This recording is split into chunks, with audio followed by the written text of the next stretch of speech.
Hello, hello, everybody. First stream of the week, that's right. What's up, my friendos? How y'all doing?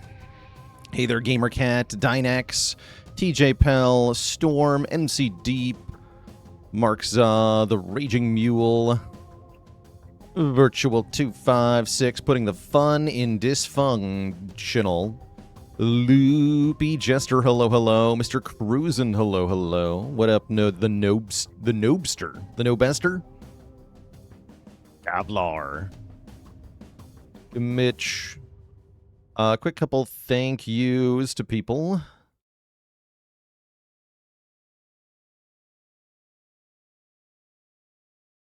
Cortex Dagger, thanks for the Prime sub and 26 months. Ultor with the Prime sub and 37 months. Thank you, thank you. And T-Star, thanks for 17 bits. So today, we're going to be ranking some relics here. Wanted to make a tier list for the common relics of the Spire. Lucas with the Prime sub. And 11 months of support here. Thank you, thank you. How's it going, Bobby MCC? Hey there, hi there.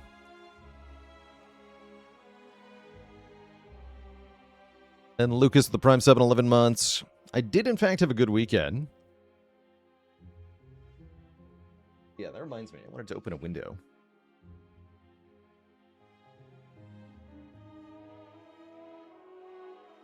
Okay, that's a little bit better. New tier list today. That's right. Eugene Goodeer, thanks for the Prime sub and 34 months of support.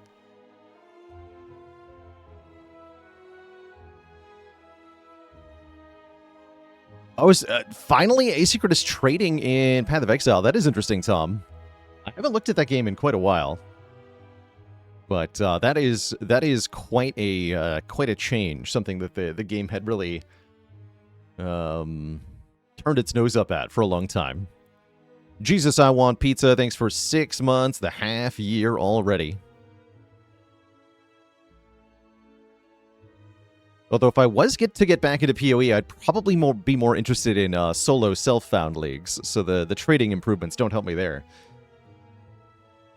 How's it going, Yukoi? Hi, hi.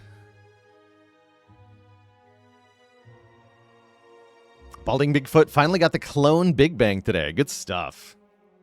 Still waiting on my clone Big Bang run.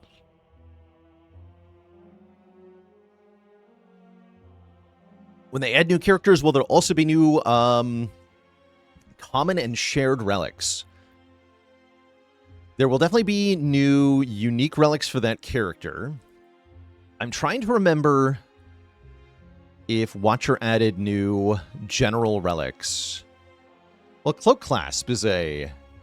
Yeah, Cloak Clasp is for everybody, right? Cloak Clasp was added when the Watcher got added in Spire 1. So based on historical data, I think the answer is yes. It's also entirely possible that they simply add more relics in general.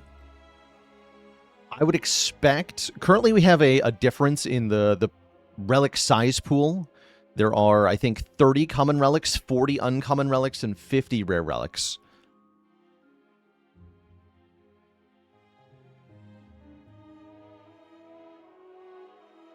Oh, Cloak Clasp is Watcher only. Okay, no, that's what I'm remembering. It wasn't Watcher only initially. It wasn't Watcher only at first, but now it is. Yeah, it's a lot of relics. It is a lot of relics.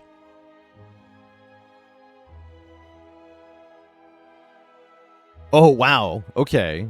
They changed how coloring works. That is a huge difference.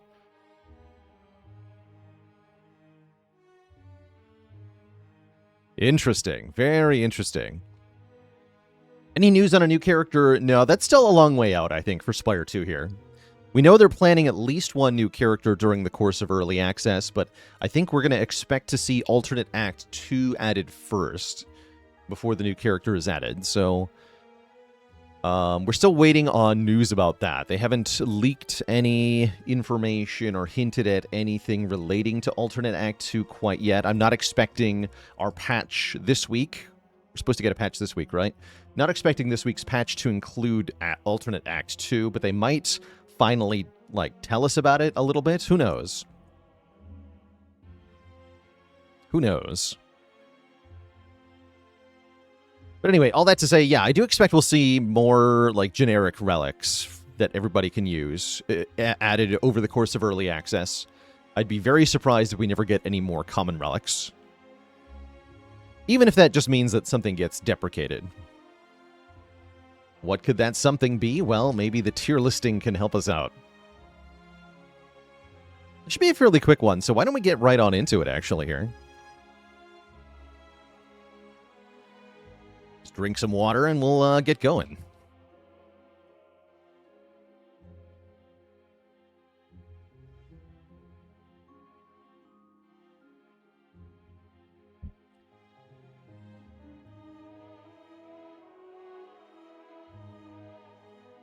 Gotta fill the legs with water, that's right. Hello, everybody, and welcome back to Slay the Spire 2. Today, we're going to be ranking all of the common relics in tier list format, with S being the best for the relics that are awesome, as awesome as they can be, and the bottom tier being, why is this even a relic, for relics where they are so embarrassing that you wonder if you even received a reward at all. There's, I think, 30 common relics in the game. I'm not sure if that's in addition to or separate from the 5 character-specific ones. We're going to rank the character-specific ones last here. So we'll do them in alphabetical order, starting with the Amethyst Aubergine. The Amethyst Eggplant, which says enemies drop 15 additional gold. Actually, I'll zoom in a bit so you can see this all better. Zoom back out once we have a full tiering here. But the Amethyst Aubergine, 15 additional gold per enemy. This is per fight, per normal combat, per elite combat, and per boss combat. It does add up to quite a bit of additional gold. It's a perfectly fine relic. Usually you can use this to buy another relic, so you get a different relic. It's got some neat little interactions. If you have the dragon fruit, this is an additional instance of money that will give you more max health, so there's a bit of a bonus there. Not really any synergies outside of that, other than just the, like, gold multiplication relics. The courier and the membership card make it better to have more money. I would say this is at best B tier, probably more like C tier. Yeah, I feel like this is probably C tier, actually. So why is this not a good relic? Because it's not giving you an immediate bonus. You're getting a gradual trickle of income, and then that income is going to be used to what? Buy a different relic that you'd rather have just had in the first place, right? That's not a good relic then. That's just getting a relic with extra steps. Can be nice to fuel the Seal of Gold relic, the ancient reward that gives you energy per turn. That's not too bad. But yeah, overall, not that impressed with the eggplant usually. Not that impressed. Yeah, eventually you can just buy the relic that you should have gotten in the first place. That's not exactly a ringing endorsement. Now, it can give you enough money to buy more than one relic, but relics now are worth more than relics later, so, you know, I'd rather have one relic in the early game than 2 relics at the end of the game, usually. But yeah, there's a couple moments where it can shine, but that doesn't mean it's good. Alright, next up, Anchor. In alphabetical order here. Very definition of A tier. This gives you 10 block on turn 1. I think that's great. Everybody loves Anchor. There's many enemies that attack you for 10 or more damage on turn 1, and so this is often saving 10 health.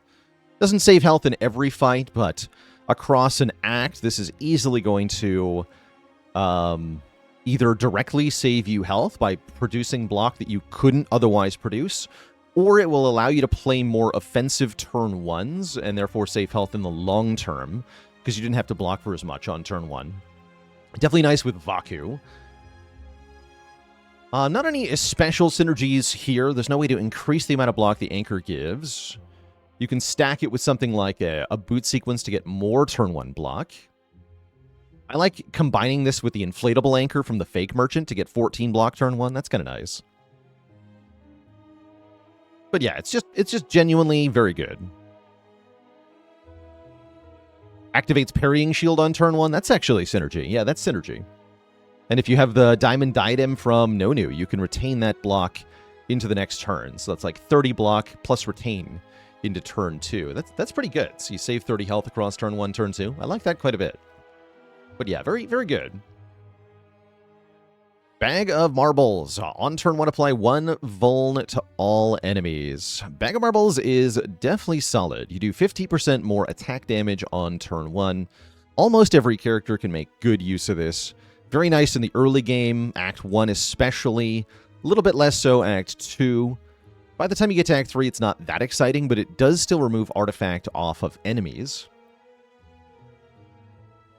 Lots of characters can really take advantage of this. I think this is one of the relics that does differ from character to character. We're not doing per character rankings here at the moment, but yeah, so some of these relics do have more viability on some characters than others. I think Bag of Marbles is especially good on Ironclad and Silent. Pretty good on Regent. Less good on Defect and Necrobinder. I think it's B tier for the characters is not good on, and A tier for the characters it is. I'm going to rank it overall A tier here. I think this is a very good common relic. Whether you're removing that artifact or getting bonus damage on turn 1, this is almost always helping you get stuff down. Yeah, bag tier. The tier for the bags. I like the Bag of Marbles a lot. Almost never unhappy to see it.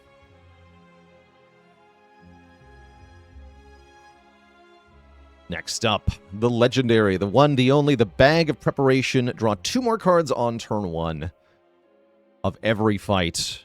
The game doesn't tell you what you have to do with those cards. You just get to draw more. You get your powers down faster. You can do more damage and take advantage of your Bag of Marbles. You can draw into more block and block the turn 1 stuff. If this ain't in the top tier, then I don't know what is, because Bag of Prep is probably the best common relic. It might be.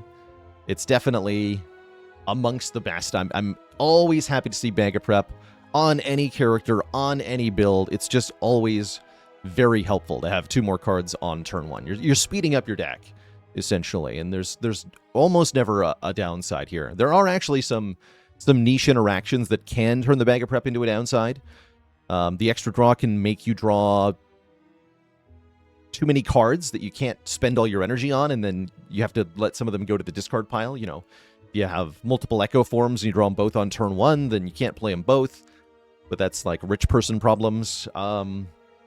This can also cause your hand to be full on turn 1, which can be an issue if you have like Ninja Scroll on Silent. And the Ring of the Snake already puts you to 10 cards in hand on turn 1, so the Bag of Prep won't do anything if you are already going to 10 cards on turn 1. But outside of that, then this is still pretty much the best relic ever. There's never really a reason to want it unless you already have 10 cards. So, and if you do have 10 cards, probably things are going pretty well. This does, I believe, work with Fiddle. Yeah, this works with Fiddle. So if you have Bag of Prep and you take the Fiddle from Baku, you just have a 10-card hand on turn 1, which is absurd. I know if your hand is full, you will not discard cards. Fortunately, they'll the additional cards are simply not drawn. All right, next up is going to be the Blood Vial. Start of each combat, heal for 2. This is a reliable, albeit kind of weak effect. 2 hit points is not much, but Blood Vial does a couple things that are impactful. One, it's at the start of the combat, so you benefit right away, compared to something like Burning Blood for Clad, that's at the end of the combat. If you happen to need the hit points during the combat, then the Blood Vial is better because of that immediate effect. It's also healing, so that means you can recover health if you manage to take no damage during a combat, and that can allow you to essentially accumulate value from fight to fight. Overall, this is like 20 hit points per act in a steady trickle. It's not bad. I wouldn't call it good. This might be B tier by definition, the very definition of B tier. I think that might be where I put it. I could also maybe see putting it down in C. But it's not quite. quite that bad, I don't think. It's fine. Yeah, it's fine. Nothing wrong with it. Yeah, without bites in the game, it is a little bit less exciting. That's true. Maybe I'll put it in C, actually. Above Amethyst Aubergine. Because it's got the same problem where the bonus is slow to accumulate, so it's not helping you very much immediately. Okay, what's next? Yeah, I'll put it above Amethyst Aubergine in C tier. Next is another B relic, the Book of 5 Rings. I am a Book of 5 Rings hater, confirmed. That's not to say that it's a bad relic. It did get a buff from 15 health to 20 health a while back. So every 5 cards you add to your deck, heal 20. So I have a couple of problems with this relic. One, when you first get it, there is no benefit until after you have added 5 cards to your deck, which could be a while. And that really delays any payoff. The heal 20 is big, which is very nice, but the way that you get it is really annoying.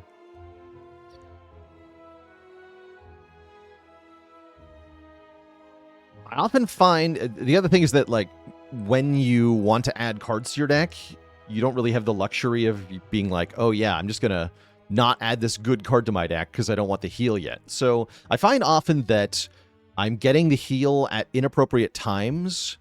Yeah, it'd be nice if this was health per card. I agree.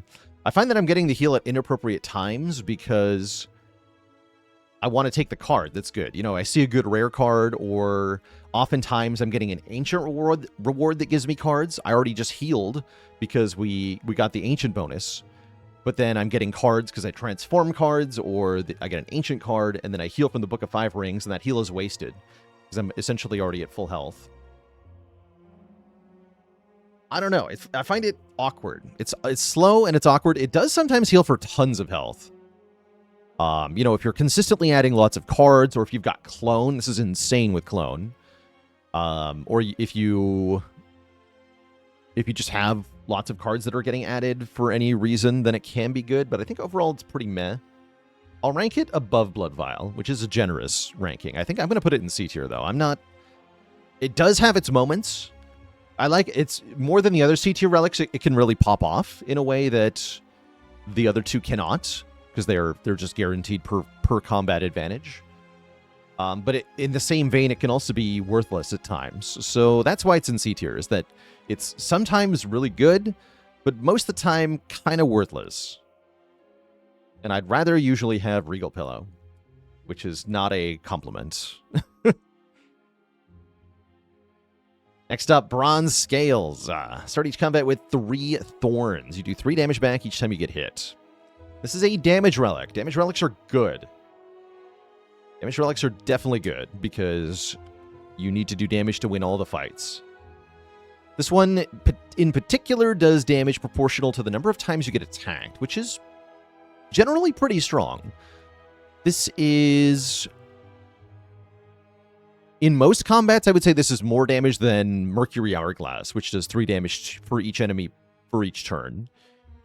With the downside being that it's backloaded, so Hourglass does damage before the enemies act. Bronze Scales, by definition, cannot do any damage until after the enemies attack you, which is that is a problem. But the 3 damage per hit adds up pretty quick. This is very nice against the Entomancer, where it does 24 damage on turn 1 to the Entomancer.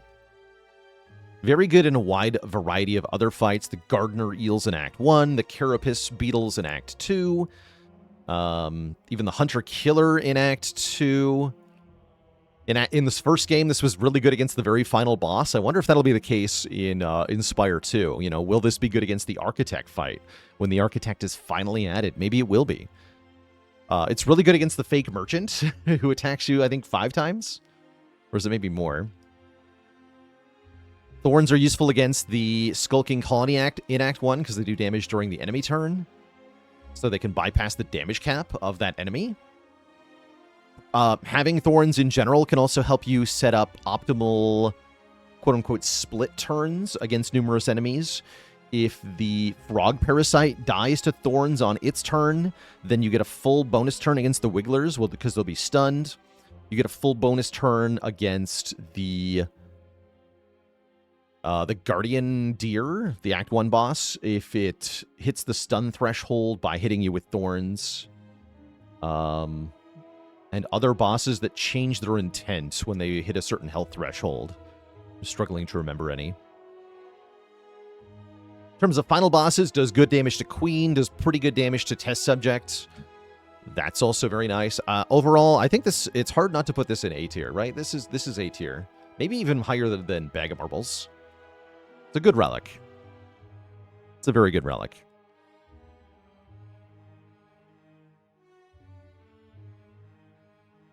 Yeah, I like it a lot. A Mercury Hourglass fueled by your pain.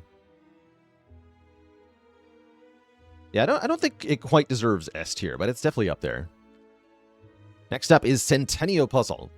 First time you lose health each combat, draw 3. The Bag of Prep is an S tier, and it draws 2. Although that does that at the start of every combat. Centennial says draw 3 once per combat. That's more cards than Bag of Prep draws. And I'm putting this in S tier, no hesitation. Now, it does have a cost, right? You have to lose health. But generally speaking, that does happen at least once per combat. And if it doesn't happen, do you need this relic? You know, if you don't take damage during the fight, I think you're fine, right? Like, what's the problem? This is just great. Very good with Ironclad in particular, who can use it with Bloodletting. But any character really enjoys just being able to draw 3 cards once per fight. And you often are in a position where you can intentionally take a small amount of damage to set up a big draw on a crucial turn, which can really help. So I think this is S tier. I would rank it below the Bag of Prep, even though it draws more cards as an average ranking. In certain runs, this is better than the Bag of Prep. For example, if you get the poison in Act 3, you take damage at the start of every combat, which will activate Centennial Puzzle at the start of every combat. Yeah, the Poison Tea, I think it's called. So if you have that, then Centennial Puzzle is just better than Bag of Prep, which is hilarious.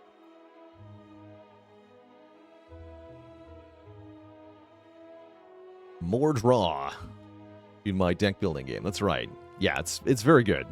So, S tier for you. I don't have any B tier relics yet. What's going on?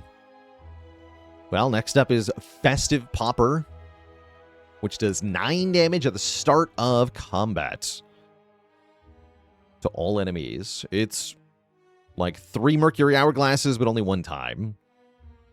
And I think this is our B tier relic. This is pretty good. You know, a little bit of added damage goes a long way in shorter fights, especially multi-enemy fights. Great against the Carapace Beetles, great against Scrolls of Biting. Great against any small hit point foe. But it doesn't do much in bigger combats. You know, an Act 3 Elite or an Act 3 boss fight, this is doing essentially nothing. Yeah, much worse the later in the run you get. So it's a very good Act 1 relic, not a very good Act 3 relic. I'm sticking it in B tier. The Festive Bopper.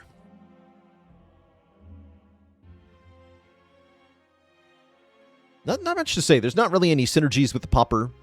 The main one is that if you take the fur coat from Nonu in Act 3, the enemies have 1 hit point. So the Festive Popper will instantly kill the enemies at the start of combat, which is very funny. Next up, we're ranking the Gorget. The Gorget. Start of each combat, get 4 plating. That means you get 4 block on turn 1, 3 block on turn 2, 2 block on turn 3, and 1 block on turn 4. This is the exact same amount of block that the Anchor gives you, but it's spread out in a way that more reliably saves you some health. So I kind of like it more than Anchor, which is quite saying something. For some of the characters, the Gorget has an additional advantage in that it allows you to start stacking plating. You get plating from any other source, such as Stone Armor on Ironclad or Neutron Aegis on Regent. There's also the colorless card Eternal Armor. Then this gets quite a bit better. Because each plating is worth more than the last. Once you have enough plating to last through the whole fight, then essentially additional plating is 1 block per turn. So At its worst, this is 10 block. At its best, this is 4 block per turn across an entire fight, which is pretty good. That's what Threadneedle used to be in Spire 1, if you were doing really well. I like it more than Anchor, so I'm going to put it above Anchor. It's got synergies that Anchor doesn't have, and it's generally saving around the same amount of health, if not the same amount of health, so I'm putting it in A tier. I like it a lot.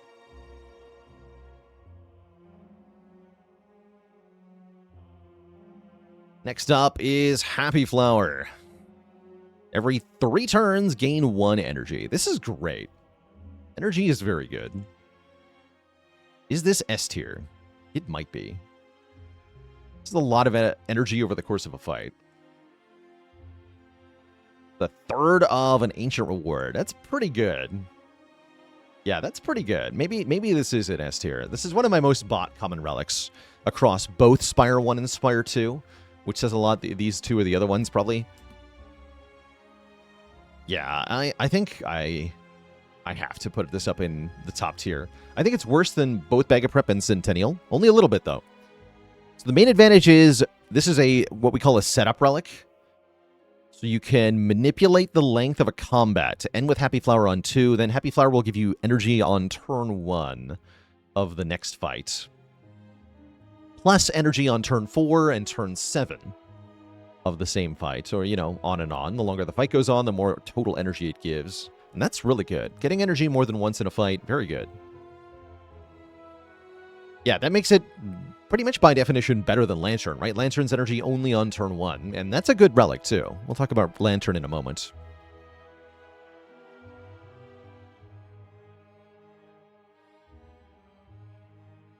But that's if you remember to set it up. You can also set it up for a different turn, and there are good reasons to set up Happy Flower to turn 2 sometimes. Maybe you've got Pocket Watch. Maybe you've got Centennial Puzzle. You know, if you're able to get bonus draw but not on turn 1, then there may be good reason to set it up to a different number. And you can do that. You've got control over the flower. I've even set up Happy Flower to turn 3 on purpose because I already had the Lantern and the Candelabra giving you energy on turn 1 and turn 2.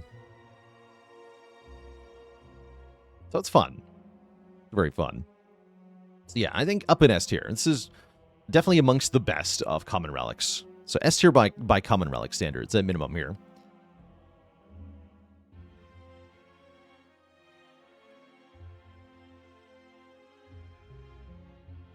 All right. It's finally time to rank the Juzu bracelet. Juzu says the following. Regular enemy combats are no longer encountered in question mark rooms. So I had to do a little bit of testing before the stream. I wanted to make sure I gave a fair ranking to the Juzu bracelet. And I discovered something important, which is that in Slay the Spire 2, Juzu does not flash when it activates. So it is actually impossible to tell when this relic does anything in Spire 2. You literally can't tell if it's working. So there's already a relatively small chance to get a combat in an event room. It starts at 10% for your first event room, and then every time you don't get a combat, it goes up by 10% more. I believe this is how this works. From 20%, 30%, 40%, so on and so forth.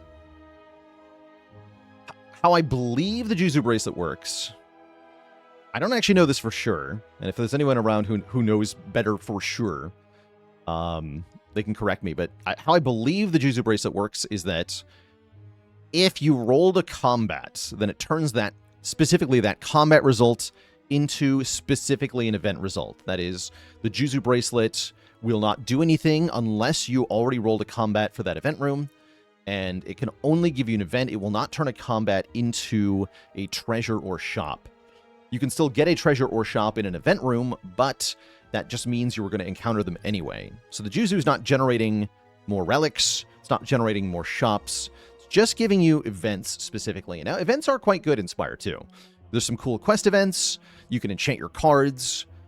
All that stuff. And that's good. You know, sometimes getting an event over a combat is better, but sometimes it's not. And if you need an event instead of a combat, you can usually just take a different path on the map.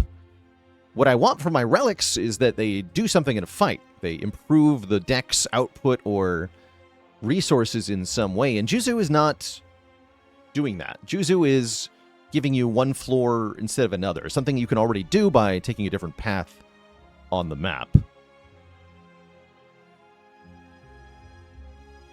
So with all that said, I cannot personally justify putting Juzu anywhere other than the why is this even a relic tier? What the hell, Juzu? You can't even tell when it does anything at the moment. Hopefully they'll add like an animation or something. But for me, Juzu is just -1 relic, generally speaking. What is it even doing? I can't tell. I'm not even sure what it's doing is helping me. And sometimes it doesn't do anything at all. Right? So, like, there's multiple problems with at its core. Multiple problems with Juzu. So, one, it only has a chance to activate when you go to an event room, which you might not be going to in the first place. Right? Like, if you don't want events, you're not even going there in the first place. So then you have to go to an event room. It has to randomly roll a combat. That combat has to then turns into an event from Juzu, and then that event has to be better than the combat you would have gotten. So, you know, you're missing out on a card reward, potion chance, money. You're getting whatever the event gives you instead, and only sometimes is that better. Sometimes it's the Seer event, where you have to get a curse for the privilege of getting another curse. And then not quite getting the box because you clicked on the wrong spot. Sometimes you're getting the Decider event, and you're just getting another curse. Sometimes I want combats. So yeah, Juzu unfortunately gets the lowest here for me. It's not working consistently. It doesn't consistently do anything, and then it doesn't do anything in combats. What is it even doing? Thank you for coming to my TED Talk about Juzu Bracelet. All right. Yeah, you can swap it for 2 relics to Ranwid. That is perhaps its greatest strength.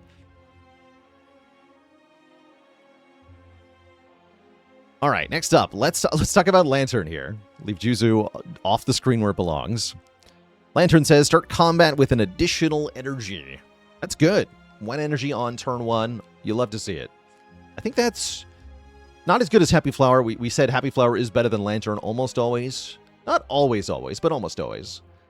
Sometimes you want both of them, too. I'm going to put this in A tier. I think above Anchor? No, below Anchor. A for Antern. That's right. A is for Antern. It's a good rating for a good relic.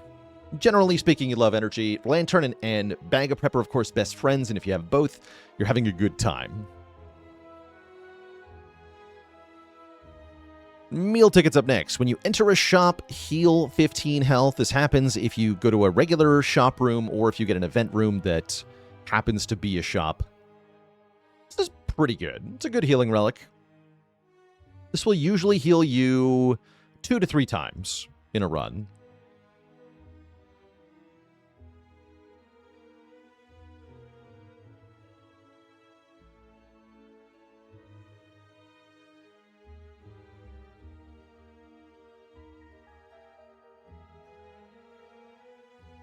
Okay, Fairly actually says, I had to look at the code. If you have Juzu, it modifies the chance to just not include fights in the options for question mark rooms. Okay, so I think I have to rescind part of my rant then.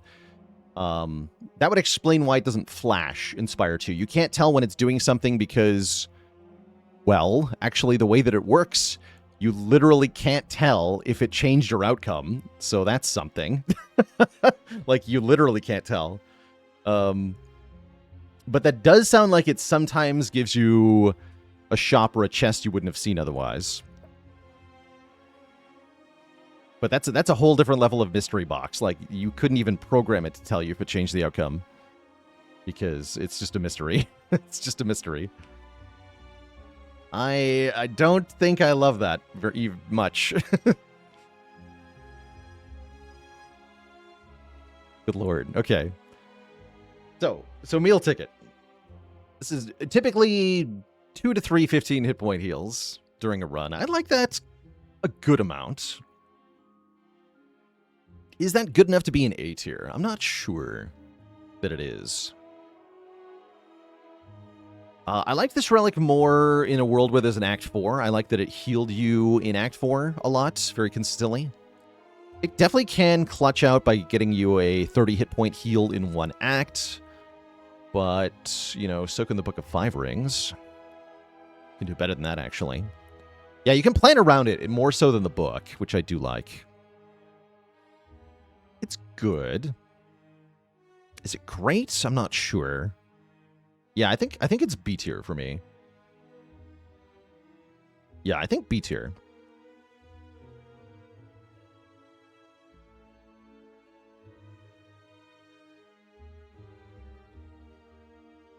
So why is Book of Five Rings worse than Meal Ticket? You have a lot more control over the heals going off on Meal Ticket. You know exactly when they're going to happen. Book of Five Rings, less so, because it's linked to the number of cards you add. You can also immediately benefit from the Meal Ticket in a way you can't from the Book of Five Rings. Like it more than Pauper? I think it's, yeah, I think very valid to rank it higher than Pauper. In the same tier.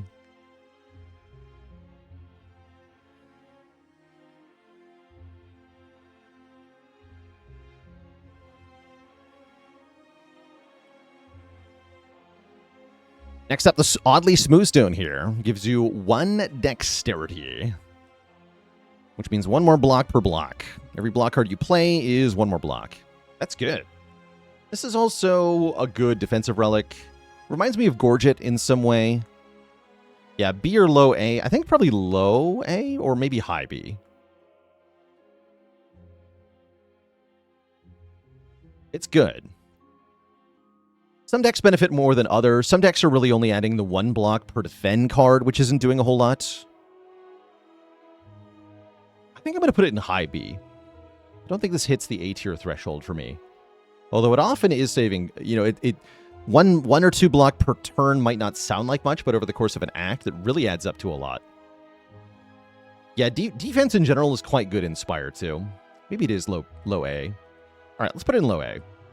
I'm sufficiently convinced.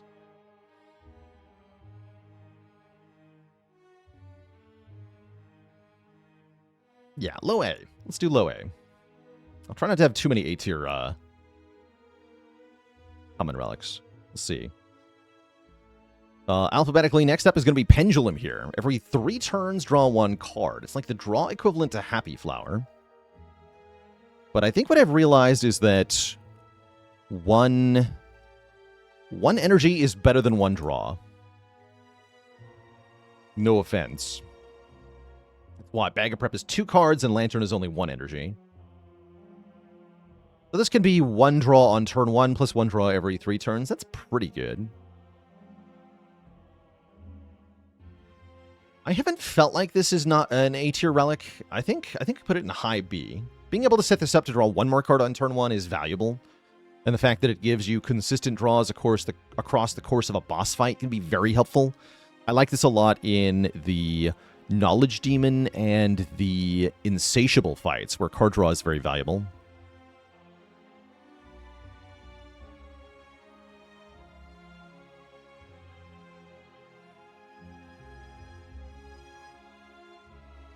So yeah, high B tier. Populate the B tier a little bit better. Potion Belt, you're up next. Upon pickup, get 2 potion slots. This was a good relic in the first game. Inspire 2, I think it's even better.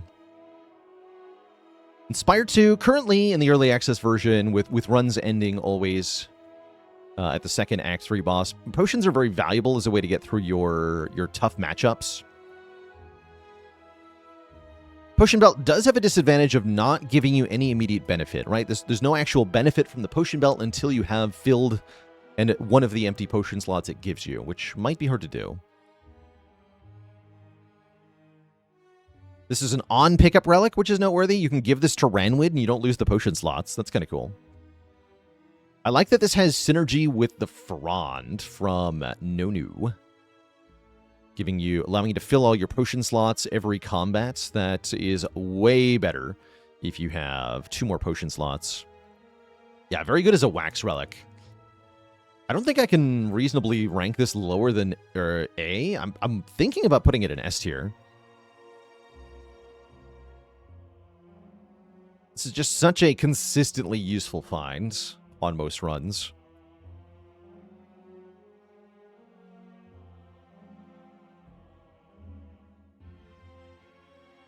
But it's definitely dependent on how well you're able to use your potions, right? Like, not every... compared to other relics that have passive guaranteed output, this one requires you to play actively and correctly in order to get the benefit from it. That's not so easy to do.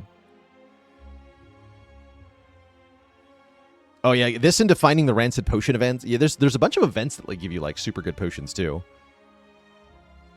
I'm gonna put it in S tier. I'm gonna be honest. It's freaking amazing. It's not always useful. It's not always useful immediately. But dang, does it let you increase your top-end power. Like, being able to hold 2 more potions into the boss gauntlet at the end of Act 3 is so valuable. Being able to try to keep an extra potion through the end of the act and being rewarded with an extra potion drop is so valuable. And it's got some cool synergies, which make it really valuable, too. So, I like it a lot. Low S for me. Yeah, raises your skill ceiling. I like that. I like relics that increase the skill ceiling in a non-obvious way, like Happy Flower and Potion Belt. The setup effect of the Happy Flower does increase the skill ceiling quite a bit. Knowing when to set it up, knowing how to set it up, knowing when to trade health to set it up, knowing when not to put it on turn 1. Lots of little factors on Happy Flower.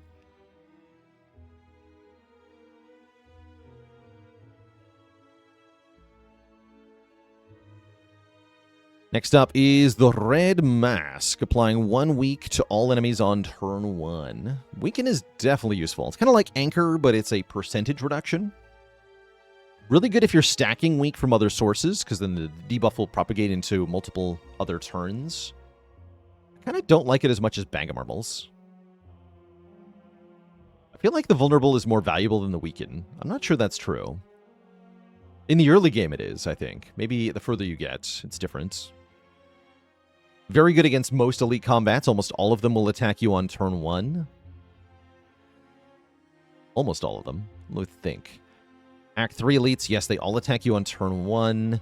Act 2 elites, all attack you on turn 1. The Act 1 elites don't all attack you on turn 1, but they almost all do. That's pretty good. You know, I think it has to go in A tier.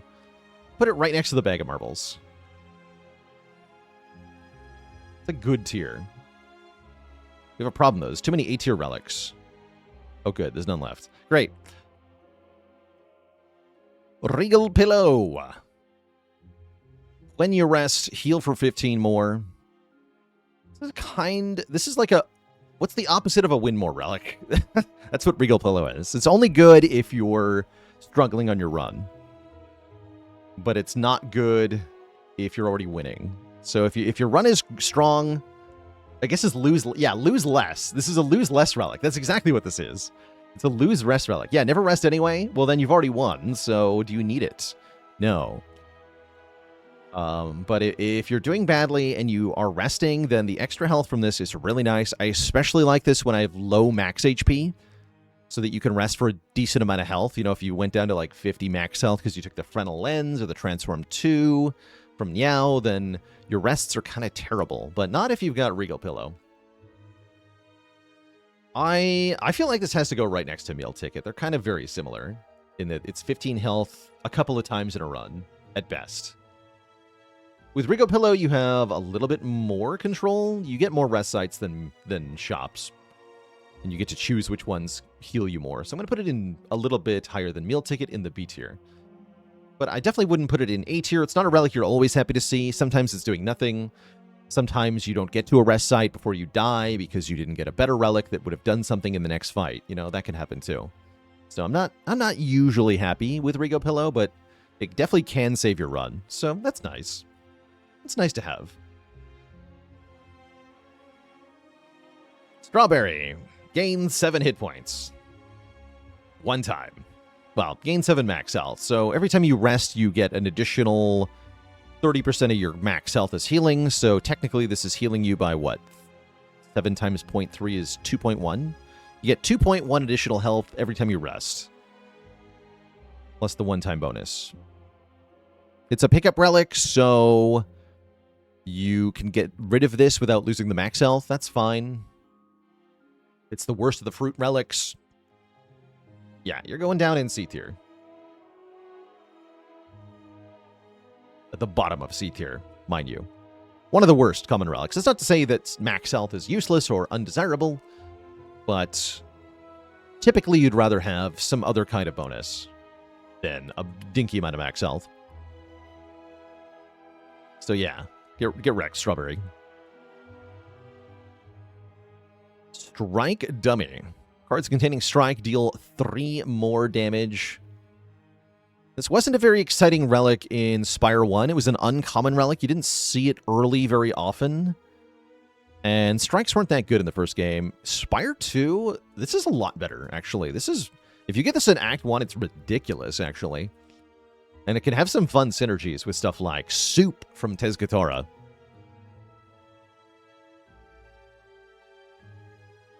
So I think this deserves a higher ranking. Probably an A tier for me.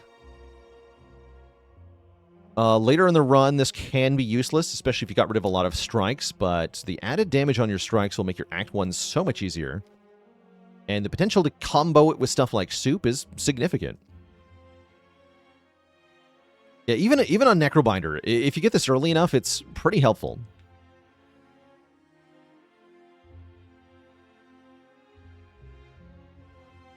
It's just nice. Yeah, really nice. I often find you get to skip adding a damage card if you have the strike dummy, because your strikes are so much better. And that gives you leeway to build a better deck over time, which is really nice. Good stuff. Vajra. Start combat with 1 strength. All your attacks do 1 more damage.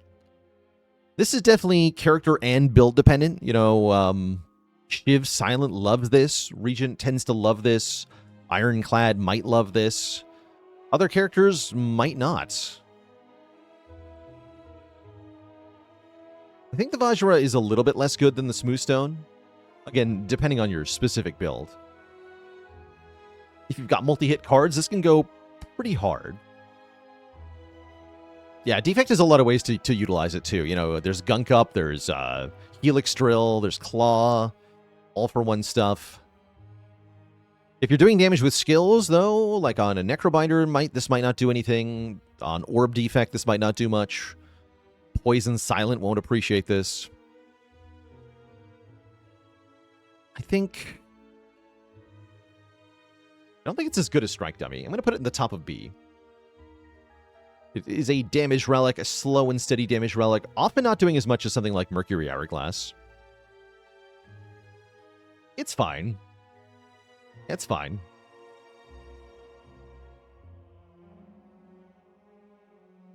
Venerable T-Set. Upon entering a rest site, you start your next combat with 2 additional energy. It's like a double lantern, but it only happens in some fights. Most notable for always happening in a boss fight, which is pretty useful. I often find that it can be a struggle to use that energy unless you also have bonus draw. Pretty widespread on ranking suggestions for this one. I don't think this is an S tier relic. It can be. It can be really good. The core problem is that this one's a bit inconsistent. You have to be able to draw cards to spend that additional energy, and you have to, of course, have actually entered a rest site. So it can be extremely clutch, but it's not clutch consistently. For me, this feels like probably a B tier. I definitely don't feel like it's C tier. It can be quite good. Let's put it just below Vajra.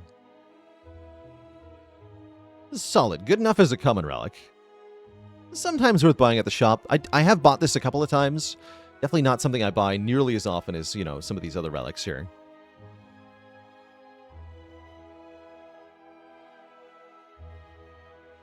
So yeah, let's put it in B. Let's put it in B. All right. We only have the upgrade 2 of the universal relics left. The Warpaint and the Whetstone, W tier relics. So Warpaint upgrades 2 skills at random. Skills are pretty good. Your starting deck has 4 defense, and you may have a starter skill. And if you get a Warpaint early, and you're pretty much never unhappy with those upgrades. 2 upgraded defense is very nice. This defense can be quite valuable, even more so if you got Smooth Stone. If you happen to hit any real, quote-unquote, real card, then it's even better. So 2 upgrades is quite good. I could see putting this one in A tier personally. I think I'm going to put it in B tier with just above the T set. I like it, but I don't love it. Often it's 2 upgraded defense, which in the later half of the game isn't that relevant, but still does help. Yeah, it still does help, and it's very good early. As are, honestly, most of the common relics are good in the early game. And yeah, you'd put Paint over Whetstone. I would agree. I think 2 random attack upgrades are not as valuable as 2 random skill upgrades. Having upgraded attacks is great. I love getting Whetstone after I have Mini Cannon, especially.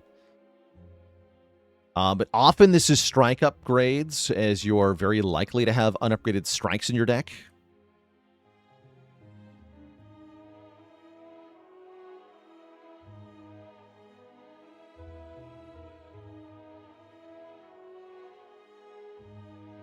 Sometimes this will hit more important stuff, but rather rarely. Usually if you've got an attack with a really good upgrade, you've spent the upgrade to get it. And if you have a bunch of unupgraded attacks, likely the upgrade on those attacks is not that significant. Usually. Sometimes Whetstone can be really clutch. I've had Whetstone upgrade 2 rare attacks before. That was super cool, but does it do that very often? No. I'll put it at the top of C tier. The highest ranked C tier relic, the Whetstone. So yeah, Warpaint a full tier above. So those are all the universal common relics. That's the common relics that every character can get. Pretty nice distribution here. You want to see the most in A and B, less in S and A and C, and then, of course, one lonely. Why is this even a relic? For the Juzu bracelet. I love the concept of the Juzu, but man, I just can't get with the implementation.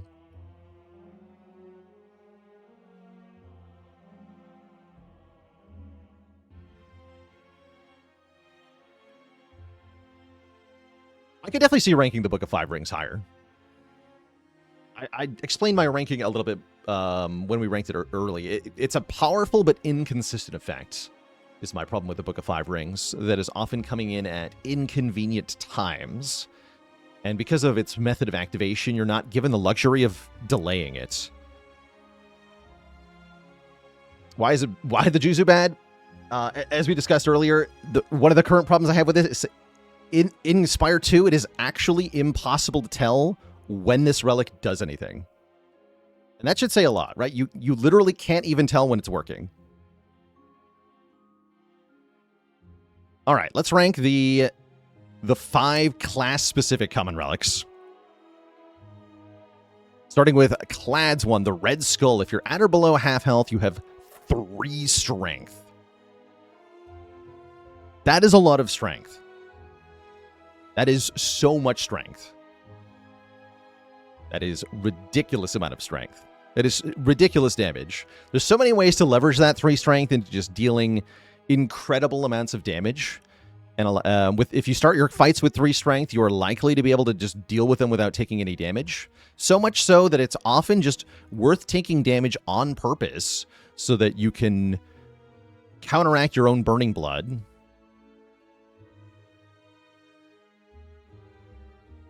And just, continue to get that 3 strength bonus. You want to start each combat at exactly 40 out of 80 if possible. And if you do that, it's godly. If you don't actually spend a lot of time below half health, then this might not do anything. But this, in my opinion, is a incredibly good relic. Going into high S tier amongst the best. Ironclad, if you get this early on Act 1 in Ironclad, you pretty much have a free act. You can just do whatever you want and upgrade it every time. This thing is crazy. Crazy strong. Not always good, but it's incredibly good when it is good. And easy enough to play around. Losing health happens, whether you want to or not, usually. All right, let's rank the Snecko Skull. When you apply poison, apply one more poison. This one's kind of interesting. You have to be applying poison already for this to work. But one more poison is significant, right? If you're already applying poison, then effectively each additional point of poison is going to be 1 damage per turn. So this adds an additional 1 damage per turn every time you apply poison, which can really quickly add up to lots of bonus damage per turn, right? This is scaling your scaling. If poison is your mechanism of dealing with boss fights, then this will substantially increase your damage output for those boss fights. Really good with Noxious Fumes, really good with Bouncing Flask, less good with things like Snake Bite and Bubble Bubble. But I think overall, very good. Yeah, strength, but for poison, which is good. It is good. I think this is low A for me. I'm a big poison enjoyer. I think the poison package on Silent currently works quite well. I know not everybody agrees with that take. Not all high-level players think poison is even worth clicking on in the first place, but I find it quite effective. And I think the Snecko Skull is quite good. It is situational, right? So sometimes this is garbage. You know, if you're running a Shiv deck and you see this, then maybe you want to click on Envenom a little bit more, but usually you're just like, well, I didn't get a relic, and that's sad, but overall, very good. Very good. The Fencing Manual. Fencing Manual. Start of each combat, Forge 10, so you get a 20 damage sword.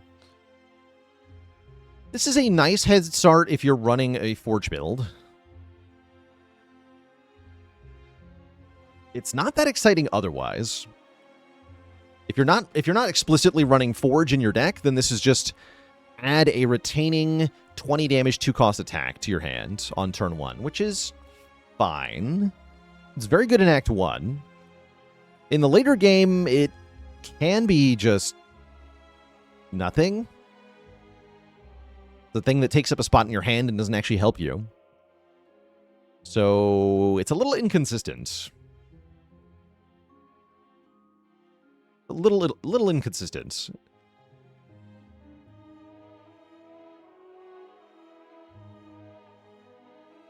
I have a hard time ranking and at best this is what? 10 damage every time you play the sword? That's effectively what this is, right? 10 damage every time you play the sword is one way to think of this. Which is generally 10 damage, right? Like, so it's next to Festive Popper, except it doesn't even work in multi-enemy fights. I think this has to go in C tier. The more I think about it, it's just it's not that much stuff that it's doing. If you're giving the sword AoE and replay, then this is nice. Yes, yeah. In the exact perfect build, this is cool and all. It is nice in Act 1. I do agree with that as well. I don't like it overall. I could definitely see ranking this higher, but it feels very run dependent to me. This one.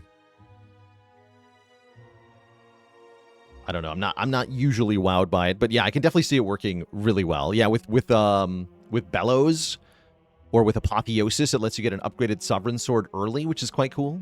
There's some cool little synergies there. I do like that. Yeah, I do like that. I definitely don't think I've bought this relic yet. Maybe someday I will. But yeah, I'm gonna keep it down in C tier here. But I could see justifying this being higher. Yeah, it doesn't scale in well into the late game. It's definitely one of like kind of where most of these C tier relics end up at, or Festive Popper's in the same boat essentially. It's like not that good as you get later in. All right, 2 relics left here. The Bone Flute. When Aussie attacks, gain 2 block. You know, I'm actually shocked to find out that this is a common relic. I thought this was a rare relic. I actually thought this was rare because of how good it is. So I'm shocked to find out this is common. How is this even a common relic? That's my response to this. This is at least A, might even be S. 2 block many times per fight is a little bit ridiculous. It's definitely something you can build around, which is saying something. I think I'm going to put it in low S. Above Potion Belt, actually.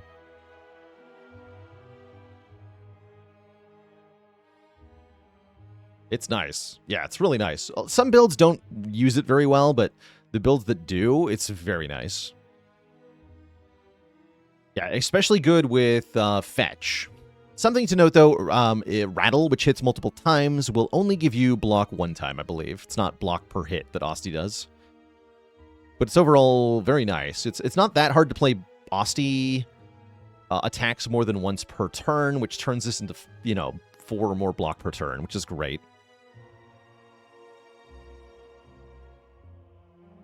Can you do a pure Osti build on A10? You can definitely do Rattle builds on Ascension 10. Do lots of damage with Rattle. Snap, poke, Rattle. Sounds like a breakfast cereal. Anyhow, let's rank our very final relic here. The Data Disc.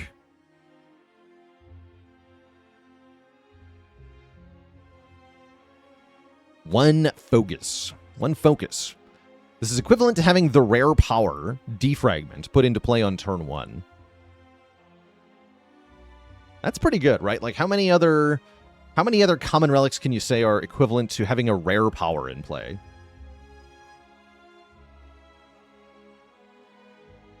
I think the answer is none of them. This is ridiculous. I think this might be at the very top. This is essentially 1 output per orb per turn, right? So 1 damage if it's a lightning or dark orb, 1 area damage if it's a glass orb, 1 block if it's a frost orb.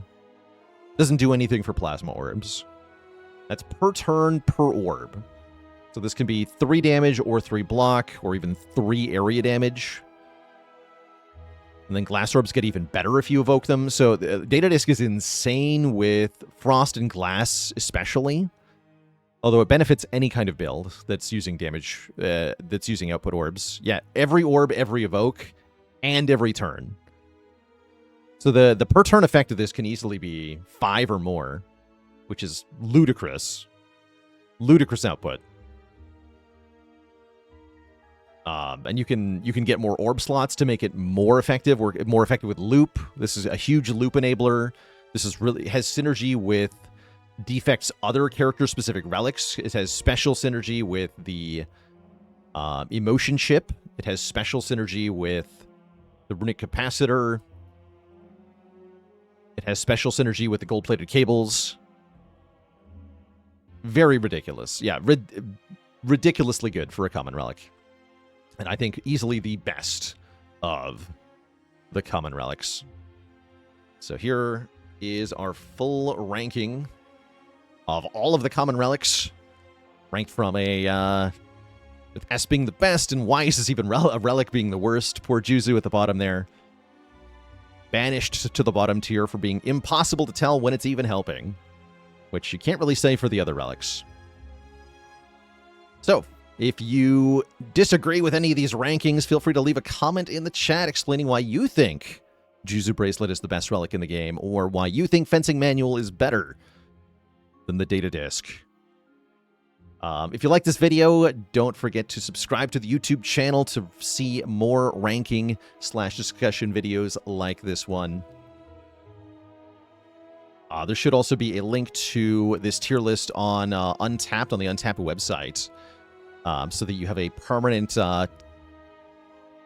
link that you can use to see this, which will be updated as more relics get added to the game. If more relics get added to the game, or if anything changes that changes how good these relics are, then they'll get re-ranked.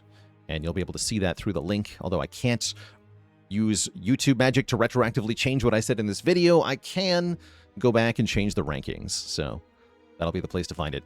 Anyhow, thank you so much for watching this vid. I'll catch you all next time for when we rank all the uncommon relics, which there are even more of, so it'll be an even longer video. Good luck to us for that. Thanks for watching, and ta-ta. All right, chat, welcome back. Thanks for hanging out while we recorded that vid. That was fun to do. Just kind of talking about each of these one by one.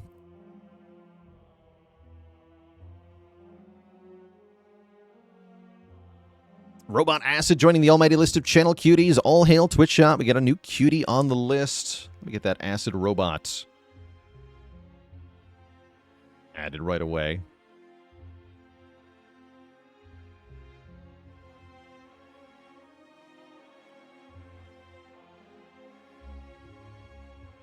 Isn't a link to my profile and all my rankings on the Untapped page? I'll have to look into that. I think we can fix that. That sounds fixable.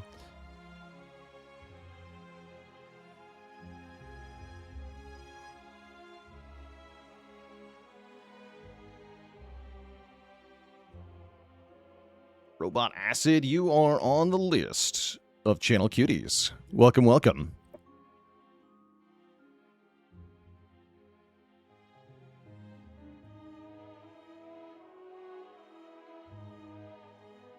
Will uncommon S be considered the same strength as common S? So do we have the same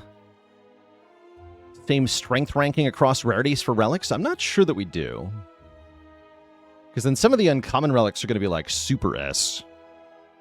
Like, how do I rank Toxic Egg? I guess that's rare now. Gulishk, thanks for the Prime sub. Welcome to the Cozy Sub Club. But yeah, how do I rank, Pocket Watch compared to Bag of Prep? If Bag of Prep is an S, then what is Pocket Watch? Ridiculous is what it is. Whereas Kunai?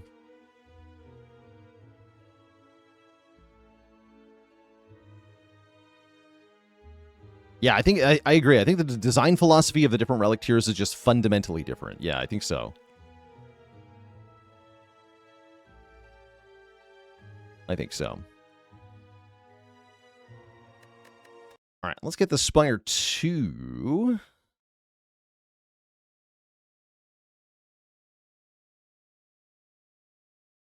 on screen here. Ridiculous. So yeah, now we're gaming. It's time to game. The time has come.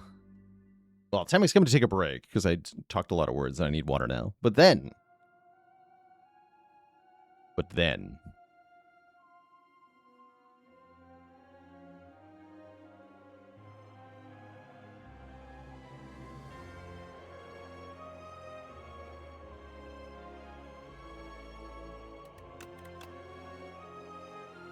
Am I on the right profile? No, I'm not. That's more right. Like it. Dying on Necro, but slower. Awesome guy. Thanks for the Prime sub. Welcome to the Cozy Sub Club. So, next up will be not Regent, the Defect. That's the one who comes after Necrobinder. Yeah, we'll play the Defect in a moment, chat. Before that happens, though, I am going to take a break here, refill the leg, stretch the water. Back in a bit for some A10 Spire. Don't go nowhere, my friends.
All right, chat, we're back. Thank you for hanging out. Wait, 1 sec.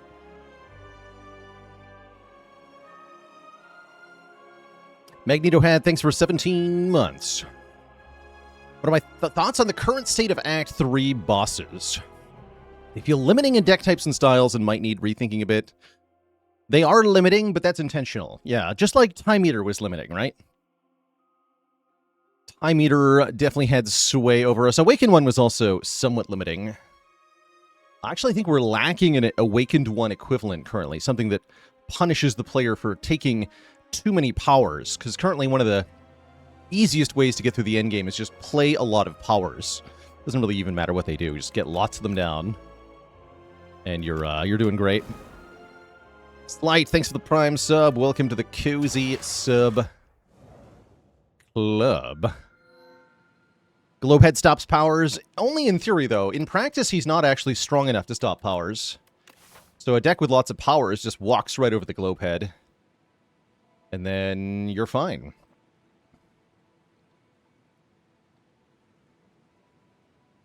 Okay, so we're offered the Dowsing once again. I do like Dowsing, actually, even though I don't think it's very good. This is not an act layout where it's even possible to complete the quest in Act 1.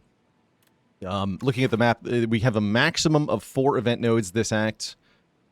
So that, to me, says probably don't take Dowsing.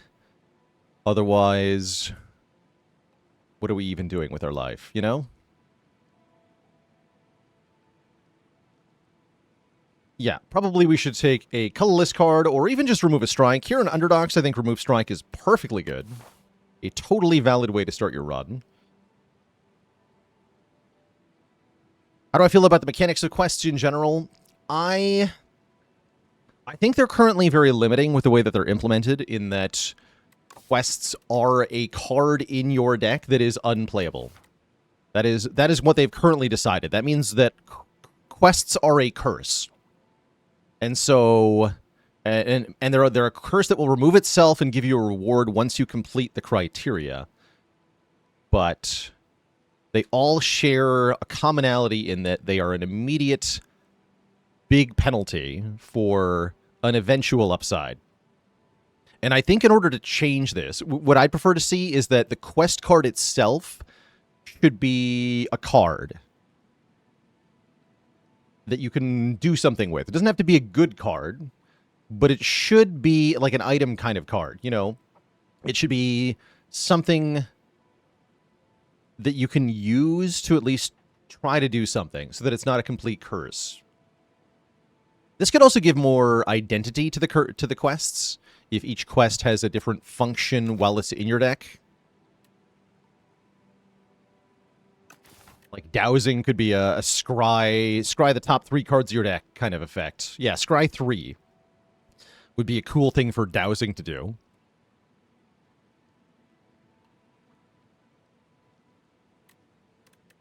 So, what Dowsing does is once you... Oh, here. Once you complete the 5 event rooms, you get this card instead, which it's like Discovery, but for powers specifically, which is very good. Choose 1 of 3 powers to put in your hand. It's free to play this turn. Defect in particular really likes it. I think I might just go with Skizzers, though.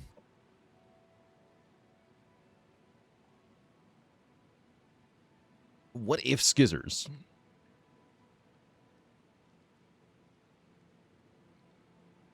I could go to this shop, be ambitious here.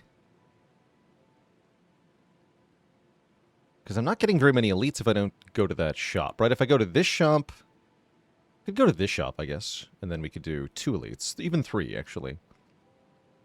Let's wait. Option 1. It's elite before fire. And you have the potential for 4 elites, which seems really ambitious.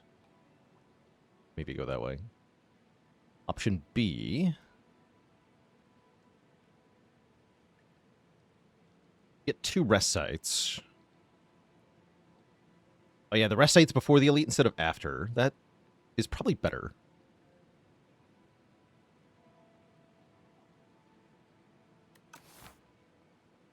Okay, I think I want to go with remove 1 strike after all that consideration. And I'm going to start over here. I think we'll see a new character or alternate act this year. I think we'll see an alt act this year. I wouldn't expect a character before December, though. I think that's ambitious. It could happen, but I wouldn't expect it.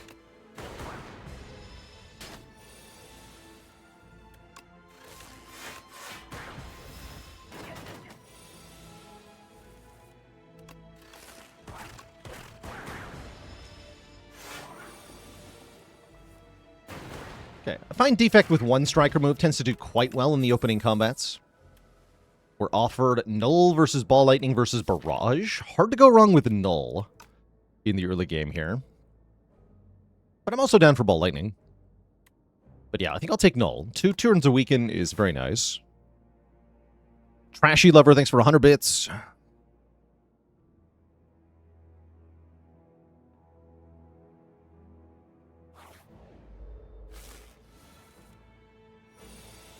Ow, my face. I'm just taking 15 with no control over it, huh? That's really bad. That's really bad. Trashy Lover says, do I think the Serve as Today's Decider event should offer a relic in place of ending your run, assuming you have the Lizard Tail or Fairy in a bottle when you refuse? It'd be cool if you could survive those with, I wouldn't say it should give you a relic, but, that'd be a cool way to dodge the curse by just literally dying. Yeah, that'd be cool. Yeah, I am just taking 15 here, and there's nothing I can do about it. So, ouch, I guess. Sucks to suck.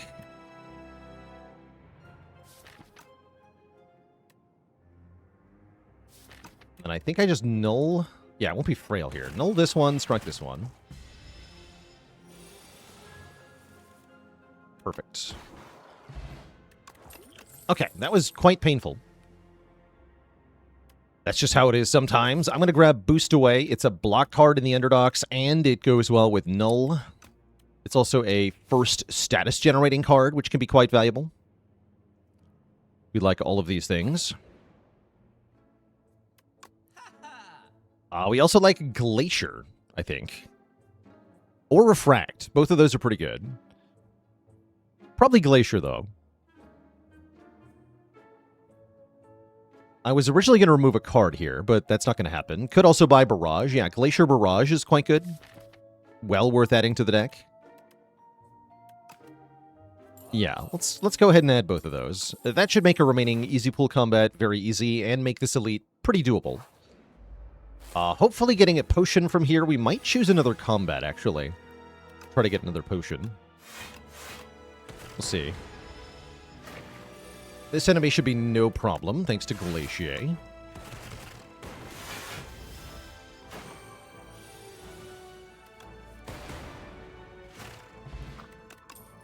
Glacier.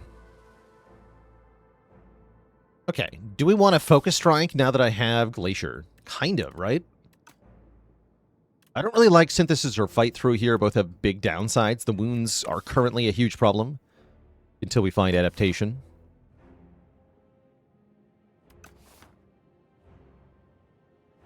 Do I think the Glacier nerf was warranted? Yeah, I do. Mountain Runner Dude, thanks for 101 bits. Take a Focus Strike. I feel like I'm ready for the Elite. When's the next other combat here? Yeah, I'm ready for the Elite.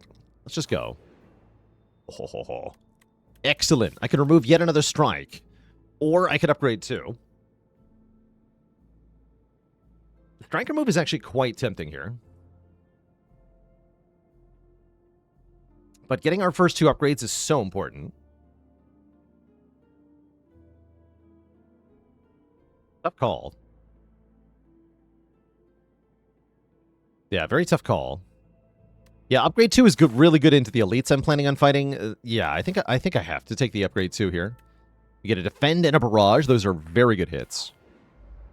And our first unleat is unfortunately the Terror Eel, which is quite tough. I was really hoping for either of the other two. That said, maybe we can pull through here. I'm thinking about playing Null over Glacier. That's tough as well. I could go Null defend, take 5. This would be a good time to skill potion, perhaps. An energy generating skill to... I'd really like to Null and Glacier if I can.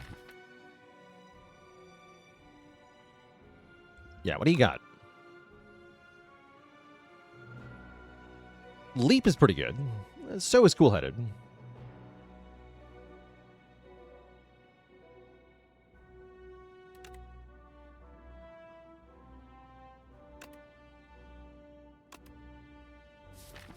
I think I just take a Leap.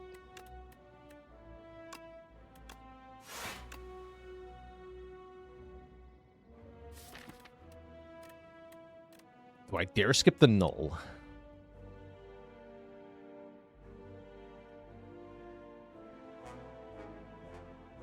I go Glacier Dualcast now. Odd Constant, thanks for the Prime sub and 38 months of support.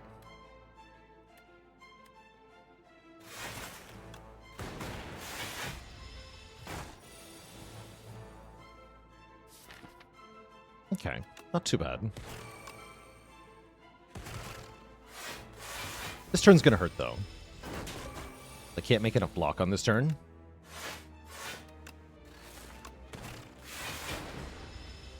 More problematically, we now don't have a Dark Orb. And we drew all of our blocks on this turn. Oh yeah, we're in trouble now. Should have played Null. I can Null now, though. Glacier will put it in front. If I Barrage, we do Stun, right? I do 21. Yeah, that'll stun it. Stuns it with Vigor, which is awkward.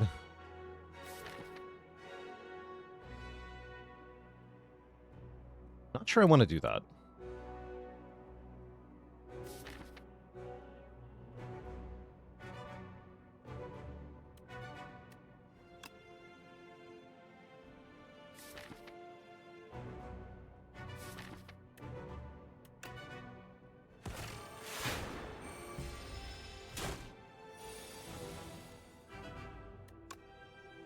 Okay, push the Dark to the front. Dual cast bottom deck is actually really good here. We get more damage on this orb. Okay, hopefully just kill with Barrage or something. Or we do this. Okay, that wasn't that bad. That was bad, but it wasn't that bad.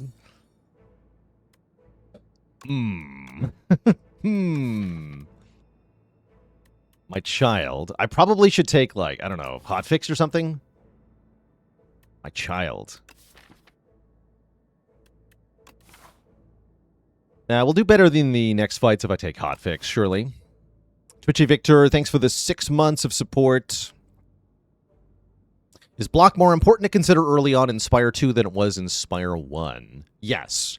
Especially if you're in the Underdogs, Act 1.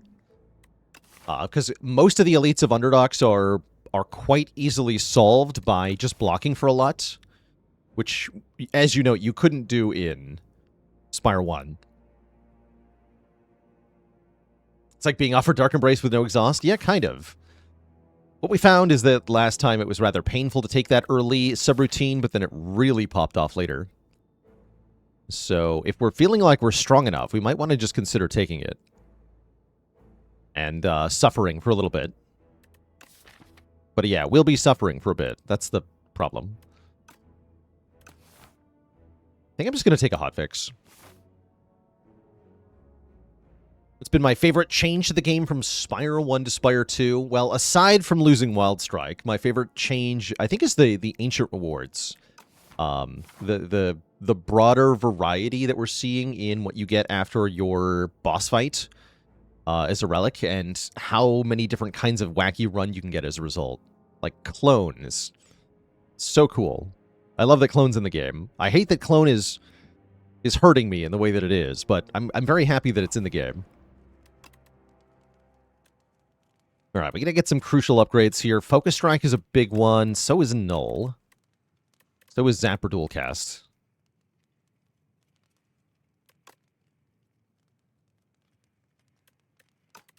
We want to upgrade before we want to upgrade here and then rest here because we might get either the mailbox or the Regal Pillow from the chest. And so we get potentially more benefit from resting later.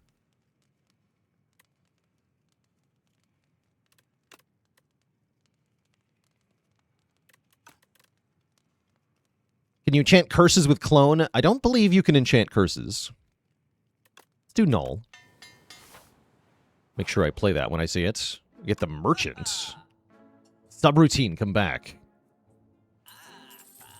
My child.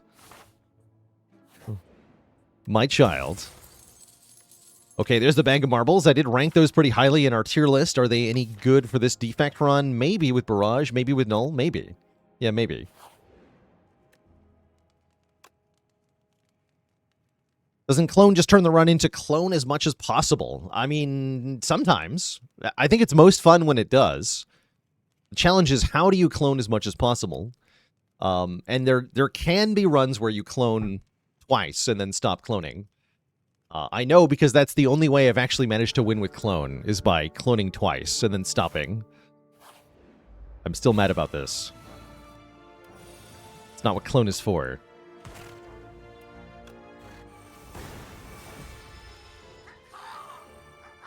Yeah, the challenge is Survive Act 2. That's right. Uh-oh. Oh, we're in trouble here. Bottom decked my everything.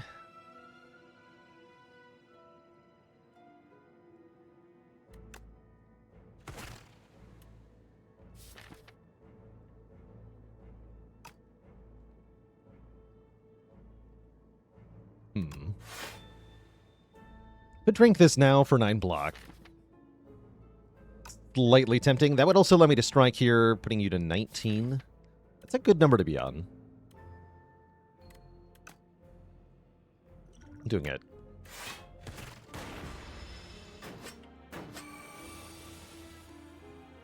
Yeah, perfect. So I can go null plus focus strike. Then we just take 9 to the face. That's no fun, but it's better than tanking way more to the face. What do I think is the silliest viable clone card? Uproar and Catastrophe are both very funny.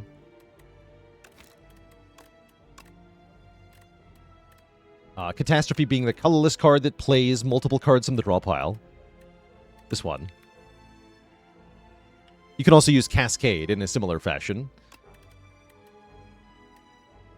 Depending on the circumstances, you could do something like Clone Panache, which is very funny. I've heard of Clone Alchemize.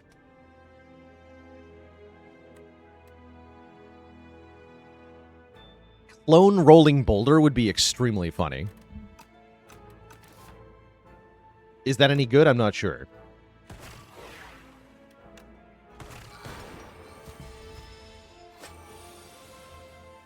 Clone Swift Panache, if only. Yeah, it can't be both, sadly. It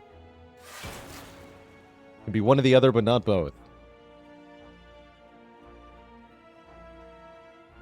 I think I Focus Strike here for the block, rather than playing Dual Cast or anything else here. Dual Cast doesn't kill there. Then here we get a block again. Next turn we kill by evoking the orb. Okay, not too bad.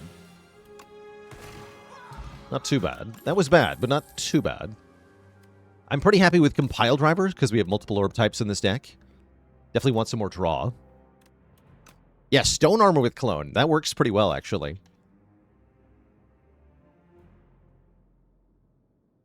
In theory, Clone Eternal Armor could work even better.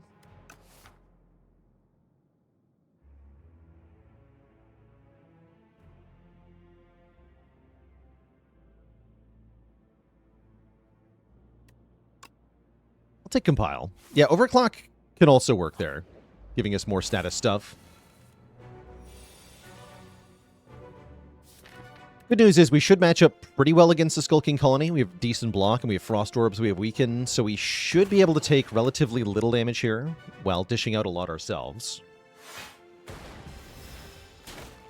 Burn 1 is great. We cap damage and we block mostly. Turn 2, I can go Focus Strike into Glacier. We do 9 plus another 9. Push the Dark Orb to the front. Block for 12. So we almost cap. Not quite. That means we won't be getting a 4-turn kill, but I don't think that was ever really on the menu. I could Energy Potion here, but it doesn't feel worth it.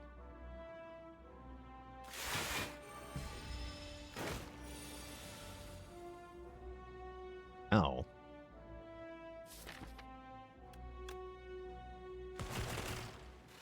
Actually, no, never mind.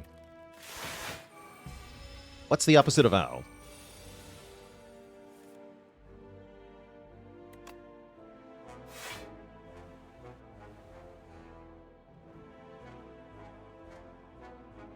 And we get Focus here. Focus Strike into Glacier should block for tons, right? Or I can go Glacier Defend. How much block do I have with Focus Strike Glacier? We'll get 6 from this Evoking, plus another 9 from the Frost Orbs. That's 15, plus 12. So that's already plenty. 15 plus 12.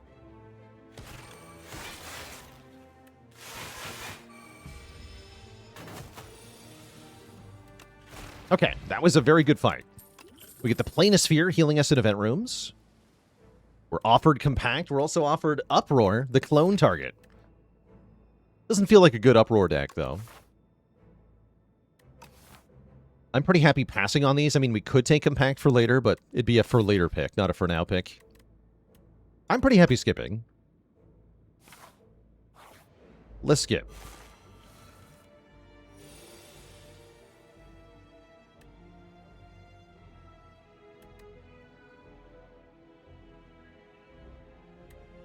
Probably Focus Strike Glacier. Speed Pot would save 4 health. So I probably should just use the Speed Potion. That's the lesson I've learned. Could also White Noise Glacier.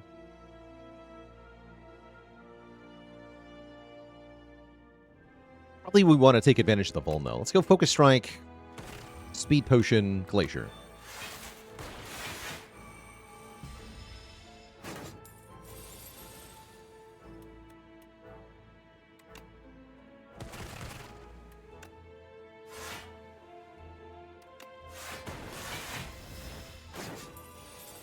I accept being weakened.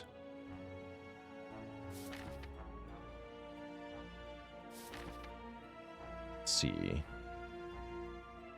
Might be better to block, yeah?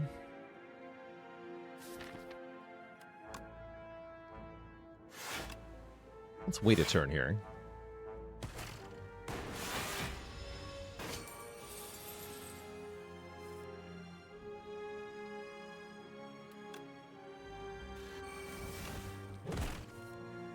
Get him. That's right.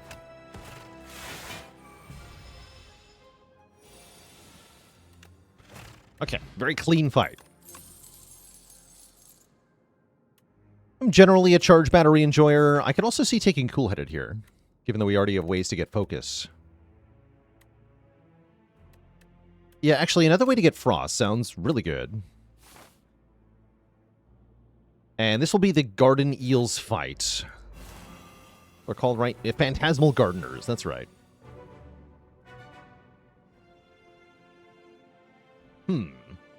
Tempting moment for the Energy Potion. Definitely want to null here.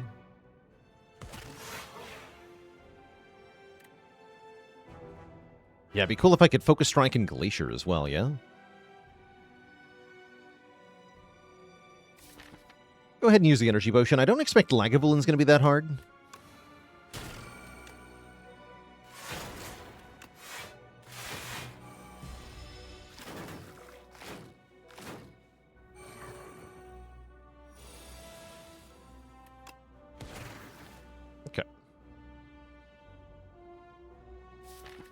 Dual cast is coming up. Let's just defend twice.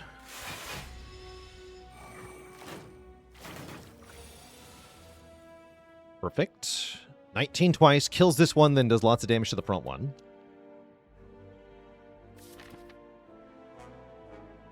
I kind of need to know if I'm drawing Barrage, though. I am. Okay, perfect.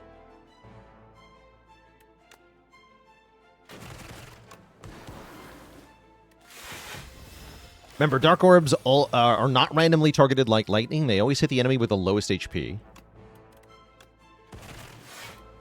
So we knew exactly who was getting killed there. Fresh.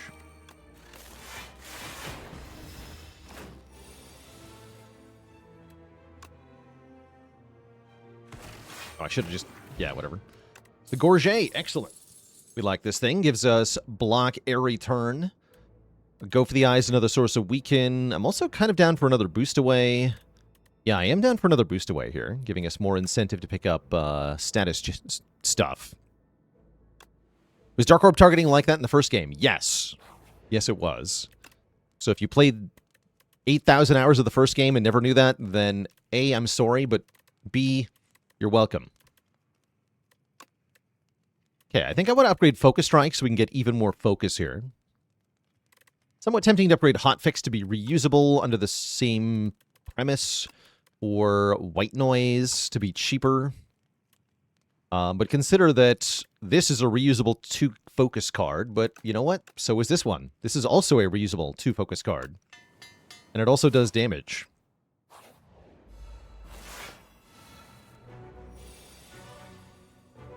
Don't they say that? Yeah, it only says that if you mouse over the tooltip for the Dark Orb and then read that tooltip, which is easy to not do.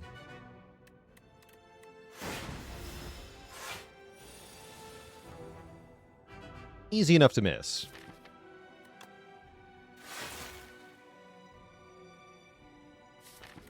I don't want a cool-headed here. No, I don't. It's okay. Depending on the power we get, this could be kind of awkward, actually. Definitely playing Null. I actually like this hand. Next turn, we get to Focus Strike, White Noise, Defend, Boost Away. That should block a lot. Don't think I want the Lightning Orb. Though I do want damage. Maybe I do want a Lightning Orb.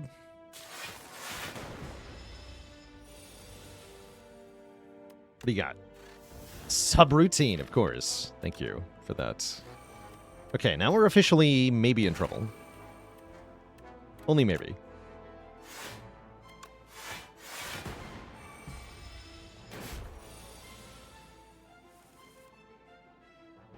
Okay, this is draw 3. That's pretty good. Barrage definitely getting played. If I double boost away, then I'm allowed to strike. I think I'd rather 1 boost away and defend. Trade 1 draw for 6 damage. That sounds good to me.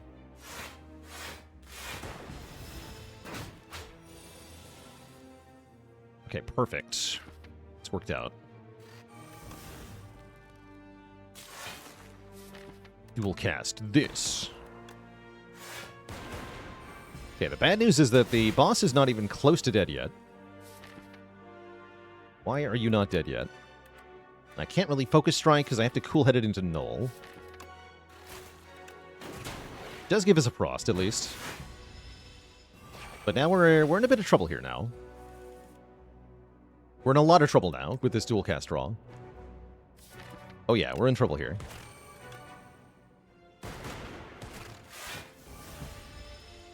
Down to 13 HP. Still alive for now. Oh, block. Just defend barrage. Okay, we're not dying to this. That's the good news. I think we go Glacier and Compile? Try to get back to dual cast. Realistically, we have 2 turns to draw enough damage to kill this thing. Oh, okay, we're good. Okay. Whew, that was scary.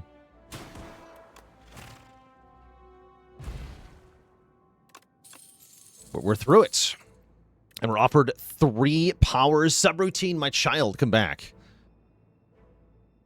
That said, with how low our health dipped, I think if we'd taken the subroutine, we would have had to rest here. So we can credit the Focus Strike upgrade to not having subroutine. Maybe I'd prefer to have the subroutine. Yeah, these are all Spire 1 cards. I'm pretty happy with Machine Learning here. This deck really appreciates card draw because we have a number of zero-cost cards, and I would love a Turbo already. Yeah, this is a good Machine Learning. I could see taking Albert here. It'd be a lot better if I had the subroutine already.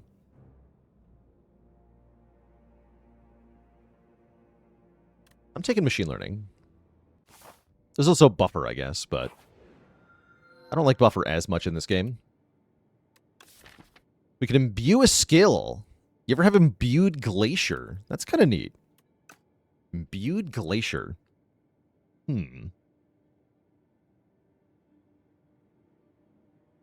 How's it going? Haligonian. Haligonian says, I figured out why I dislike the pics I take when I get out of the shower. I have selfie steam issues.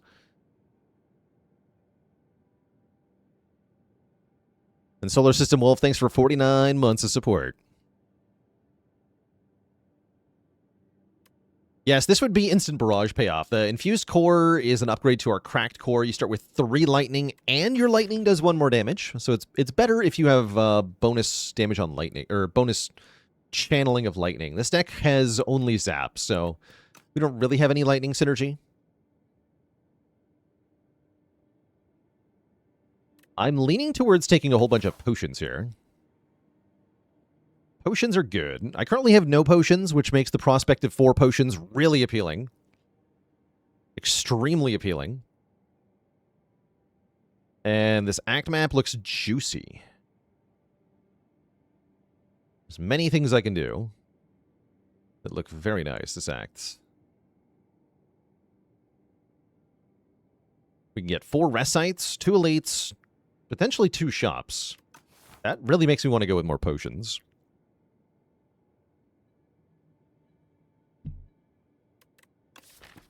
But yeah, Shrimp Glacier is kind of like a super anchor. It's pretty cool, actually. I do like Shrimp Glacier.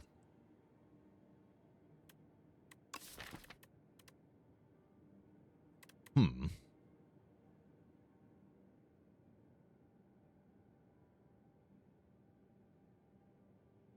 do like Shrimp Glacier. Mentioned the Clone Uproar run a few times. Any other dream runs I would like to encounter? Yeah, I want to encounter Dragon Fruit plus the odd fish. Wait, fish is uncommon? We're ranking all the common relics. Hold on. I think it's uncommon. It is uncommon. Yeah, like I want Lucky Fish, Dragon Fruit, Clone, or just like some way to get a lot of cards.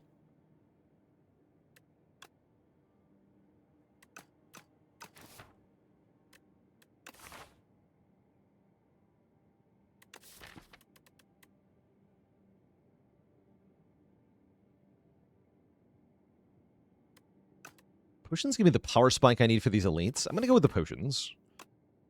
Imbued Glacier does sound kind of cool, though. It really does. Hello. Imbued Glacier would be good here. Yeah, it would be. Potions will help a lot, though. I can actually just null defend here. It's not that bad. Or I can use a potion so I can play my powers.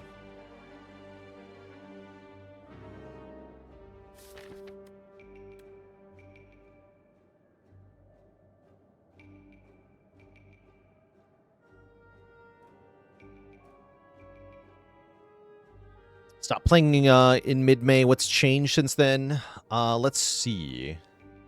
Number of balance tweaks to a whole bunch of stuff. We got a lot new bonuses from Niao, so there's more things you can take as your starting bonus than there were, quite a bit more. Some of which are really cool. We got a different Act 3 boss. We swapped out the Doormaker for something called the Aeon Glass. Reviews have varied on that. And what else changed? Basically all the cards now have art, so pretty much full art on the cards is nice. Fancy new animations on the defect orbs, too. That's the gist of it. Wheel the Door Maker. Oh yeah, we found and then fixed correlated RNG. That's true. That was a fun little adventure. Yeah, found and fixed correlated RNG. What a white noise here. Bulking time. Brilliant. Okay, then I don't even feel like I need to use a potion. Perfect. Let's take a little bit of damage. 2.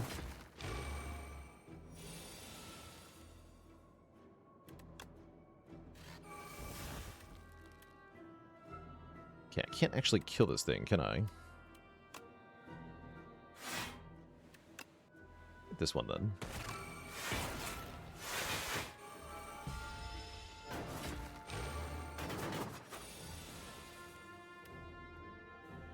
Nine damage twice.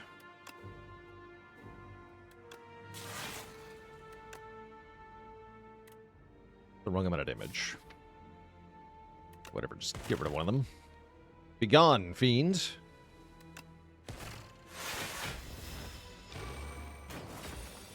You got a cheese aubergine dragon fruit run, so that was getting 3 health per combat. That's pretty good. Yeah, I want to get like over 200 max health somehow.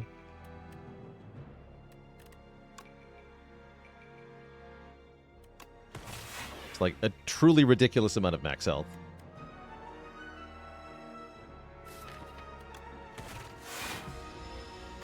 Become huge. Big.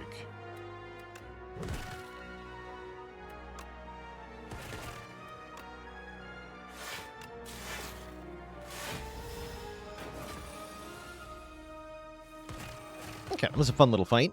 We get a potion. We're offered a Claw Plus. But what about more focus? Synchronize here offers focus per unique orb. And we are pretty good at having 2 or 3 orbs. Fat Hungry Cat, thanks for the Prime sub and 2 months of support.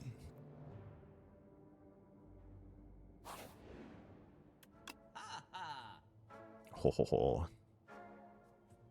Oh, the choices. This might actually be a Hailstorm deck.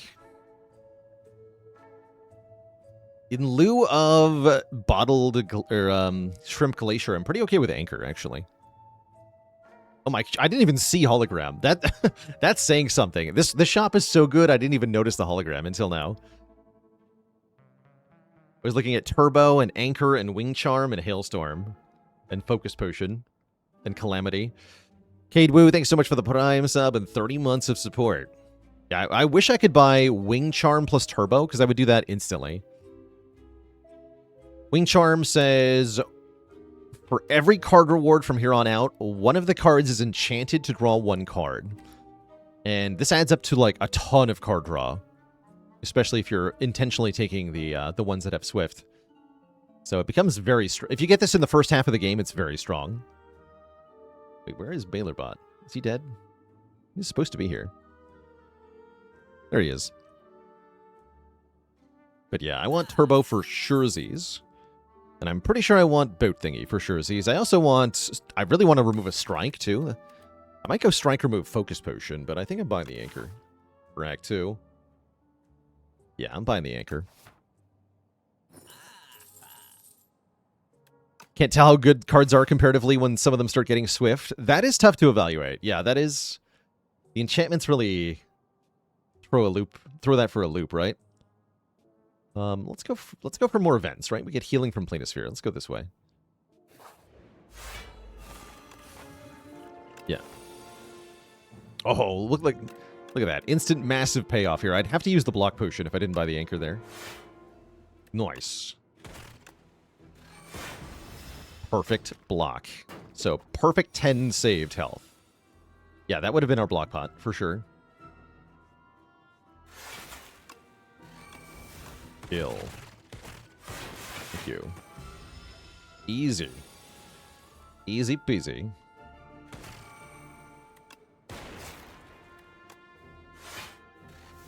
Albert.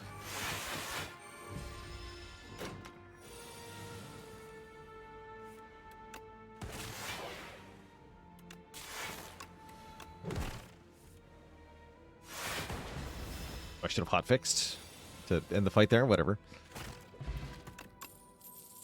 Frost or nothing? I'm down for nothing. We could also take Glasswork to get a Glass Orb source here. With Synchronize and Compile Driver in the deck, that's kind of valuable.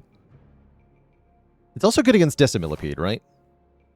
Yeah, let's add a random Glass Orb. Cheese?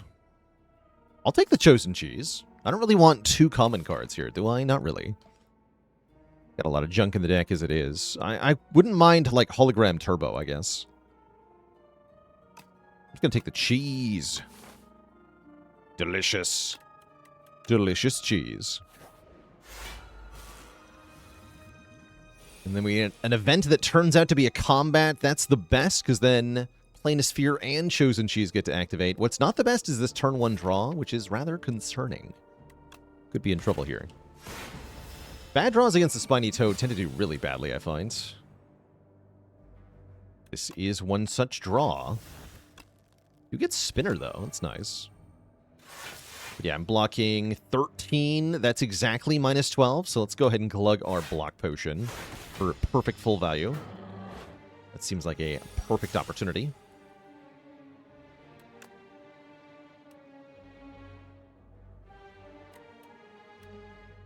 And I need to Focus Strike to block here, so we're going to skip Machine Learning, huh?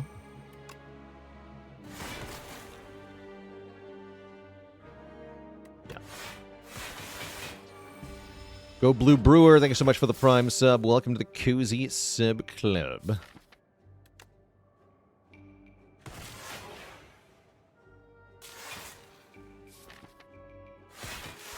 Okay, we have Giga Synchronize here.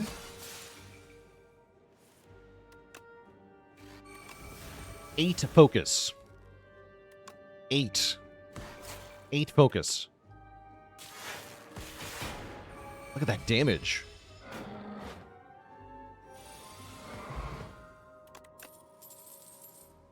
Dragon Fruit with Mummy Hand into Clone Royalties. Mummy Hand, Game Piece, Clone Royalties, Dragon Fruit. Yes, that would be amazing. Does each royalties make a separate pile of money on the reward screen, or is it? No, it's one big pile. No, it's only one big pile. Yeah, I know this because I've seen screenshots actually. Yeah, it's one big pile of money from royalties. So it's actually, you don't need more than one royalties. You're not going to get more max health for more royalties. It's a little sad. Synchronize really loves orb slots. Yes, this deck would love more orb slots in any way, shape, or form. For sure. This deck loves a lot of things, actually. I think starting with a White Noise upgrade. I could also see upgrading Dual Cast to be very helpful. Especially with Hologram. But I'm going to do White Noise first. Alright, our first elite is going to be the Dorito of Doom. That is kind of sketchy. This guy sucks. Why are you like this?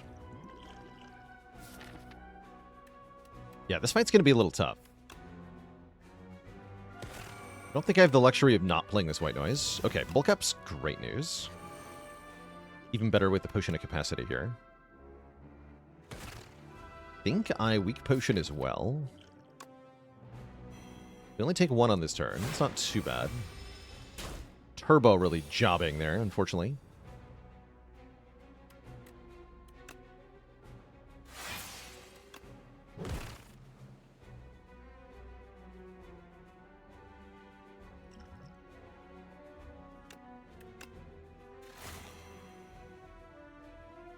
We take 1 more damage. That's worth it, though. Actually, not even, because of the weaken. So it's just bonus damage for us. Take 2. Perfect. We can Null and Barrage. Not a good idea to play Glacier. We're already blocking 4. It's only attacking for 12, so we're only taking 8 here. It's really not that bad. We do huge damage.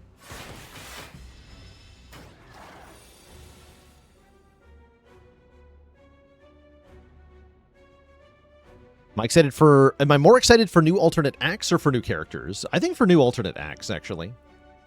8. Gain 8 focus. Ridiculous.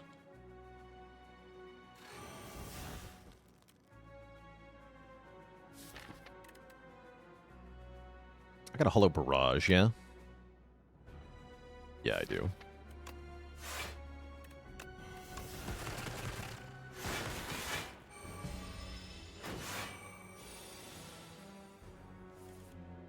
Oof. Okay, those are block positive. Guess I'll just accept that this is going to hurt. Actually, it's only 1 damage. Never mind. Not going to hurt at all, thanks to Weaken. Okay, we make it through that fight. That was kind of scary. We get the Bowler Hat, which gives us more money. We're offered a real bulk up. Bulk up's been nice when we make it for free, but spending 2 energy on it is harder to justify. I think I skip these. Yeah, it's more money per money.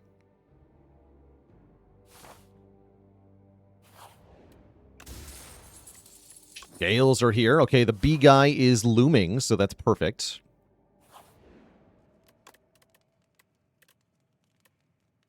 Now I'm going to upgrade our dual cast, I think. And I would like this shop. Yeah, I would. Over the 5 hit point heal. Oh, real capacitor. Okay, I was thinking of removing a card here, but there's no way I can do that when capacitor has been offered. We're just thinking about how much this deck wants orb slots. There's orb slots offered to us. I think we got to take them. And I probably also want a potion. Whether that be a weak potion or a not weak potion. Weak potion's fine, right? Hologram's also tempting, but I think I need a potion here. Vuln potion might be better. Actually, Vuln potion's probably better. So I can kill. Let me kill things. And then, do I feel comfortable enough to do this on 45 health? I think I do. I'm going to upgrade... Let's actually upgrade Capacitor. In case I need to rest after this Elite. Let's also do the event first to get the 5 hit point heal first. Hi.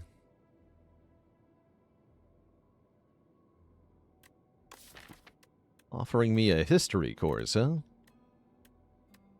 Or 125 gold.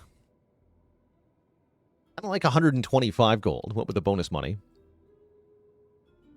Yeah, lose a bunch of health to get a curse and then fight Decimillipede right after this guy. Sounds horrifying, right? I wouldn't mind fighting him if I was just fighting the boss, but this could be Decimillipede. And with the newly nerfed history course, I can't even use it to replay Glacier. So what is the point? I'll take your money, friends. Thanks for the cash. Not even Decimillipede. Okay. That's also good news. Oh, this is really good news. Oh yeah, taking that fight ruins the T-set for this fight, too. So we'd have less energy on turn 1. Yeah, History Course got nerfed. It's now only attacks, not attacks or skills.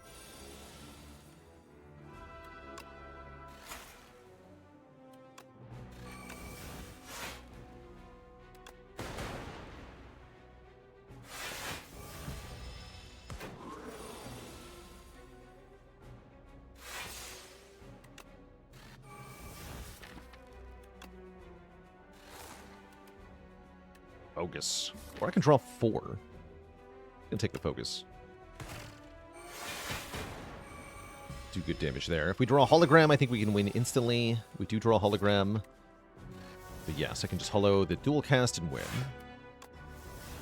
Okay, I think we could have maybe fought Mr. Balls, but I didn't know if that was Decimillipede or not. Actually, that specific event would have been a good reason to go the other way, but whatever. Oh. More orbs or more draw? That's actually a tough call.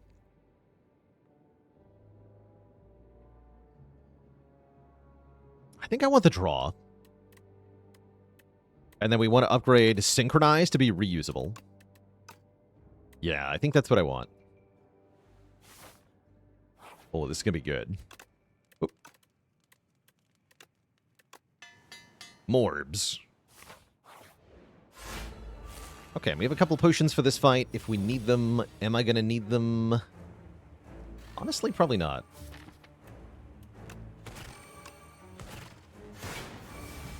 see.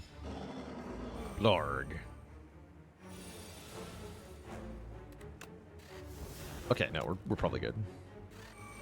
Thanks to the free Albert. You'd love to see it. Though I am down to gamble this hand. Yeah, you know what? Let's do that. Accelerates the fight quite a bit here.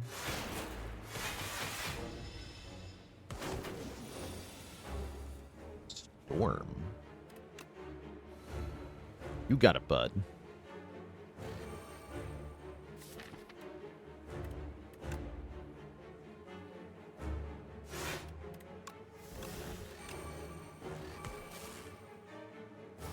I assume I have to play at least one of these.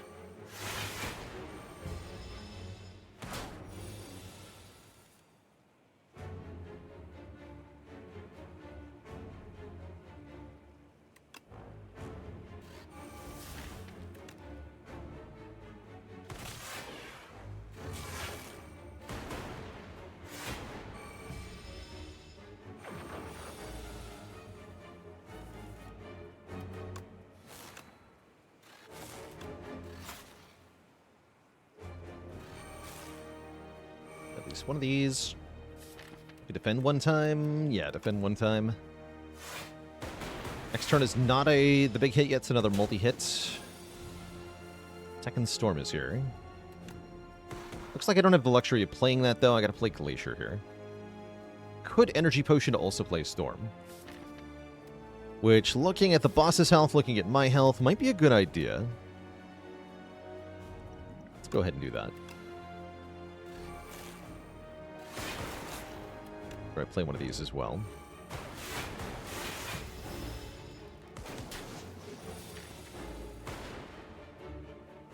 Okay, now we're mostly fine. We can null it. Double boost away. Make some more orbs. But yeah, the random orbs from those are great. Getting away from me. There's iteration.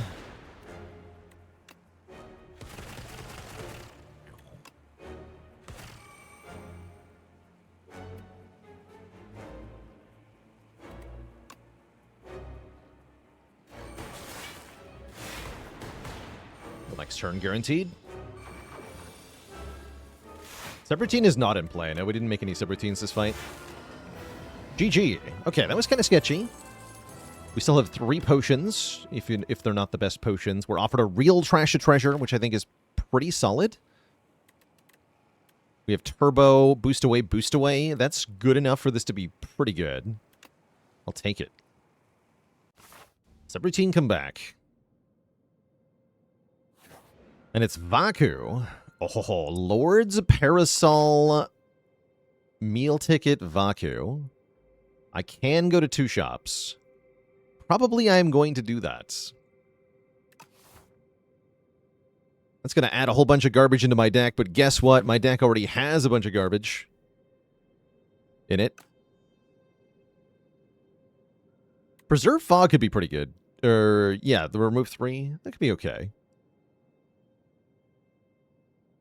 But yeah, I think I want the Parasol. Why not Enthralled with so much draw? Because the curse that you get is worse the more draw you have.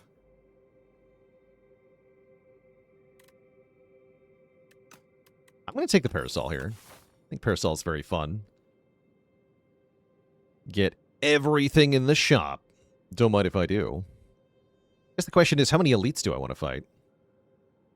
Kind of just want to minimize combats a sec. Just go silly town. Like one of these 2 elites. Oh yeah, this could also turn into a random shop, right? That would be disastrous / awesome. Unclear. That would also heal us for 20, right? Planisphere plus meal ticket. It's kind of cool, actually. That can combo like that.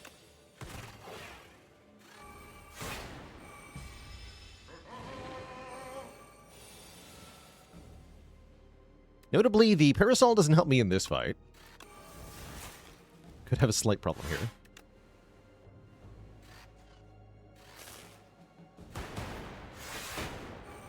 Should have dual casted the Dark Orb instead.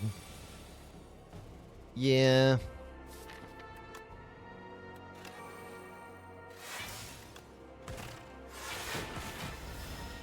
Ow. Oh no. Nope. Yeah, I should not have played Capacitor here. Although we still wouldn't be killing it. Ow. With my face, though.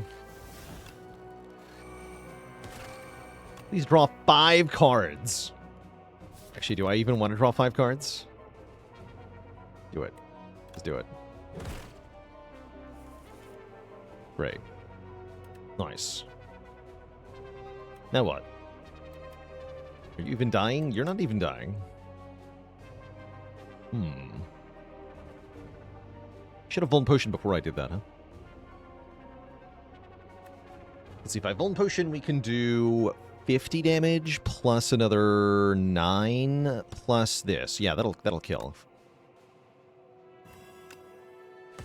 That'll exactly kill. Could have also Glassworked first. That would have been slightly better. Yeah, that would have been better. That would have saved me the explosive ampule, actually. Whoops. -1 potion. But +1 Skim Plus. Which is a pretty good card. And we're going to heal at each of these event rooms 3 foul potions. Is that even useful? Actually? Is that even helpful? I guess I want to ransack. Useful for the fake merchant. Well, here's the thing, though. What's the good part about fighting the fake merchant? You get a bunch of money. Which I don't need. I'm going to take a random potion.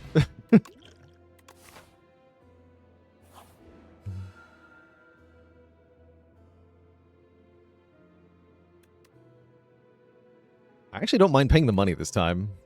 Do I want debt? I can just pay the money. Cards. Not a card. Potions are good, though. I'll take for 3 potions. 2 potions, whatever. Get Fairy in a Bottle Energy Potion. That's perfectly good. The nice event. Oh, we got it! Oh, yes! Oh, Hidden Gem Alert. Oh, yeah, that's right. We just got a bonus shop right before the next shop. Which means we're 3 shopping it. It's happening. Beautiful. Look at that. And then, obviously, we have to buy the last potion so you can admire the beauty that is a shop with nothing in it. And yes, that was also heal 20. I'm not unhappy with these added cards, but I wouldn't say that I'm happy either. Ever want to discard some of these potions going into the next shop? Not really, because we can just buy them with our money. It's not like I have any use for the money otherwise. So, like, yes, but also no. I'll lose the explosive potion. That one's kind of bad. Claw, Focus Strike, Charge Battery, Glasswork, Loop, Mayhem, Potion Belt. Holy. And then I got all the potions. That was amazing. Amazing. We got every potion. All right. Remove Strike. Oh, and we got Runic Capacitor. Oh, my. So orb slots are here. Oh, this is good. Oh, this is really good. I guess that means I probably want to take this Elite over the rest site, because I'm already at full HP. It's not like one upgrade is going to matter here. I have a giant card deck now, so let's take this Elite. Get one more relic instead. Hello. Give me an orb.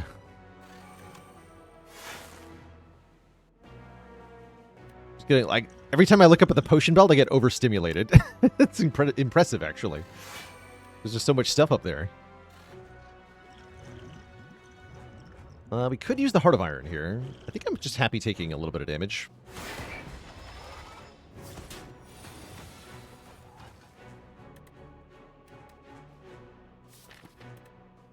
Yeah, I wish I could sort them. I can't click and drag them. More.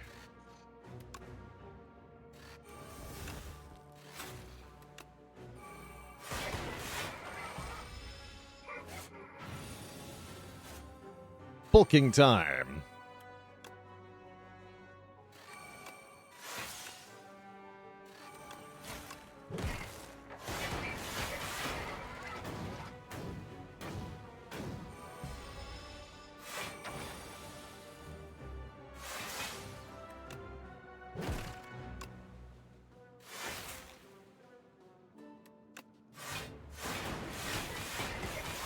Okay, take only 3. That's really not bad. Tuning Fork help there.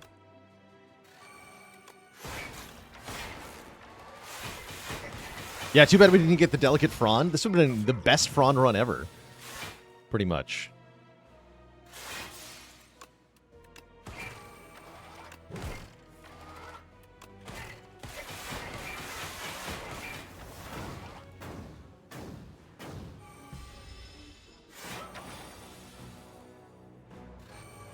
Oh, top decking the Synchronize was incredible there.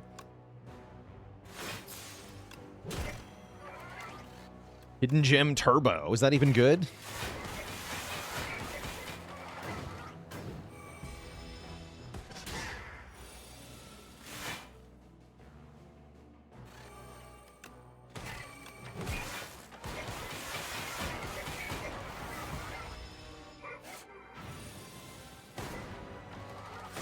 And then Barrage does 99 damage.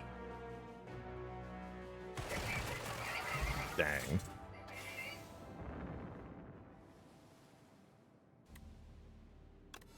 Get a second Heart of Iron. We get a Vambrace. There's Iteration. I'll take Iteration. And I'm going to lose the Fish Oil, pick up the second Heart of Iron. Good thing we got a Reptile Trinket. When you use a potion, gain 3 strength for the turn. Which means we have the potential to do the funniest thing ever. This Barrage is going to hit so hard.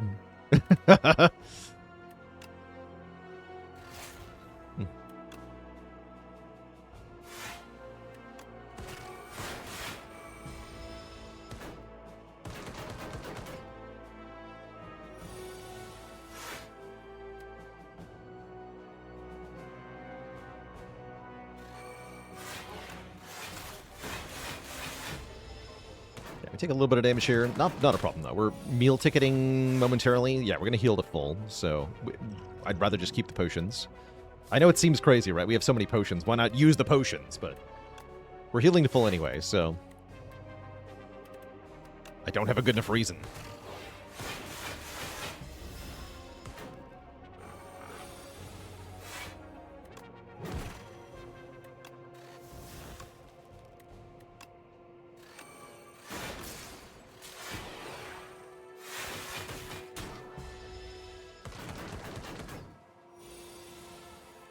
Bulleted to death. Plasma. I mean, we just want more orb types, right? Get in here.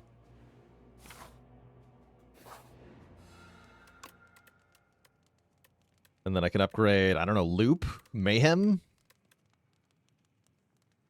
Actually, having an innate machine learning sounds kind of valuable now. Make that innate. Because now that we're going to be at 50 cards here. Let's see, we get Scrape, Beam Cell, Turbo, Hologram, Subroutine. Wait a second. Wait, this was awesome. Yeah, we get Turbo, Hologram, Subroutine, Production. Amazing cards. And Rend, I guess. Rend is fine. Oh yeah, and we lose 1 card too, so it's actually only 49. Pendulum for draw is good. Chemical X does nothing, right? I don't have any X-Cost cards. No, we don't have any. Sad. Oh well. We got a subroutine. That's all I really care about. Probably I care about a weak potion. Do I? No, I don't. Okay, cool. The event is going to be duplicate your deck. I hope so. I hope so.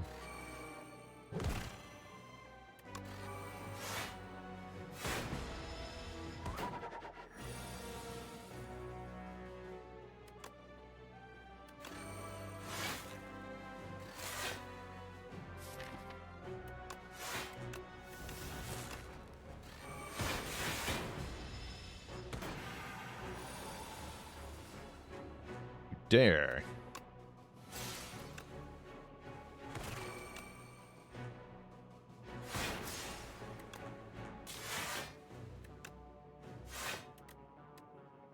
Follow dual cast, I can full block?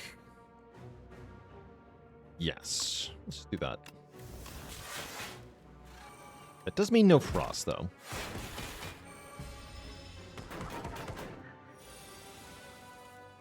A little scary.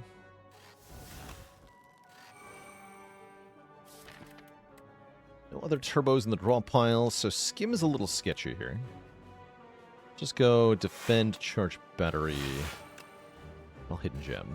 Ooh, glasswork. Okay, so we gotta play the glasswork. Nice, there it is. Perfect timing. We can play a lot of things this turn. We can play the catastrophe in addition to all this stuff. Let's see what that hits. More orb types first. What do you hit? Subroutine, null. Nice. So I can loop. And glasswork 3 times. And defend. Beautiful. IB Snuggy Pirate, thanks for the Prime sub and 3 months of support. 6 focus. Pretty good.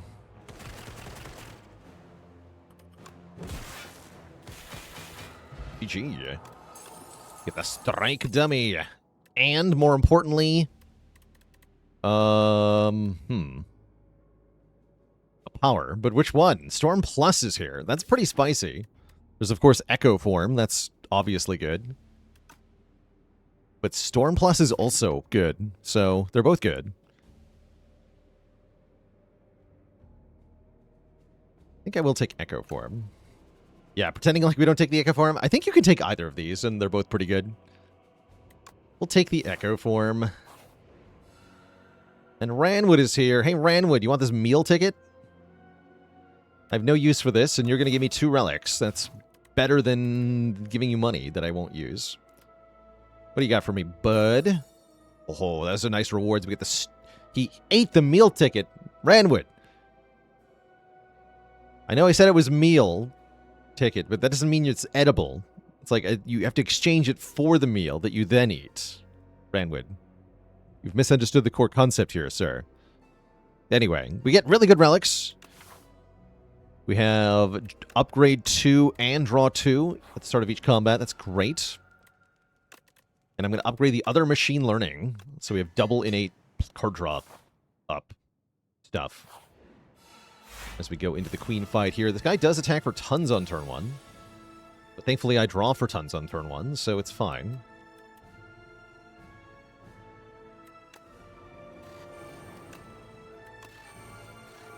I think I go Glasswork Catastrophe. Which sounds like a cool name for a band, actually.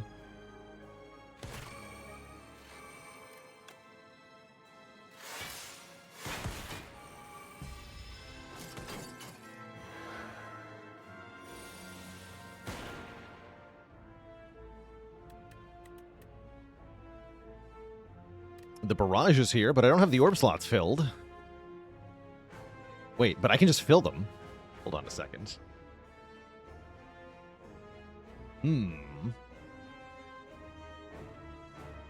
Thought they changed Short Shed to do 32 on turn 1. Yeah, it was weakened, though, from the red mask. So it was 32, gets weakened down to 24. But yeah, it was attacking for 32. It was.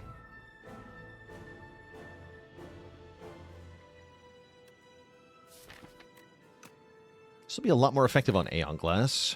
That guy's more of a jerk. Right? I think so. Yeah, I think so. This fight's not very scary.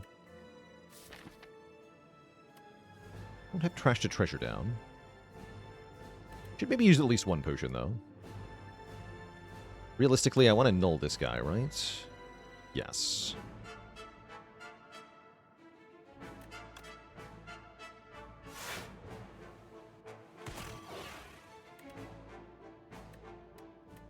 Maybe just energy potion to let me mayhem. Sounds pretty good.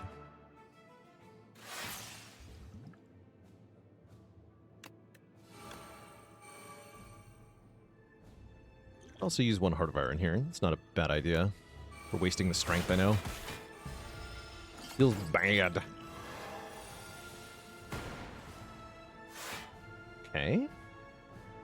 Okay.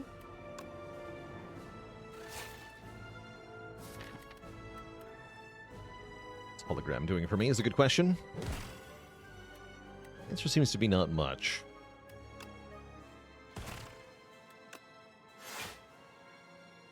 We're not taking much either. Flame Fusion looks very nice, actually. Let's get the capacitor here. Take 7.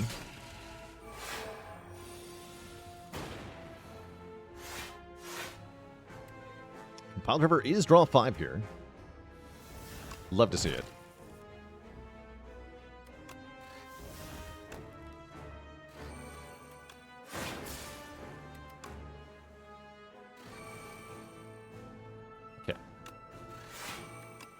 Are happening.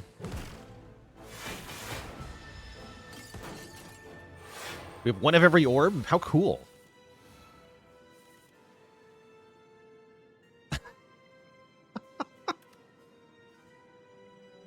It doesn't do anything.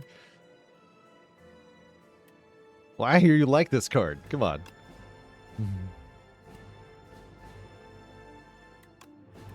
Synchronize gains 10 focus, though. Now that's a good card. Oh, yeah, we can scrape. Except I'm playing this. Probably.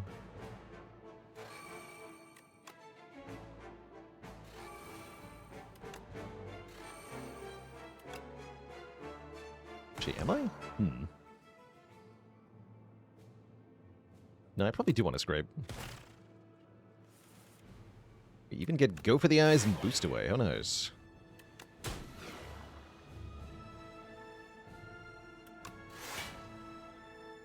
Giga Compiled Rubber. Okay, now we're full blocking. Let's wait another turn here.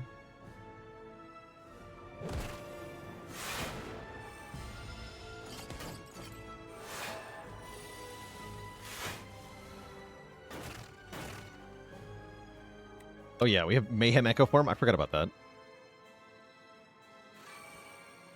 I forgot.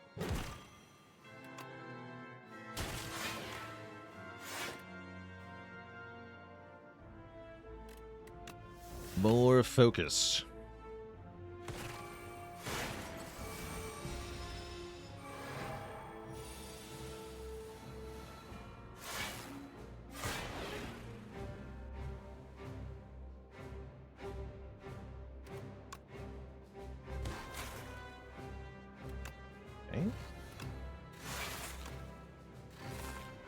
Oh, nice hotfix. Okay, we don't take very much damage at all here. Good.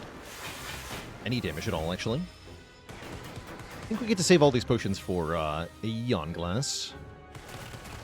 Top deck the Barrage with the Mayhem. Gets played twice. Holy. The power. Incredible. Draw 5 cards 3 times. Draw 15 cards. I have too many cards.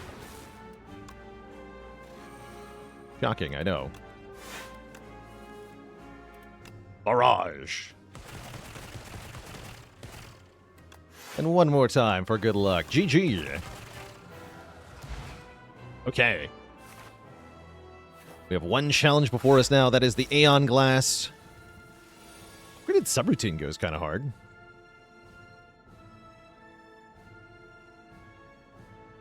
See, this is machine learning, and either Glasswork or maybe Hidden Gem, depending on how we're feeling. I feel like we're going to play the Hidden Gem for fun. Yeah, hit the Barrage, please. What do you got? Hologram. Okay, that's actually pretty good. Just take some damage here. It's fine. I know we could have blocked that with the block potion, but it'll be funnier if I don't. All right, is it time?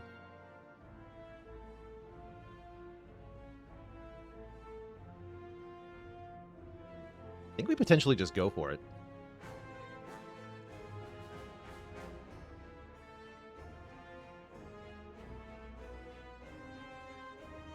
Yeah, sooner the better, yeah?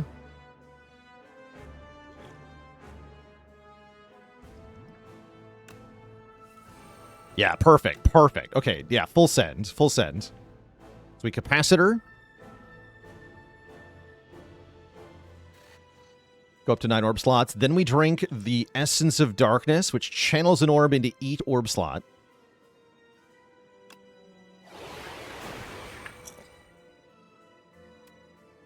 Then we drink the skill potion. What do we get here? Signal boost. I could have signal boosted the capacitor. I'm going to take that. Now I can signal boost Echo Form or something. Drink these as well. So we have 16 strength this turn. So this does 23 damage 9 times. You heard me.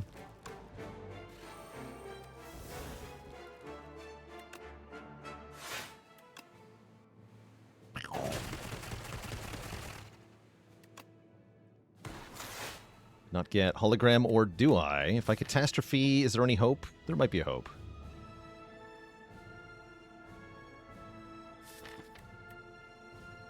Send it. Okay, that's acceptable.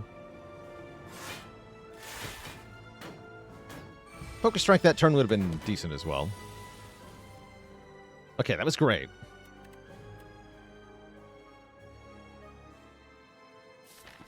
I can get the barrage back into my hand here if I want to.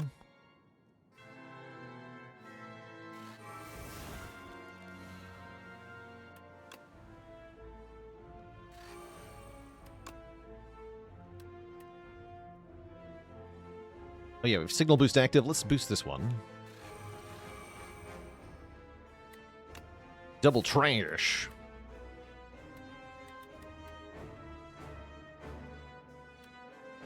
It's not the replay hologram. Okay.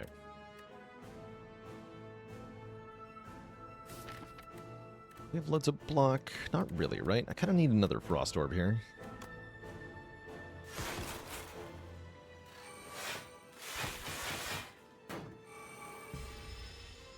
Lots of menacing Dark Orbs.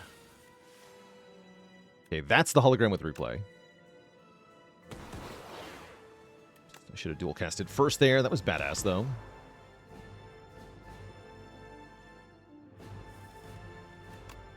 The routine lets me play all the powers. What do we want here? Hologram, fetching Beam Cell, fetching Barrage. And I think just fetching dual cast, actually.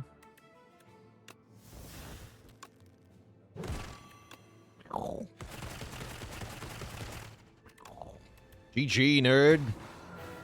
Get deleted. What a run. Lots of potion slots, lots of relics, lots of cards. Lots of nonsense in this one. GG.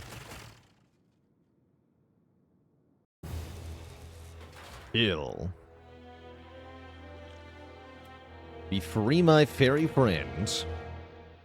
Do relics ever go to the second row? Yes. Yes. Currently, in the current I'm sure this is going to get fixed, but in the current version of the game, it's possible to get so many relics that they just like keep layering lower and lower and lower, and then they actually cover up stuff on the screen, and you can't click on the map because the relics are in the way. It's kind of a problem.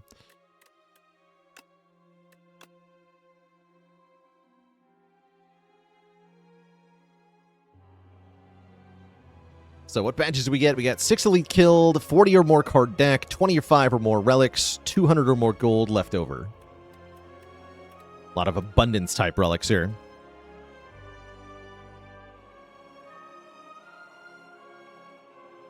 Do I think Parasol runs will get worse with Act 4? I don't think so. I mean, maybe. but I think they're just going to have more relics, so I think they'll be fine. Yeah, Parasol added 9 relics, essentially, which is pretty silly. Yeah, very good Parasol. All right, chat. Next up, we're going to play Clad. I'm always excited for the Clad runs. Very happy to play Clad here. Before that happens, I am going to take a quick break here, refill the legs, stretch the water. I'll be back in a few minutes with some more Speyer. BRB.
Right, chat, we are back.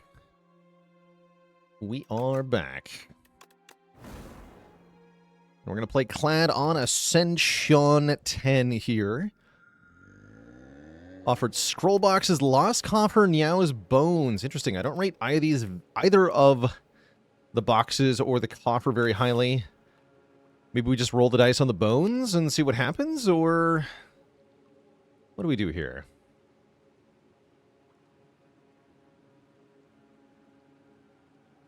Kind of down to roll the dice on bones. We can remove the curse pretty early, too.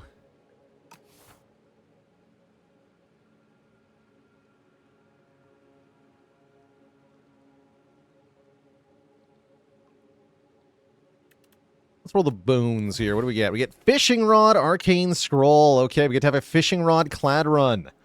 You'll love to see it. I am a firm believer in the power of the Fishing Rod. For the Clad here. The question is, how good is the Arcane Scroll going to be? Mangle's not bad. I wouldn't call that good, but maybe not bad. And we get Guilty, the best curse, because that's the curse that goes away on its own, so that's kind of amazing. We get a bonus rare card plus a Fishing Rod start. We get no downside eventually. Especially if I just take 5 combats in a row, that Guilty will be gone in no time. So I think with the Fishing Rod, one of the key things to do is to minimize events where possible. Events are stinky because combats are king. So we just want to take a bunch of fights. Looks like GG already. Only if we survive the early game. The early game might not be so easy, though. We got to be a little careful.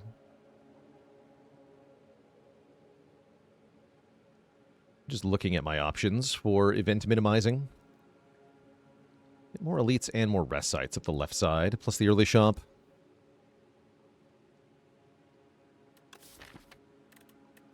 Yeah, so this is option 1.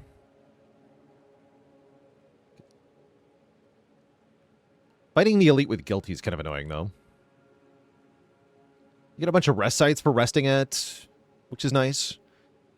Option B is something like this. We just start out with 5 combats. The Guilty's gone right here, which is quite nice.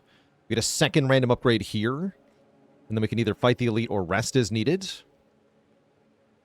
And then from here, probably go this way, but you could also go for an extra elite.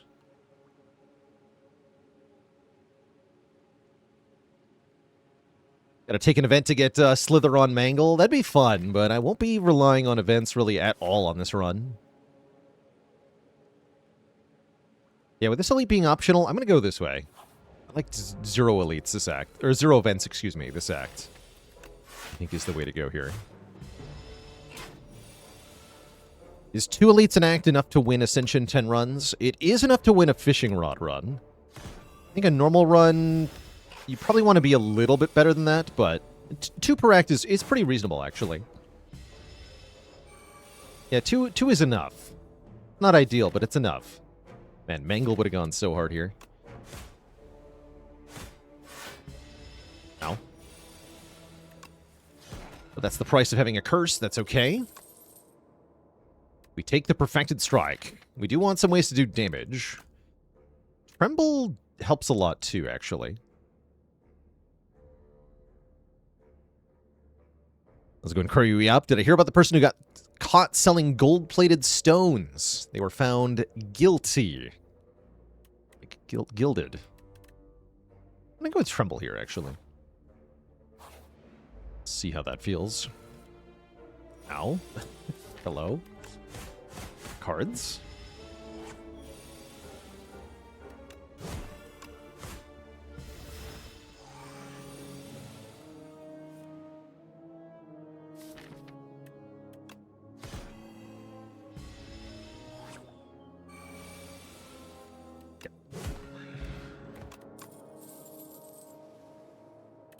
Headbutt I like. Twin Strike is fine too. I'm going to take Headbutt though. We can put Mangle on top, or once we get good cards, we can put those on top. Tremble is a bad random upgrade. That's a good point, actually. Would not say that Tremble is a good upgrade.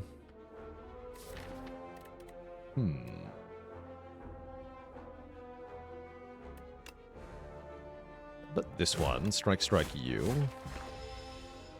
And this one dies to 1 strike. So I can hopefully double defend here. I cannot.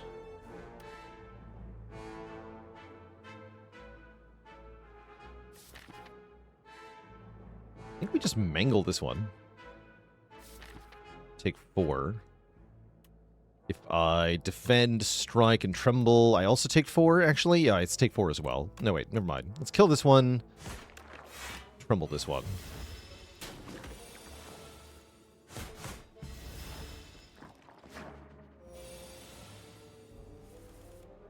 Cool. Okay, we got a strike plus. It's not very exciting, but it is helpful. Don't worry, it is helpful. I think we should also take our first source of area damage in this breakthrough to help us with the hard pool combats, which may have multiple foes in them.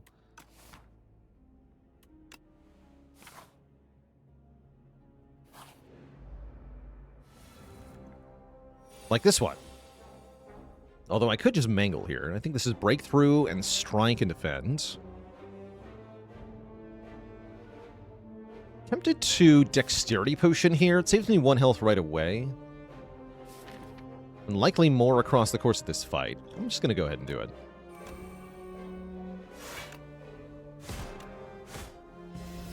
Usually go for the Shrinker Beetle first in this fight because they make you weaker. Need my breakthrough back. Am I doing enough damage? I don't know.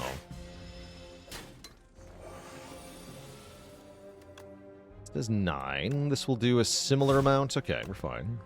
Yeah, good dexterity potion, looks like. Do I get any block on this turn? We do. Okay, yeah, good dexterity potion. Not bad. Definitely get beat up a lot. That's just the way it is.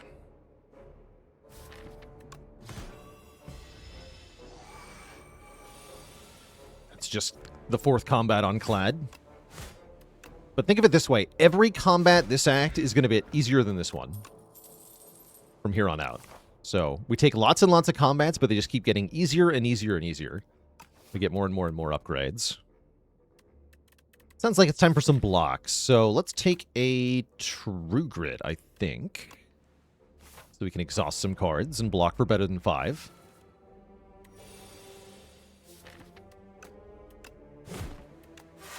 This fight's going to hurt. Almost assuredly. Actually, maybe not. Give me multi-attack into Mangle. 1 time. Beautiful.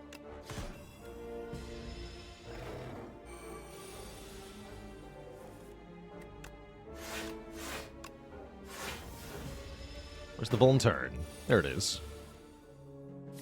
Okay, we just kill next turn, right? Don't even need to play this breakthrough. Okay, that is actually a really good fight. Thanks to Mangle. And now we are free of the guilt. The curse is gone. Only upsides from here on out. Cruelty is here to make vulnerable enemies take even more damage. With the Tremble in the deck, I'm going to click on that.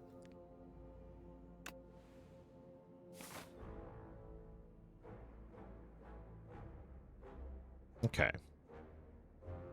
So realistically, I either rest here and fight the elite, or I upgrade here and then dodge the elites.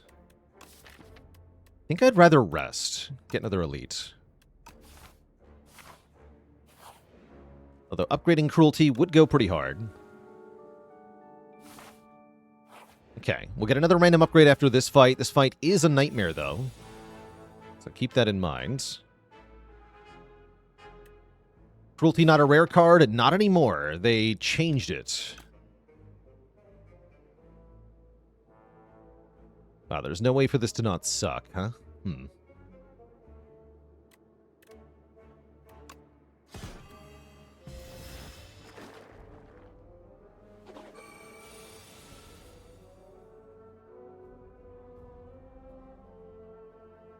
Alright, let's say I Strength Potion. How much damage are we looking at here? I can do 16... Actually, currently I'm doing 13. That's not quite enough. But the Strength Potion would get me there.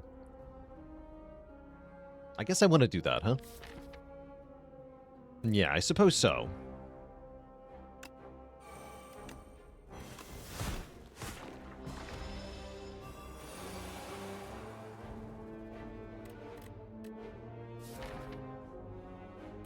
Go strike, defend, true grit. Okay, not in love with having to use a potion in this fight, but I am in love with the outcome. Oh, and I like that we upgraded the Mangle. That's interesting, actually. I also don't hate a Rage here. As a block card for attack spamming alongside. Might just be junk, though.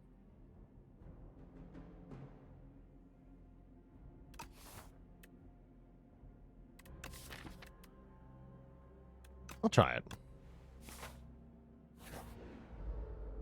Okay, I'm pretty happy with Frog Parasite being our opponent here. Not happy with drawing Mangle turn 1. We definitely would have preferred to draw that next turn, but that's alright. We'll at least get to apply a lot of Vulnerable here. We have Breakthrough and Headbutt hopefully working together for the second part of this fight.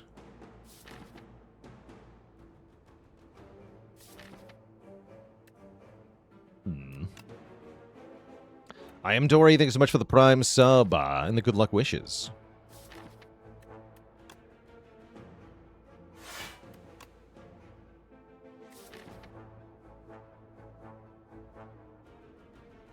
I'm going to headbutt something. I guess I'll make it Bash? Let's just have Mangle, so I have a damage option. I don't want to kill it next turn. That would maybe worth taking 5 to do. If I can just kill it with Mangle.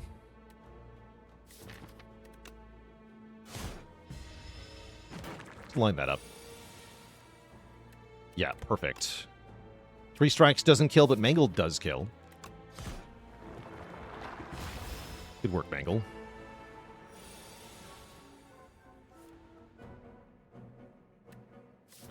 And then Breakthrough does 9. Let's get you down to 9. Let's get the Cruelty here.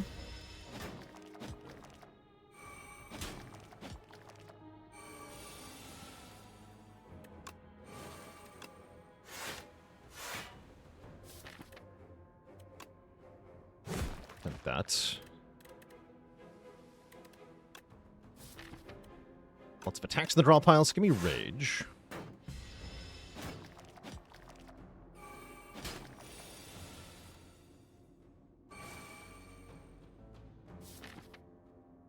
Okay, next turn we can break through and strike. So hopefully I can kill them both, right? Can I do that? Breakthrough does 9. So they have 11 and 10 health respectively. No, I can't get them both. I can only get one of them. Right? Actually, wait. No, if I bash one of them, I can, right? If I bash and strike, I can get them both. Yes, that'll do it. Yes, they both die next turn. I still take 6. We're taking 3 here, 6 next turn. It's kind of looking tough, but could be worse.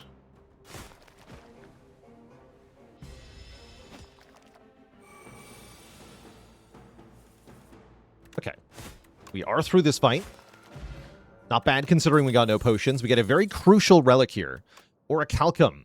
If we enter turn without block, gets 6 block and a crucial card. Not yet. Heals us for 10.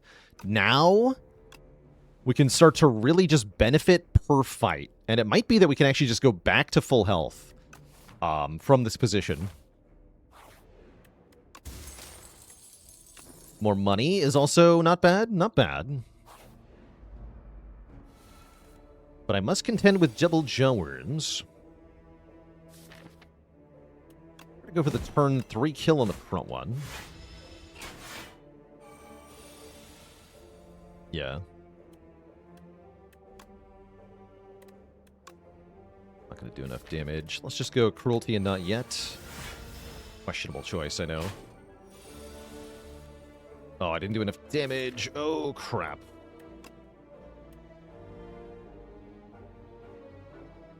Life is bad.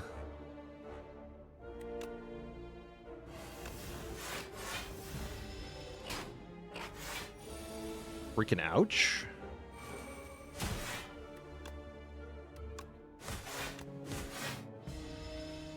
This guy has 6 strength now, and I've...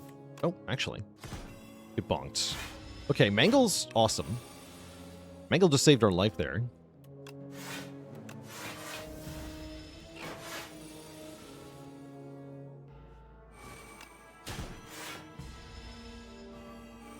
Yeah, to full health, you say? Well, maybe not. Not if the Nibbits have anything to say about that.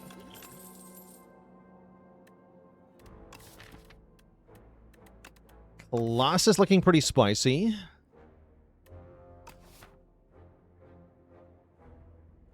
You know, plan for the boss still? I mean, I could take this Inferno.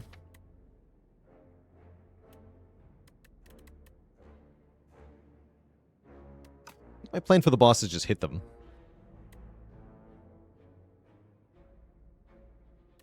Take a Colossus here.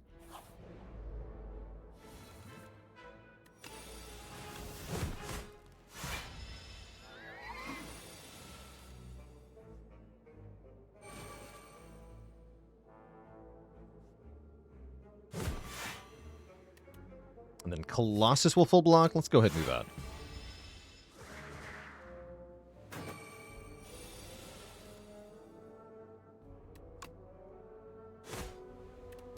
Can't kill it, huh?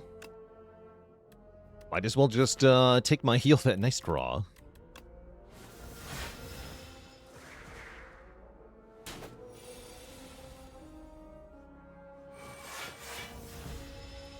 Ooh, this could get bad, actually. After all these days, we're in big trouble. Okay, not too bad. Pretty bad, though.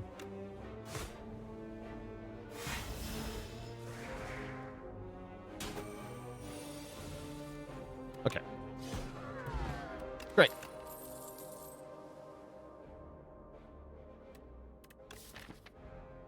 Do I take a bludgeon? I'm going to go with yes. This deck wants a way to get attacks that are free now. Thoughts on switching Dominate with Cruelty rarity-wise? I think it was a good change.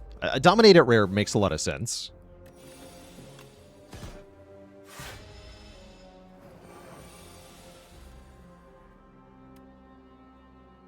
I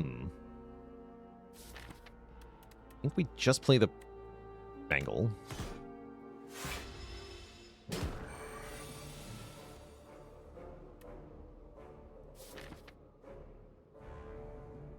And then we're reliably drawing a kill next turn. Is that correct? So I either get Strike, Tremble... I guess if I get Defend, Trigger, if I bottom deck Tremble, we're in trouble, huh? If I play Breakthrough, that's not the case. I should just pay the 1 health. So I could kill now. Yeah, we have kill, but why would you kill when you could take 7 damage but heal 10? Right? Why would you want to kill there?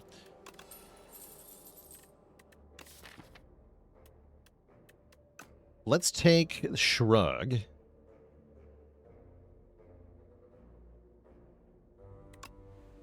Okay, now we actually are lacking a plan for the boss, and are a little bit concerned about it. We're more concerned about this fight, though. Especially with this turn 1 draw.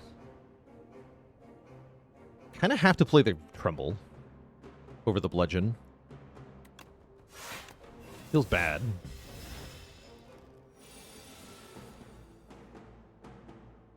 Yeah, now we're in trouble.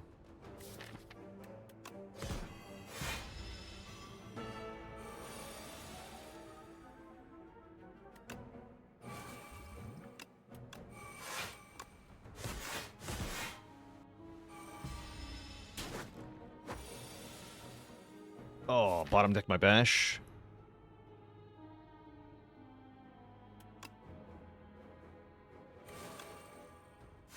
Yeah, we're in huge trouble here. We take another big hit on this turn with this draw. Again with the Bludgeon. Son of a gun. Just like dead to this draw.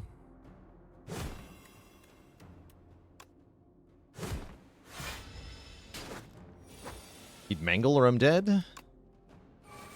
We just die. 1 off. Maybe if that was Bash Strike, that would have been enough. Not sure.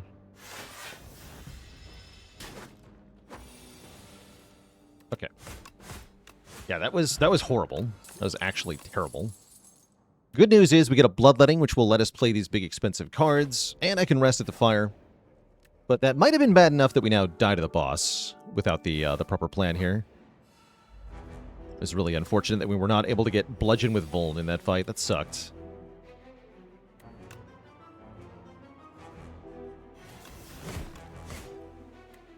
Might have wanted to headbutt the Strike Plus there, actually. Concerning, if so. Here we go. Kill that fool. Do I mangle? I think I need to bash again. No, I mangle. Oh, I can't. Yeah, bash again, never mind. That's right. Health dipping ever lower here. Definitely concerning. Waste 1 energy on this turn because of our draw. A little sad.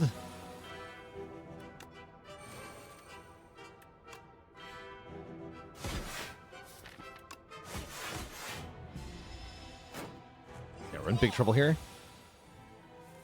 Very big trouble here. Gotta be Mangle on the follower. Currently taking 6, so I'm not gonna block Potion. Okay, there's Breakthrough to kill, but then I take another 6. We go down to 1 hit point. That's definitely not good. What is good is that I get to headbutt Mangle here.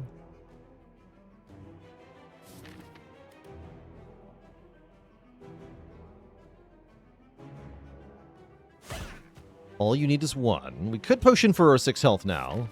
That's the other option. Then I can at least play Bloodletting, potentially. I think I'd rather have the ability to block 12, though, than 6 hit points. Even if I am at 1 hit point. I think.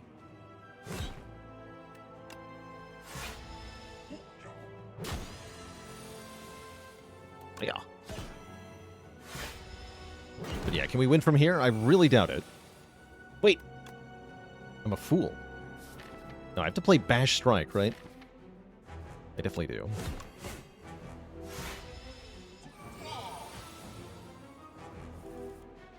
Aha. Not over yet.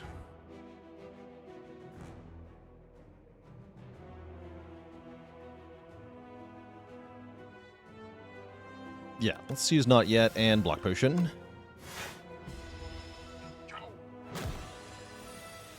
Let's just survive this turn. Which means I can use the Bloodletting. Excellent. So we can go Bash into Mangle here. Bash into Bludgeon is tempting. It does more damage, but we need the damage reduction from the Mangle. How do I live this turn, though? We have Shrug? We have Shrug. Shrug Plus. Good work. Oh, I'm in it to win it. Okay, hold on.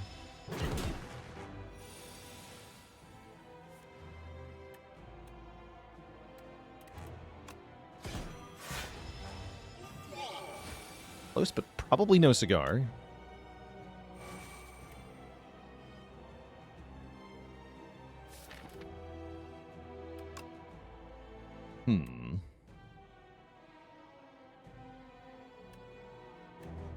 So go Strike, Defend, True Grit. Block 15, go to 1. I think I'm dead.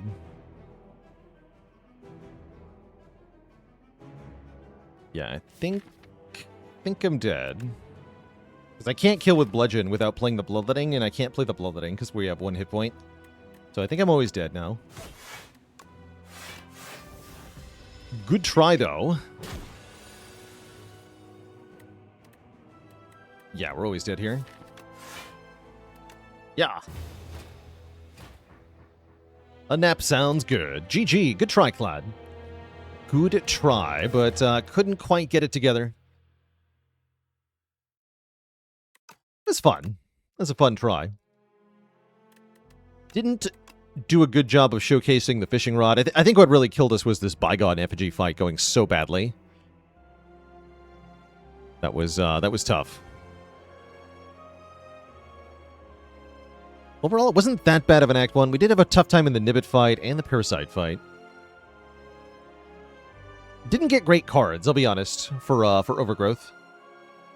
That's also part of what happened, but yeah, a little bit tough there. Fishing Rod does a bad time showcasing Fishing Rod. I mean, for sure. I think Clad can use it well, but I also don't think this Clad deck ever does a good time in Overgrowth. It's not like my other starting options were much better, mind you. We're talking about Lost Copper scroll boxes. Anyway, let's play some Silent.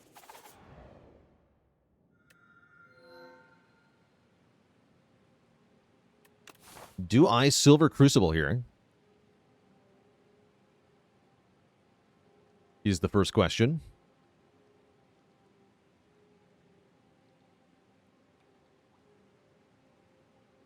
Signs point to probably.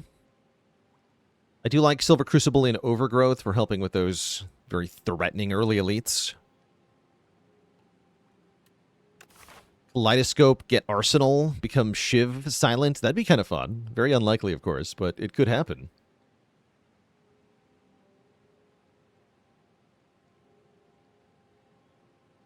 Yeah, I'm going to go with the Silver Crucible. Give me some early upgrades. And then we can decide which way to go from here. Probably doing something like this. A lot of fires. We have a lot of upgrades that way. That sounds quite good to me.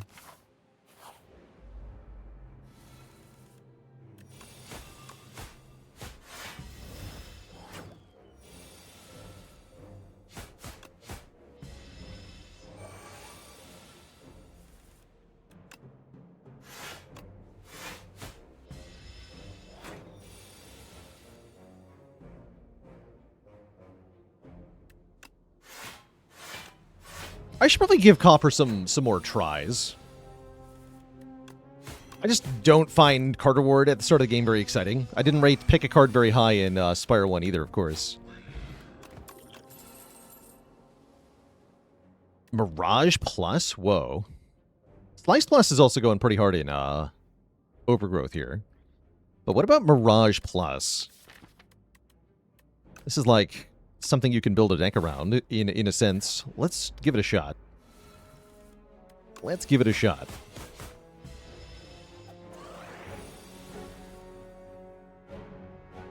Isn't Crucible always worth it, considering it's at least better than Warpaint Whetstone? No, it's not, is the thing. Warpaint and Whetstone don't cost you another relic. I mean, I guess they sort of do, in terms of the opportunity costs. But you're losing a relic and a different Niao bonus, actually, is maybe a better way to look at it. And the money from the chest. So the opportunity cost of Silver Crucible is much higher than that of a common relic. You do get to choose where the upgrades are going, which is very nice. Snakebite Mirage? Sounds like an awesome natural synergy here. I love it. Snakebite. And with 2 potions in my deck already, I don't think I need to go for the shop here. Although I do like Striker Move. I think I'm just going to go for another Elite here.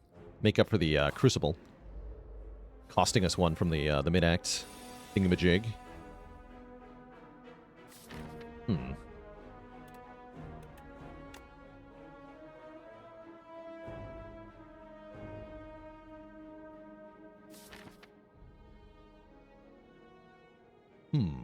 What is the right play here?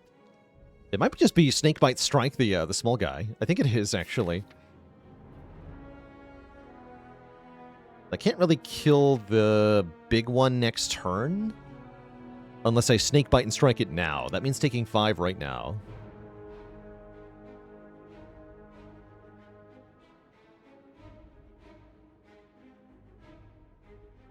Could Snakebite the back one and block, but I'm not sure why you would. That only blocks 4 damage next turn. I guess so you can do, like, strike, strike, defend to kill this guy. Actually, that's not horrible, right?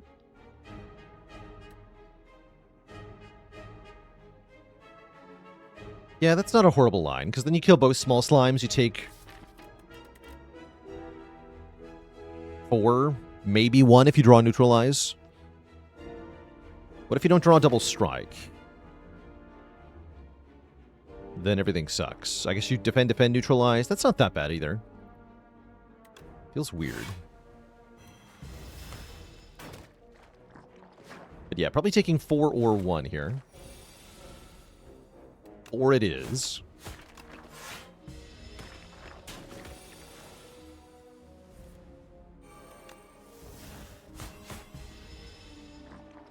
Sure.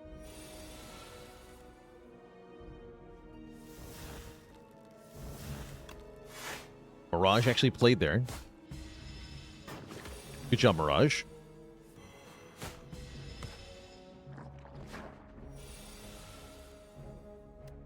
Merle says, on Overgrowth, I find that any and all immediate power must be sought because you're one bad advanced hallway away from being on the brink of death. Yes, definitely agree with that.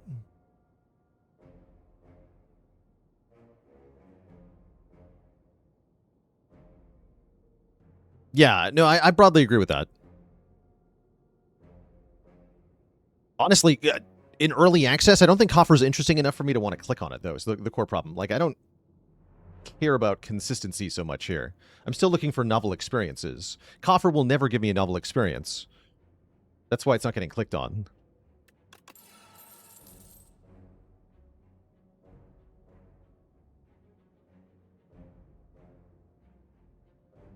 Okay, I guess we take a Deadly here, stack up on the poison. You could maybe try to take Haze.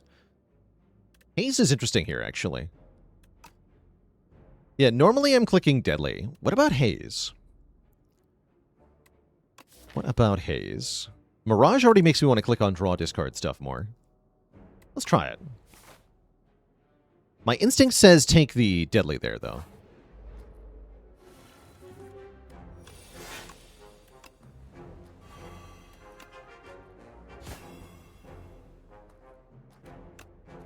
There, we block that nicely.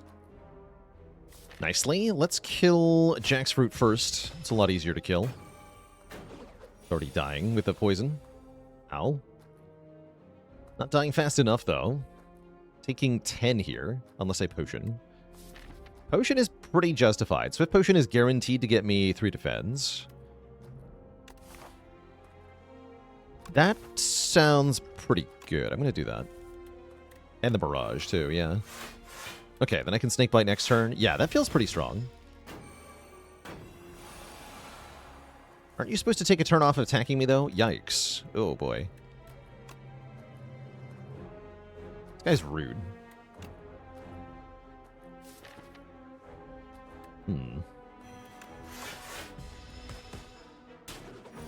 There it is. Oh, no. Oh, he got me. He got me good. You son of a gun.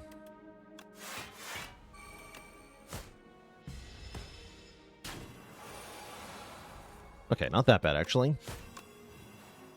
Yeah. Yeah, not too bad, but that was definitely not ideal. Do we take a Poison Stab or a Slice? Cutie and a dad joke. Dr. Noodles joining the almighty list of channel cuties. Let me get you added right away.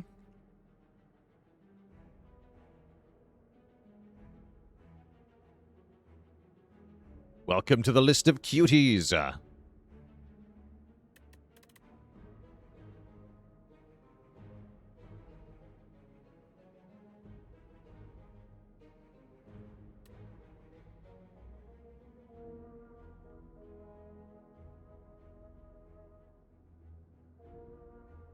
Which reminds me of this joke, actually.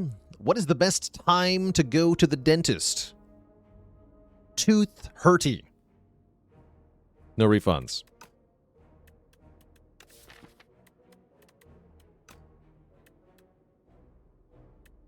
Yeah, do we Poison Stab here? I don't love it. It's a bit more damage, though, and we do want more damage. I'll take the Garbo card, sure. And I would love a couple of common cards, actually. Really like getting the cards early on this run. Shame we don't get them upgraded with the Crucible. But I was thinking Backflip would be excellent. We can take another Snakebite, or I can take Prepared. I think we should take Prepared so I can discard my my Haze. So I'll take Backflip Prepared. We're going to upgrade Neutralize. And we're going to go into the elite fight with a lot of upgraded cards. It is the Statue of Limitations himself. This guy's a bit of a jerk, but consider that I don't care. Also gonna Cure All right now. Yeah. Let's just play Poison here.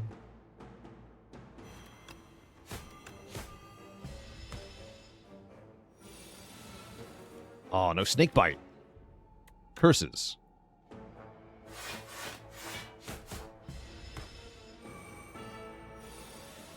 Okay, unfortunately, we bottom decked our good card again.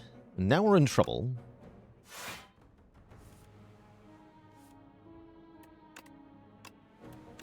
Keep it for now. Also don't get to discard the Haze. Here we go. I'm dying.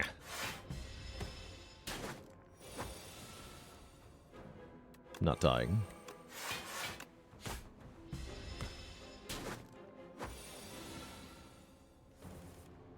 Okay, that was bad. It was very bad. But we lived. We get a Blood Vial, which will slowly heal us. We're offered an Acrobatics, which is tempting. Yes, I'll be taking an Acrobatics here. Could almost take Memento Mori. And now I don't mind resting at all because, well, we have a lot of upgraded cards anyway.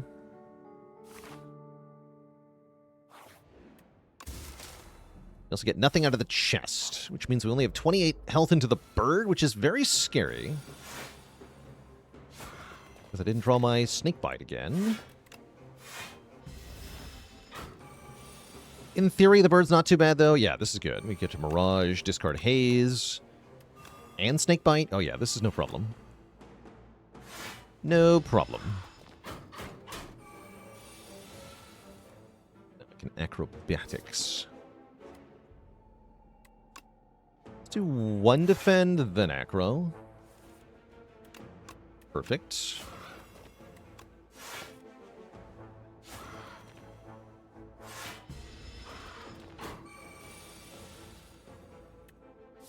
Excellent.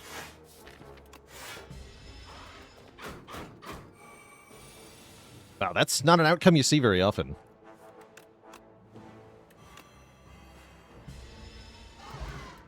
Cool. So that was 33 damage Bygone Effigy into 1 damage bird. We actually healed for 1 in the bird fight. And both Pinpoint and Ricochet look pretty okay here. Pinpoint in particular is very nice with Backflip prepared and Acrobatics and Mirage. Yeah, I'll take Pinpoint.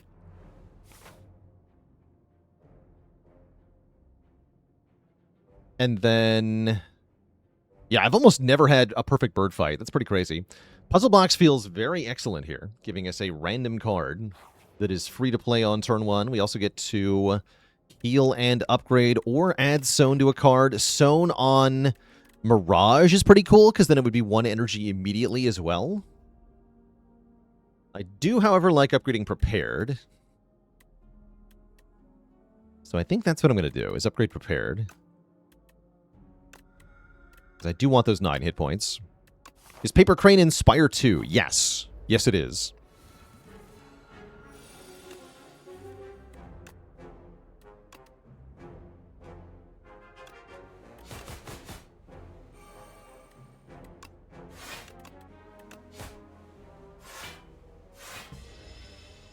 I feel like I need to take 1 there. Though I could have.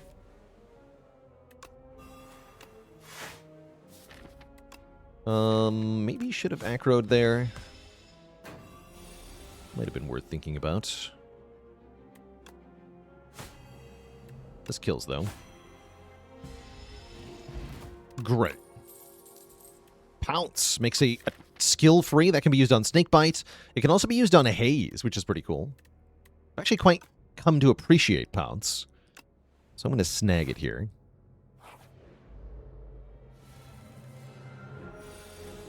Free after image. Nice.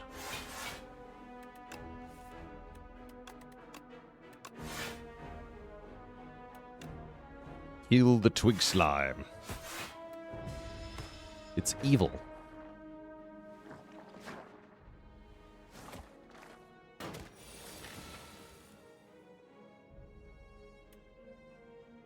And then I get to pounce into Haze. That's kind of cool.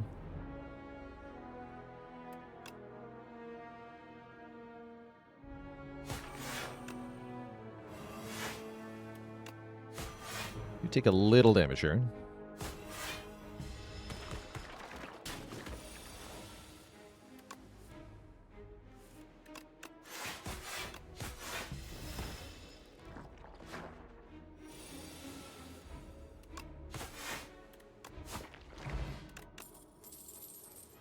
Backstab?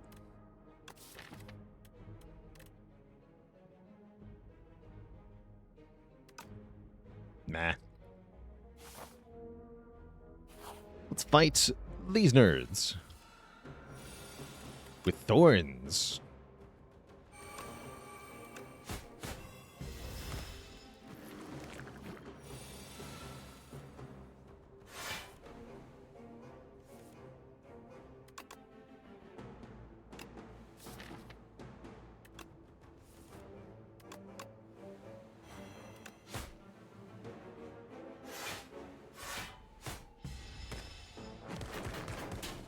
Two dice to poison.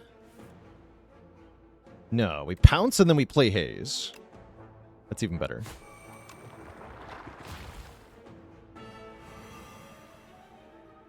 You'd love to see it.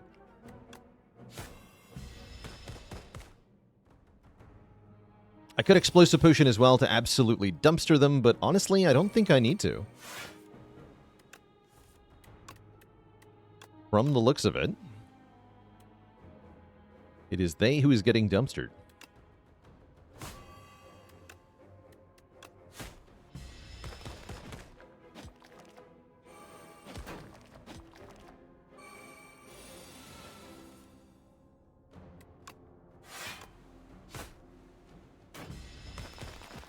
GG. We get a Gremlin Horn, another excellent relic.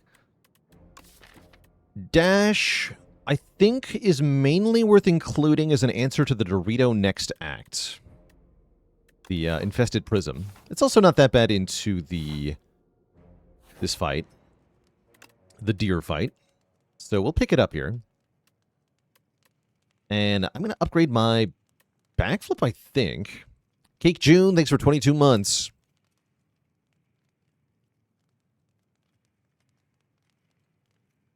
Yeah, I think that makes sense, Cake June, because when you make a copy of a card, you copy its afflictions as well. That's an unfortunate interaction, though. Music Box preventing your Ethereal Bound card from letting you play the copy. That is a little sad.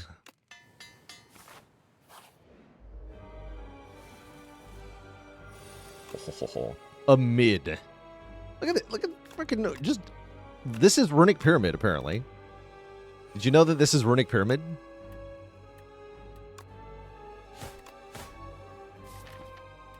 Okay, well, this fight's super free.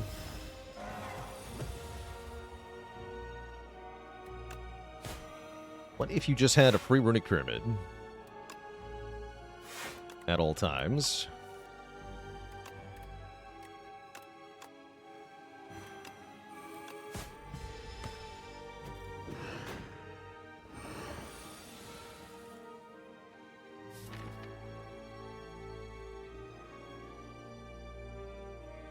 Take one here.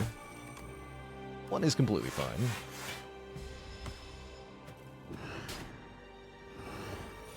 Any part of me that misses the old Welly plans? No, I really appreciate the reduced clicking. I really do.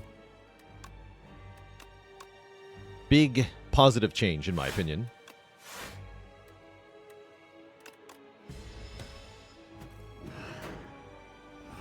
Okay, this turn we stun it.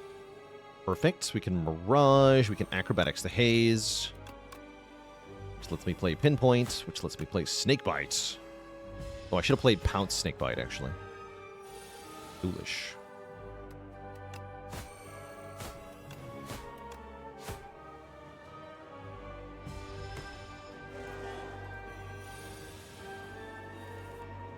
Okay, I did draw the dash. Then we win. And save my free skill into next fight. Not how it works. I wish it was, though. After Image looking pretty solid here. Burst is also decent with stuff like Snakebite. I don't think I want this Murder. But yeah, After Image for more block. That sounds pretty solid. What's more clickable now, the first Well-Laid Plans or Adrenaline? Adrenaline is pretty much the most clickable card. You do have to think about if you can actually handle the Well-Laid Plans a little bit. Sometimes it will clog you. But most of the time, it is pretty good. Do we take a big hug? Gotta say, this deck gets a lot better if I remove 4 strikes. It also gets a lot better if I have more energy with the Pumpkin Candle. Pumpkin Candle.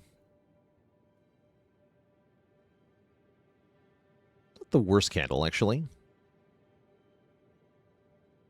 Hug is really good, though. It's kind of hard to go wrong with Hug. I'm just going to remove 4 strikes. I think that's going to be very hard to feel bad about.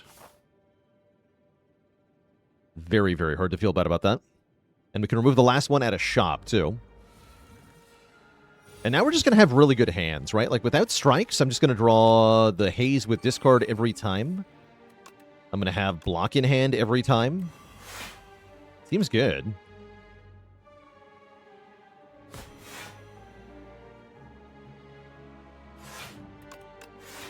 Guess I don't want a Shadow Step here.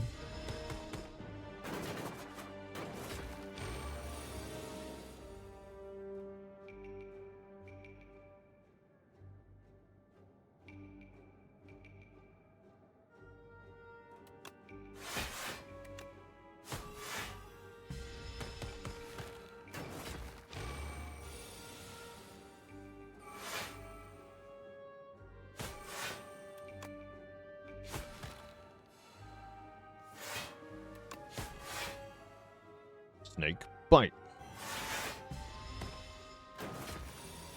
Okay, good fight. Ship in a Bottle is a pretty good potion. Dodge and Roll Plus is a pretty good card.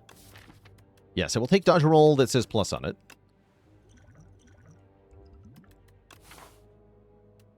I'm going to lose the Powder Demise. Kind of scared of Decimillipede, so having the Explosive Ampule is going to feel pretty good. At least I'd like to think so. Just go Pounce, Survivor, Defend. Acrobatics does do damage with Speedster, but I'm not going to do that. I'll take 0 damage here.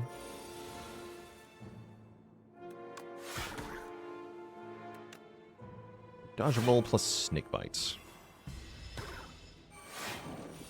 Can I actually deal with you being underground? I sure can't. Okay, that was a truly bad draw. And now I need to ship in a bottle. Unfortunate. Very bad.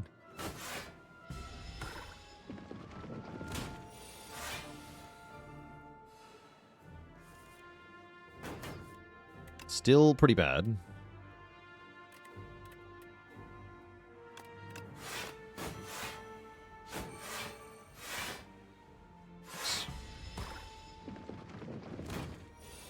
Could have kept the free skill into this turn, actually. All good, though. Snake Bite. Yeah, not a good fight, but that's alright. We at least get a replacement potion. We're offered Predator, which I'm not in love with. Piercing Whale, which I kind of am in love with. It's not bad.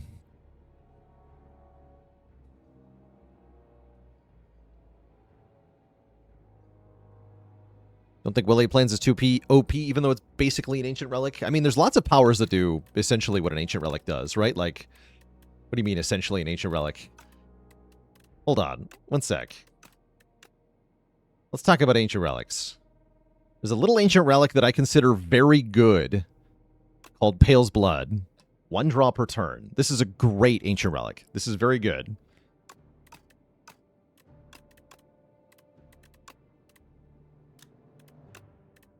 Is this card OP?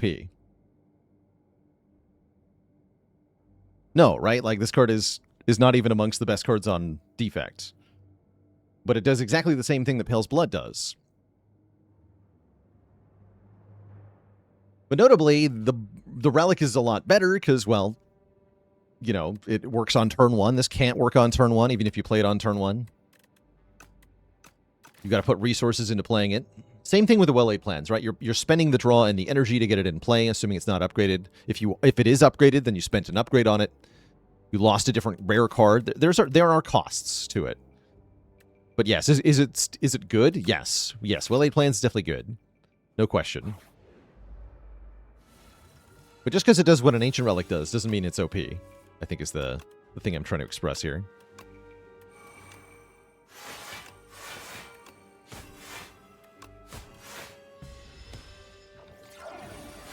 Yeah, Pyre is 2 energy relics. That thing is crazy. Pyre is ridiculous. Why is Pyre even allowed to exist?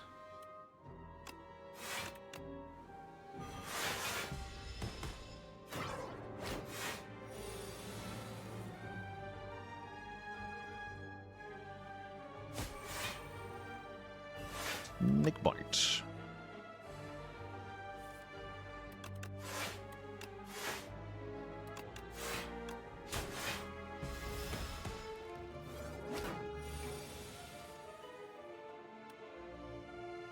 Not kill it. Ow. Our speed potion then.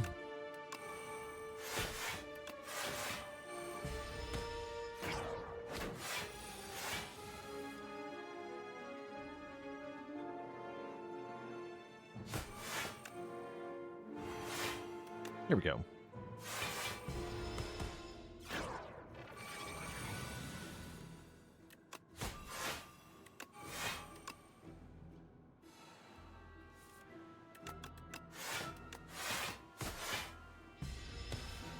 GG. Another Mirage Plus, or a Memento Mori Plus, or a Calculated Gamble to allow us to discard our entire hand and then draw that many new cards. I'm going to take that Calc Gamble. And now we definitely want to increase the amount of cards we can draw, which we can hopefully achieve by transforming our Strike. No Strike deck. Get another dodge and roll. Okay, maybe have too many defensive cards now. Why is Pale's Blood considered good while Ring of the Serpent wasn't? It's because Ring of the Serpent required you to sacrifice the Ring of the Snake to get it. So you lost 2 draw on turn 1 to replace it with 1 draw on turn 1. And that meant you weren't actually gaining any new cards until turn 3.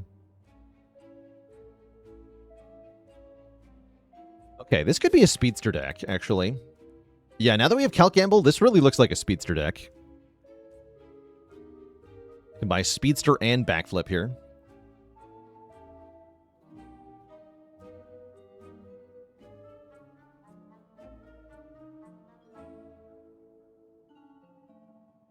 Flagon's cute.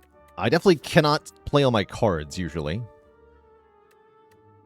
How's the new Silent Starter Relic upgrade in comparison? I like it a lot. It's only good some of the time, but when it's good, it's really nice. Hatchet so we have an attack. Who needs attacks? Not me.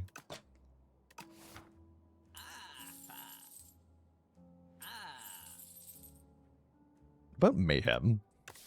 Never Mayhem? Actually, not a bad Mayhem. It's not a bad Mayhem at all. It's a fun way to scale. Probably just want to lose a Defend here. So basic and yet very effective, right? Defends are doing nothing in this deck. Defends are very bad. Goodbye, Defend. Hello, dead nerds.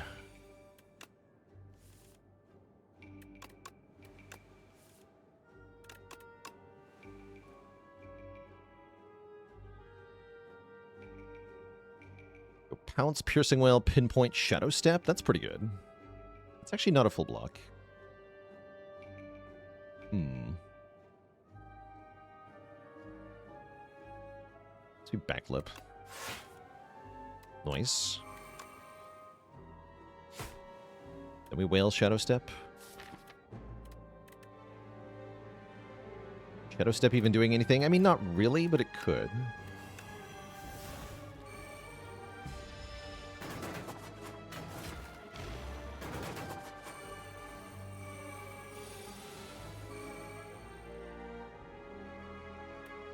Actually, yeah.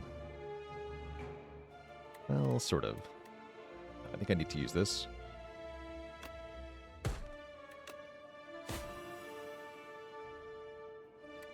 I probably want to draw a card, yeah. Yeah, that's good. Okay, not too bad.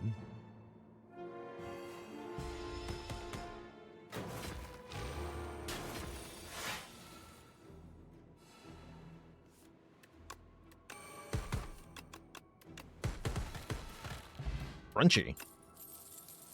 Oh, I like that the Gremlin Horn activates Speedster. I hadn't thought about that. That is nice. That's a nice chain reaction. That almost makes me want to upgrade Speedster to be innate. The guaranteed turn 1 draw. I do want to draw more cards. Let's upgrade Acrobatics. And we're going to get Hourglass for 3 damage per turn to every enemy. That's definitely helpful. And I think I'm going 2 upgrades, 2 elites here.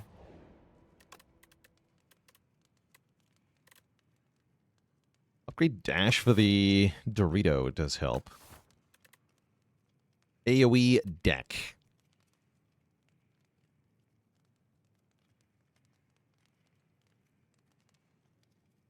This gets plus 6 damage, which is also pretty meaningful. Take plus 6 damage. Okay, it is Dorito first. We do get Dash on turn 1. I think I'm going to use my fish oil here.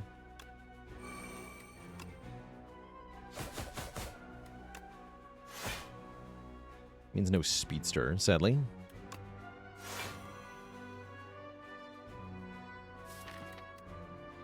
Think I'm okay with this? I think I'm okay with this.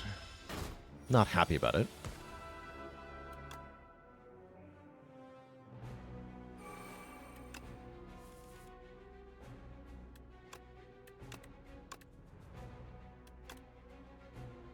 Playing this, am I? Actually, it might be. Actually, that's probably what I should do.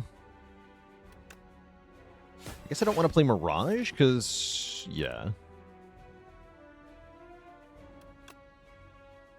Just dodge roll then. No Mirage.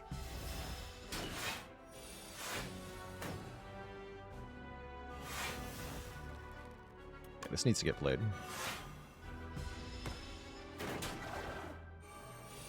Thank you, Piercing Whale, for the help.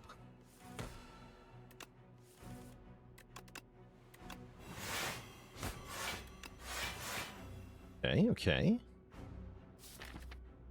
Gamba.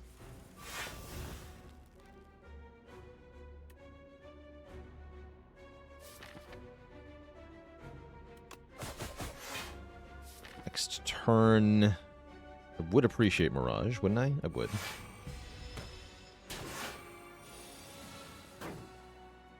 Draw the Dash. Or no, the P-Stab. Dash was already in the discard pile. What am I talking about? Ignore me.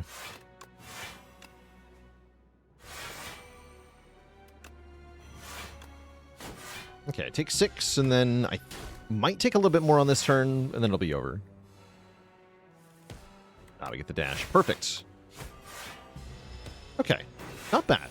Not bad. We get a Tingsha. When we discard a card, do 3 damage to a random enemy. That's starting to look pretty spicy. Tingsha Speedster Calc Gamble can slap pretty hard.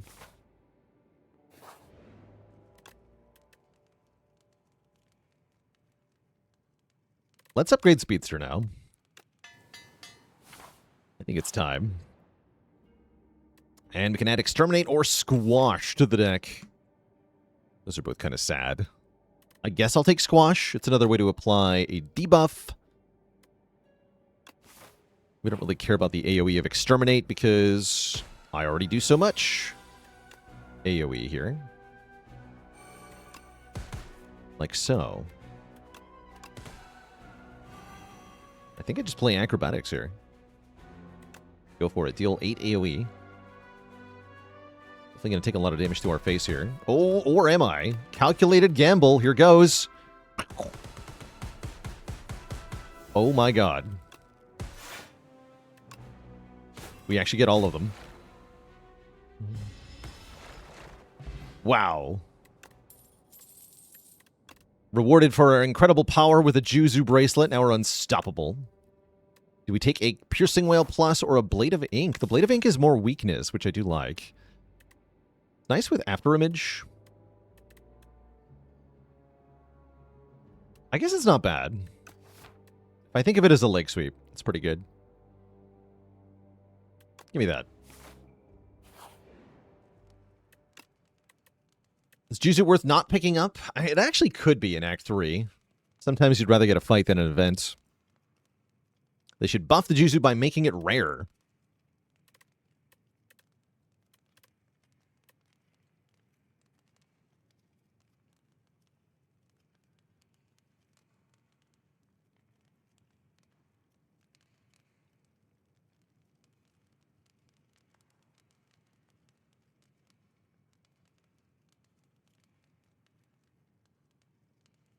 What were the mods I used for the Slay the Spire 1 run in Spire 2? Those mods were Acts from the Past. He's the one that added Act 1, 2, and 3 from the first game, and then Act 4 the Heart is the name of the one that adds the heart.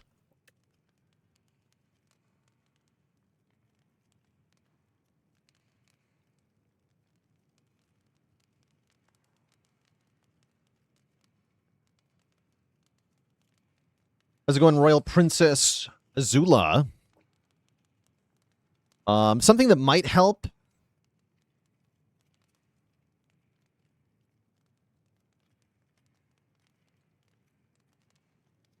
Something that might help you is an article I wrote on Untapped called Core Deck Building Concepts, which kind of helps explain some of the basic ways to think about a deck builder. Here's a link. Whoa, what did I just do to my chats? Didn't know I could do that. Anyway, here's a link to the Core Deck Building Concepts article. I'll link that again.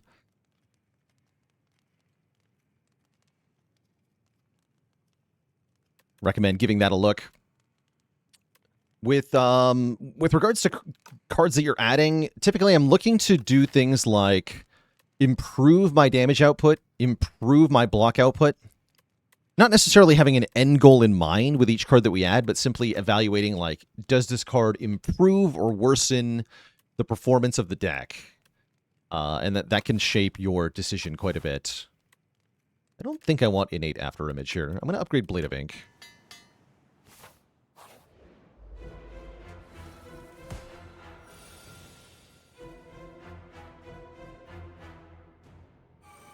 I might Dex Potion this fight, but we have Anticipate on this turn, so maybe I won't.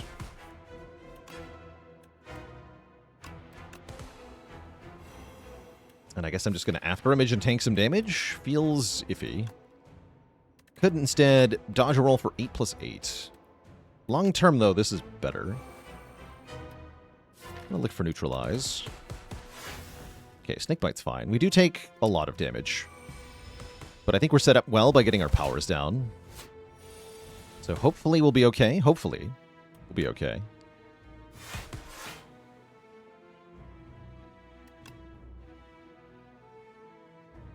Okay, you I need Weaken for 3 turns.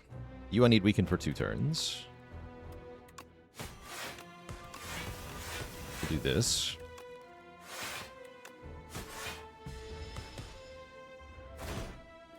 Defaulting to Rocket here as our first target might not be correct, but that's what I'm doing.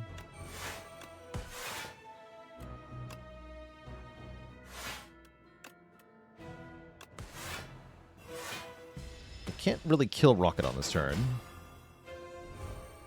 We have to survive this no matter what. Thankfully, with a lot of energy, it shouldn't be that hard, right? I wouldn't call it easy, though. Spooky.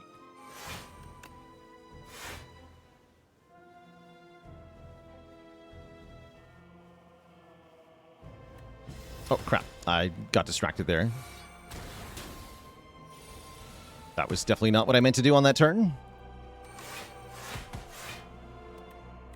I got interrupted briefly. I think that's going to kill me. I might save and quit that.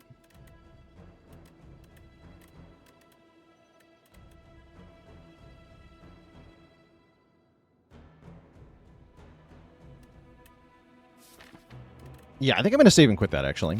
That was not what I meant to do.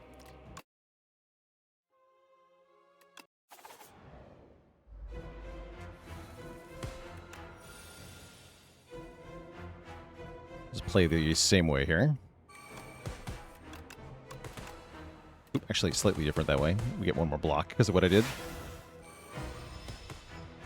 Dupe, thanks for the Prime sub and 5 months of support.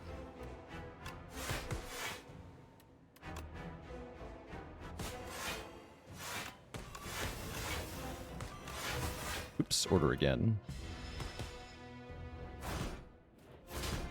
No, that actually wasn't chat distracting me that time. That was a real-life intrusion.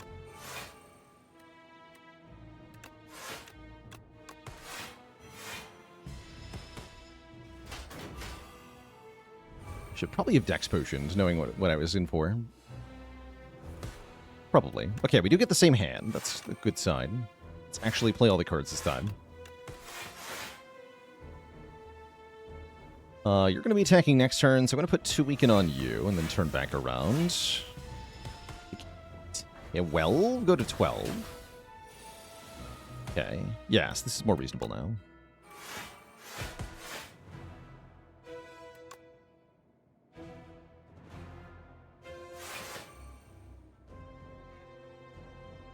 Nice.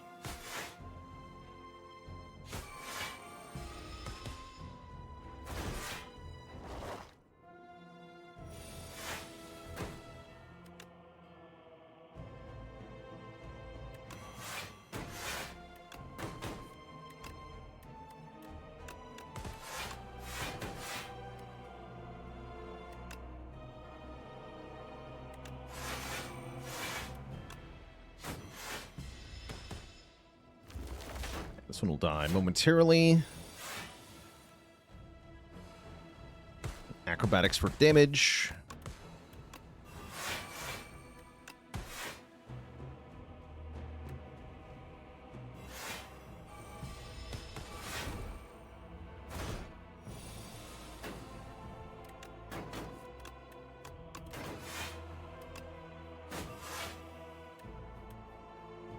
That's also fairly big spooky. Fairly big spooky.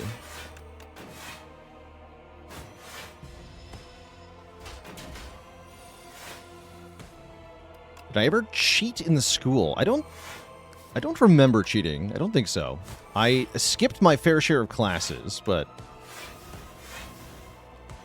I don't think I ever would have cheated on anything.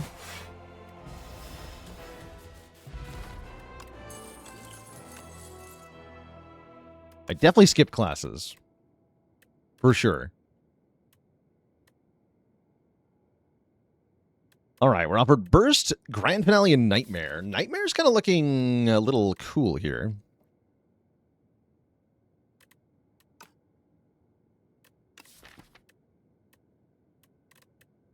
Nightmare Speedster. I'm thinking Nightmare After Image, probably. There's also Burst. Burst can be quite good with things like Snakebite, with all my card draw cards. Actually, Burst goes pretty hard here. Yeah, Burst does go quite hard here. Actually, I'm going to take a Burst. Burst Calculated Gamble in particular, yeah, is a little bit busted. And what's up, tanks? Mauls here. 3 random attacks are here, or the Psy for 7 block a turn is here. 7 block per turn sounds pretty good. We've already got a good damage engine and a good block engine, so this will make us essentially invincible while we focus on deploying the damage. Any cards that I feel really need an upgrade here?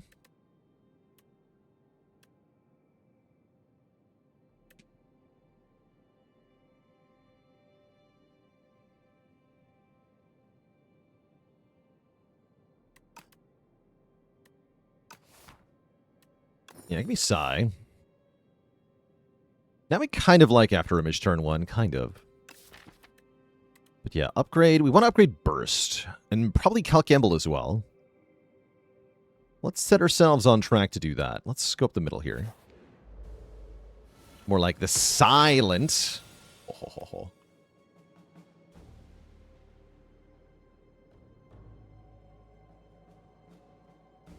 Get him.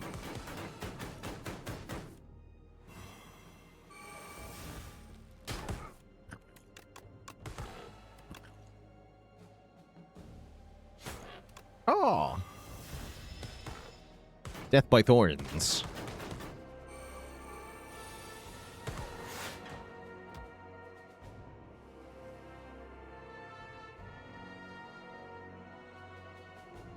Wait, why did he die? Oh, the Hourglass got him. Okay, great.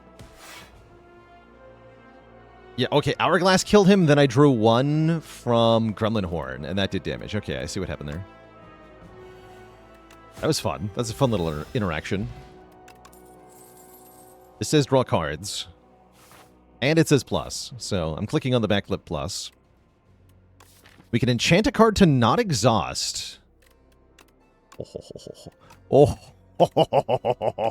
Yes. Close enough. Welcome back, old calculated gamble. This is what this card used to do.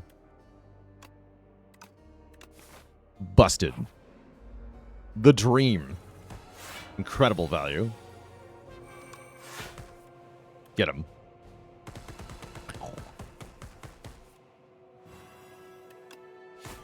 Order. Yeah, and we can upgrade it to Retain if we want to.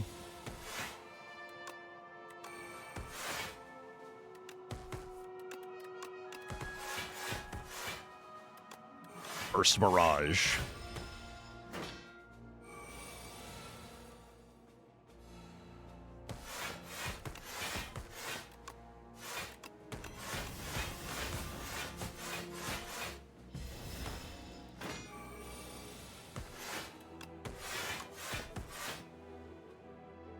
Snakebite doesn't kill? How sad.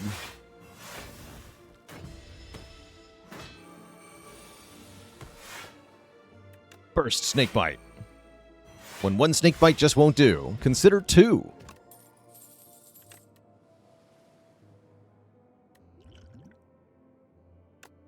And I'm going to swap this Dex Potion for the Skill Potion here. Do not draw fewer cards. Instead, upgrade Backflip and Dash. You sample the Fragrant one. And we get to create a custom card. You there, skill or power? Power that makes powers cheaper is very good. A power that gives strength and dex is also very good. I think I want power. I also would not mind the skill that says block 8, draw 3. Like a super backflip. But give me 2 strength, 2 dex. Foot. It's like footwork. You could make that innate. I'm not going to because of Speedster. That is our only problem with this deck, actually, at the moment, is that our energy output is the meager 3 per turn.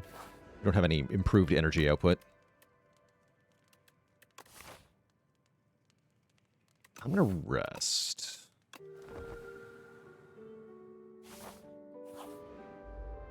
We do have Mirage, that's true.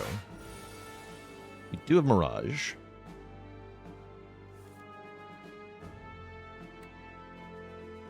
This fight I have to play Speedster, surely.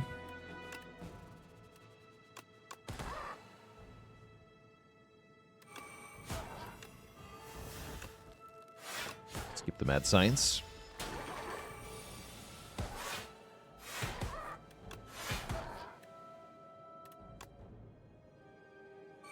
Fire!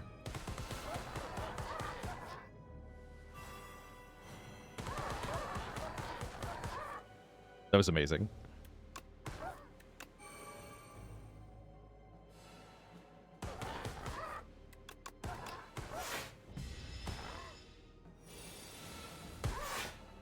And again! Again!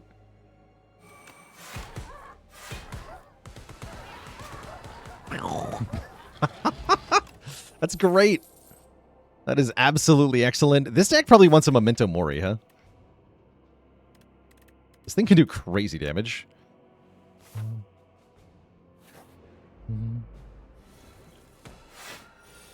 Ooh. Fire! Also, ow. Help! I guess Corrosive Wave earlier would have been fine. Tactician's fine, too. And I can, like, Mad Science, dodge roll. Still take a fair bit. But that is the core problem with the deck. Really, the only weakness is that the turn 1 having to spend 2 energy on Speedster is a little cumbersome.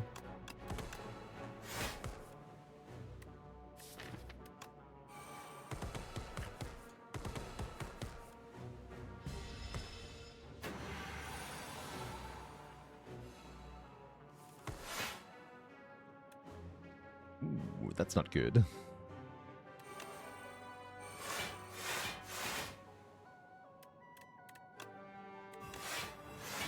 Only take 13, actually. It's still not good, but it could have been worse. Oh, it is worse. Oh, no. Oh, this guy messed me up.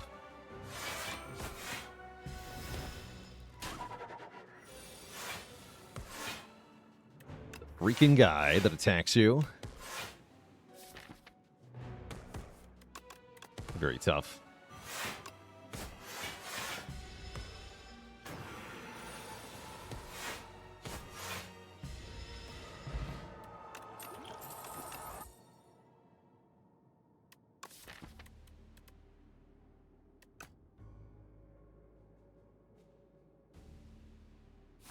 All right.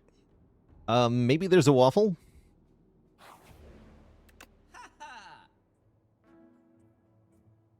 When you play a ship, we're not doing that. Mini cannon. No good here. Royal Stamp. Make a card have innate plus retain. Burst? Royal Stamp Burst is kind of badass.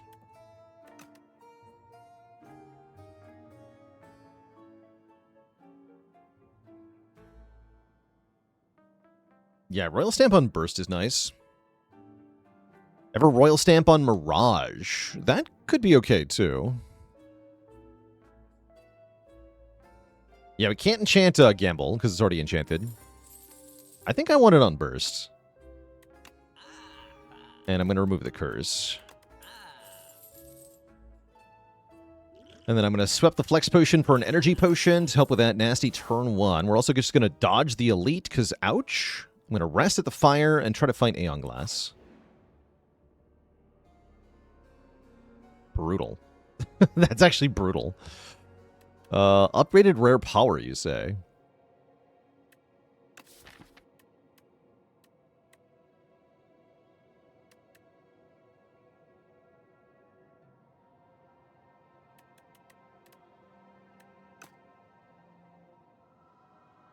A mid? That's not a mid. I'll take Tools of the Trade Plus, though. That sounds pretty good. Sure would be nice to have a fairy in a bottle, though. If I'm being honest.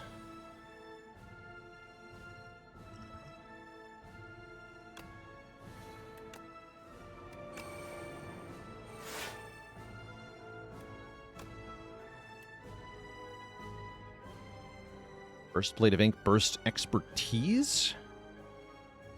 Think so. Single Mirage. Break through all this artifact and apply a bunch of Weaken is nice.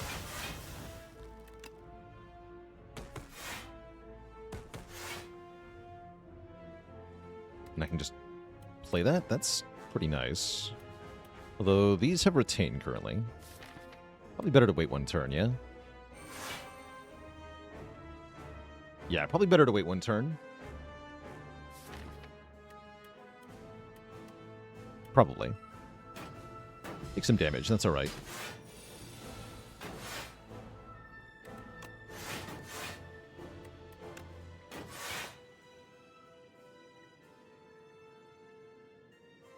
It's snake biting time.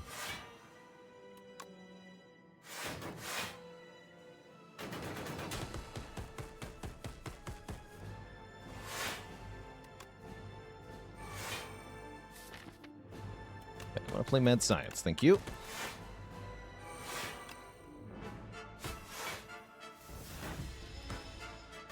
Okay, promising, promising. Is there any consideration for Serpent Form there? Not really. I don't have the energy to play Serpent Form.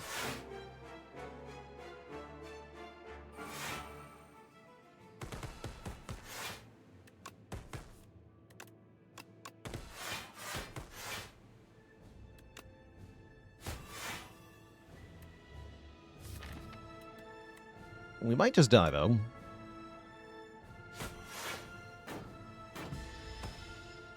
Dying is definitely an option here.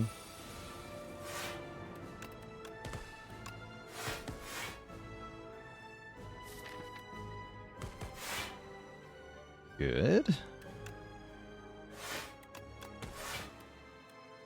Retain.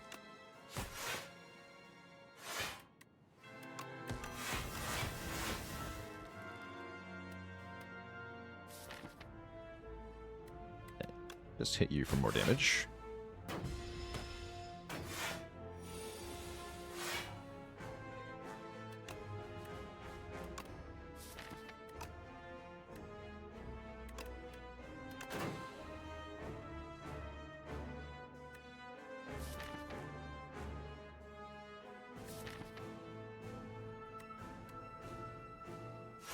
Let's burst Snakebite next turn. Like defend dodge and roll here.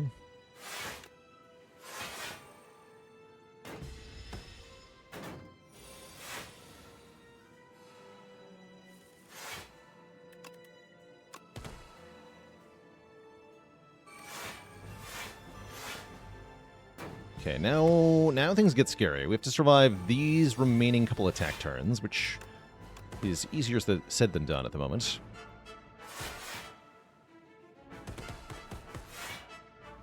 Yeah. But Wither's doing 9. Oh, that was good. The Tuning Fork. Yeah, nice Tuning Fork proc. But yeah, Wither's doing 9 means we're in a bit of trouble here.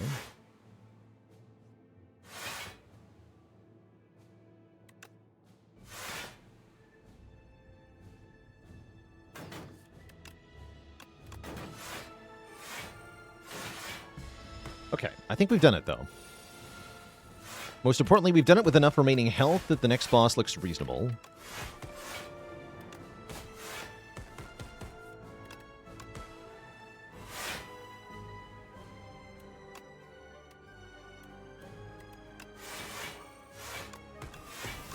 GG.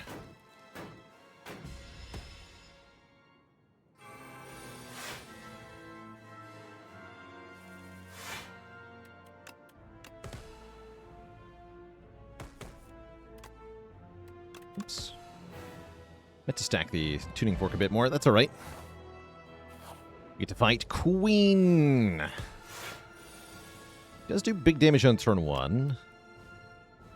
Yeah, like if I After Image Speedster, we're almost dead. Right?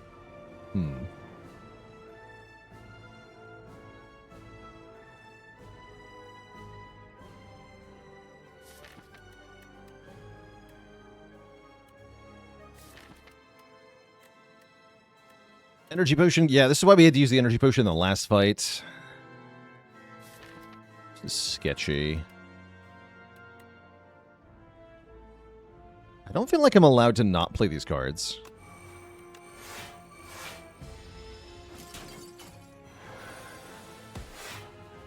I sure hope that was true.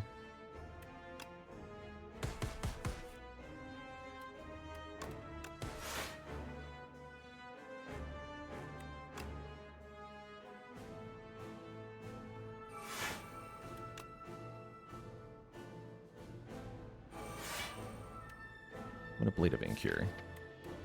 Been very low.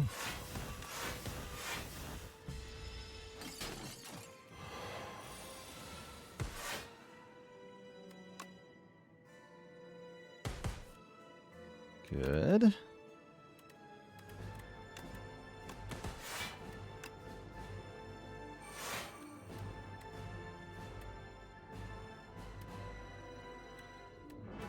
Looks like I might have to, let's see, 9 by 3. We've already got 9 by 2. Oh yeah, we're fine.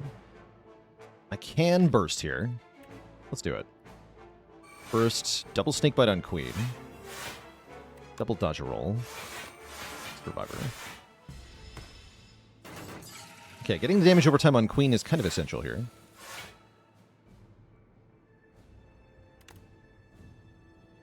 If I discard this, I can't play dash. That's fine.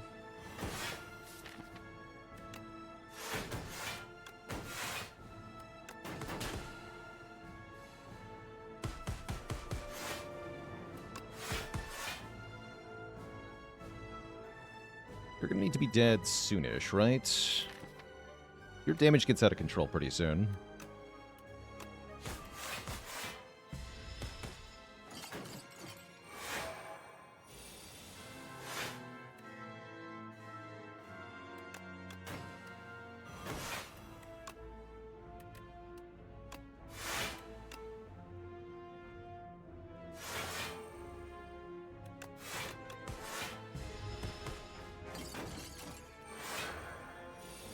Yeah, no piercing wail this turn. That's a little scary.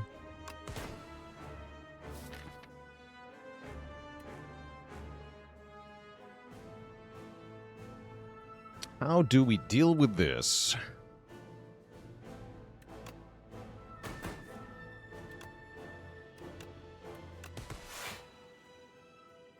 I think we use burst.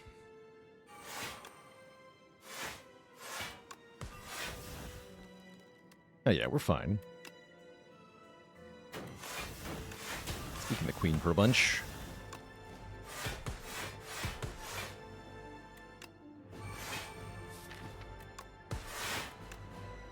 Okay, great. I think we're gonna make it, chat. Patapatapon, thanks for 74 months of support.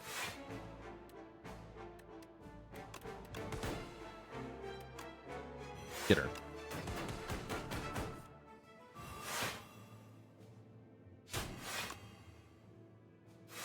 Burst.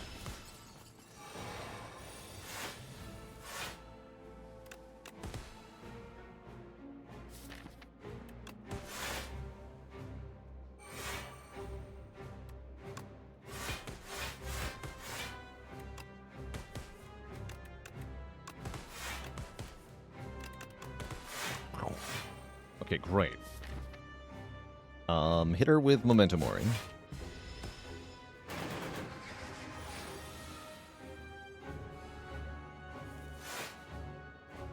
Am I dead?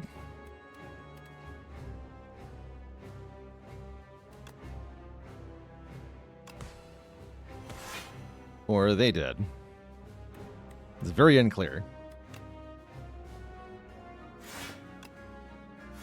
No, I'm not dead. Okay, great. Also, they are dead. Not dead. Okay, great. They're not dead, but neither am I, so we win. That was a little scary. We do get there. GG. G freaking G. Be gone. Be freaking gone. Okay, we get the W. That was a little bit sketch, but we get there. Hello, yet another idiot. Hello, hello. What's up? So, no exhaust. Cal Campbell definitely did a lot of the work there. That was cool. Silent harder now. I think she's tough against Aeon Glass, depending on your build. Lord Snow, thanks for 56 months of support. Why didn't I retain Shivs in the Queen fight? I forgot that I had Phantom Blades in play from the cube. Yeah, I just forgot I had the power.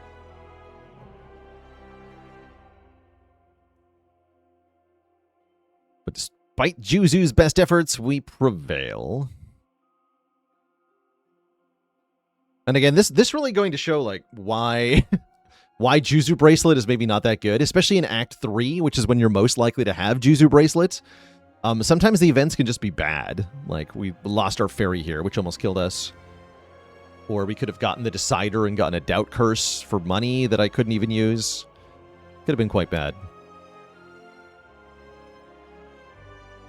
That's okay. We won even if Juzu didn't help that much.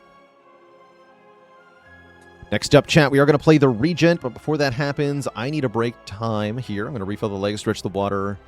I've got a little thing I've got to do too, so it might be a little bit longer than usual. But yeah, I'll be back in 10 or so minutes for another run of the Spire. Be right back, everybody.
All right, chat, we are back. Baylor fan, thanks for 6 months. And Unique Syntax with 16 months. Rolling around in the Spire streets with your new Spire car. Thoughts on floor 1 Bone Shards? Pretty good floor 1 card. Yeah, pretty good on floor 1 card. You don't have to close the door to summon. You can use it alongside summon. It's a little bit awkward. But it can be one of those things that's just for certain fights. It doesn't have to be an every time thing. Transform 2 versus File Holster. And Mustafa, thanks for the Prime sub in 18 months. What's our block plan now that Pillars is dead? I got news for you. Pillars ain't dead. It might be nerfed, but it's not dead. In fact, it's even easier to take in Act 1 than it used to be. So the answer might be draft more copies of Pillars.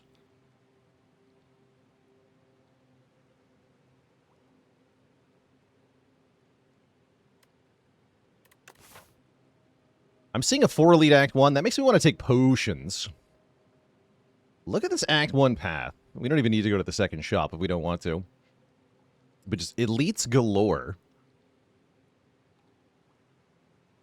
It's Pillar Singular, which is why it only works once per turn. That's right. Which character do I find most fun to play? Defect and Clad are my current 2 favorites. I'm actually really enjoying Clad the more I play him. Let's see, we got a weak potion and a speed potion. Those are not good potions. However, at least we have them. I don't know. Those are not good potions. Pick one here. Glam Friendship on floor 1? Hell yeah. Any Glam power on floor 1 is good. Even the bad powers, if you have Glam, are good powers. So, hell yeah, Glam Friendship. Nice. Triple strike draw. Good. Very clean fight. Am I meant to take Refined Blade in situations like this? An ancient relic that just lets you pick one rare relic? That'd be kind of cool, actually.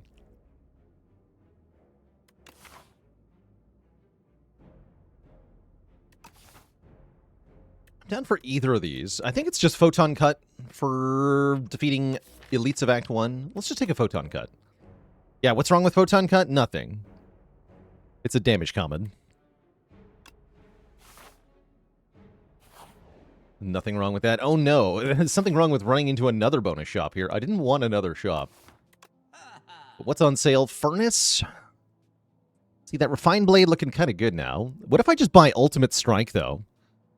That card slaps.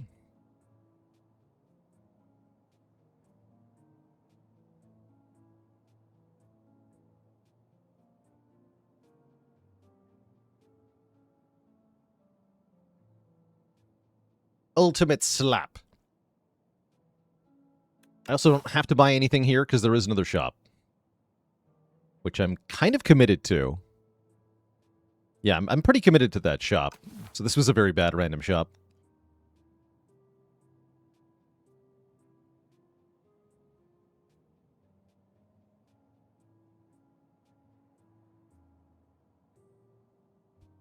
Let's just do it. The power.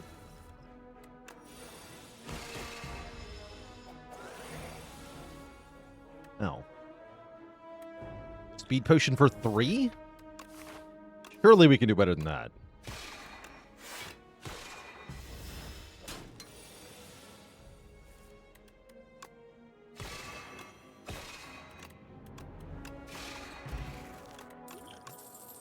He said nervously.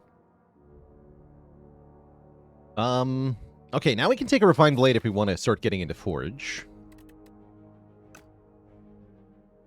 Guiding Star also somewhat acceptable. Let's get a way to scale. Let's do it. It struck.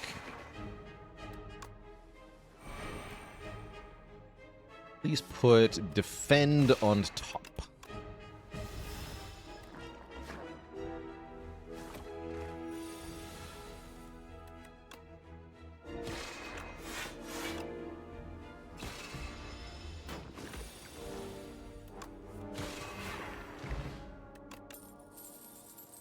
Okay, and a hidden cache to get some stars. I like it. I like it a lot. All right, shop. Spectrum Shift. Start a turn, add a random colorless card to your hand. Hell yeah. It's like 1 draw per turn. And it was on sale. How convenient. Now we must face the Statue of Limitations. This guy will always check your run to see if you are allowed to proceed. He's gotten us good a couple times today already. Do I put Photon Cut on top? Or a Falling Star on top here? I think I do.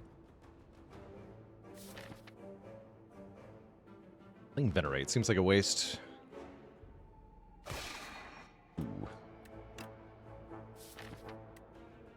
Okay, in that case, I actually put Defend on top. Let me use the attack potion now.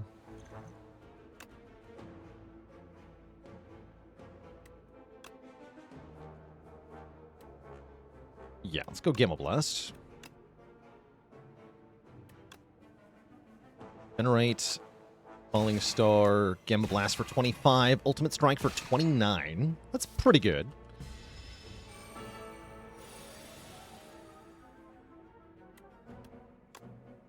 Speed Potion for 5. I knew we could do better. Send it.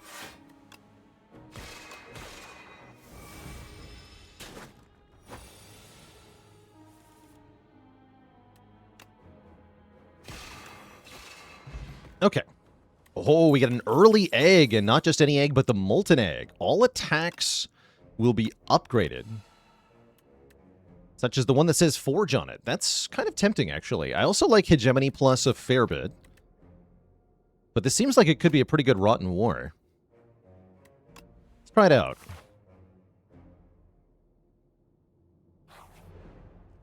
And I could upgrade here, or I can actually just rest, which is not the worst idea.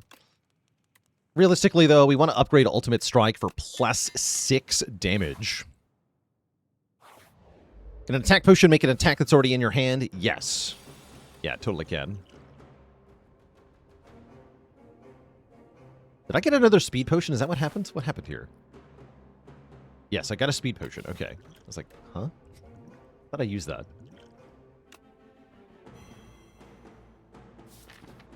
Okay, we don't need to play either star card yet. These are actually dead weight currently. We can just go Spectrum Shift Defend. Do I trade it for another 5 health? I think I do.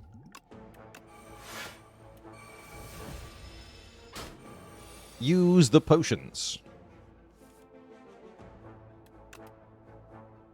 We want Ultimate Strike with the Vuln from Falling Star.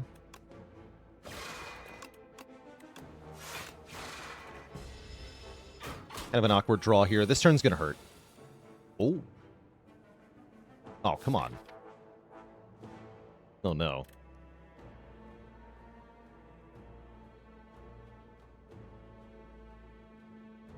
Just jackpot and hope? I've got 3 stars, so there's a couple of zero-cost cards we can play. Only a couple, though.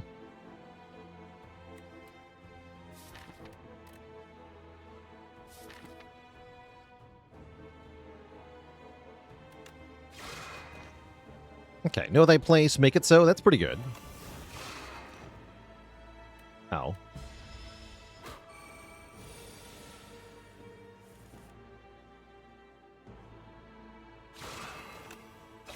Okay, and we kill now. Good. Okay, not horrible, not horrible. We get really good rewards, too. We get another attack potion and the legendary strike dummy, so our strike cards do more damage.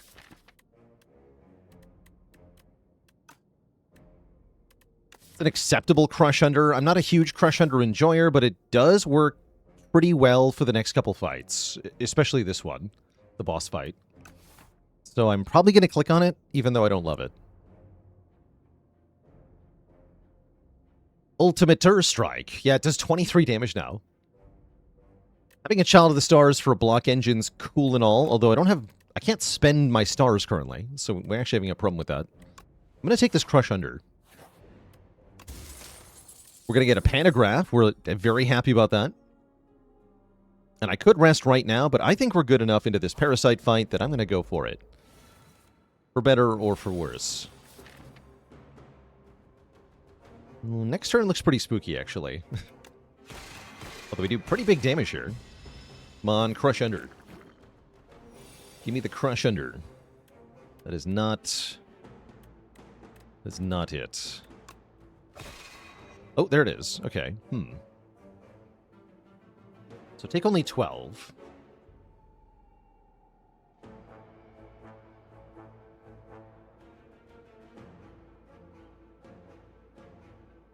Okay, I think I'll keep my potion then.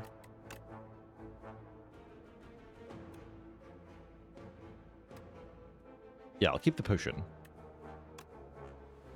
Go Crush Under and Refine Blade.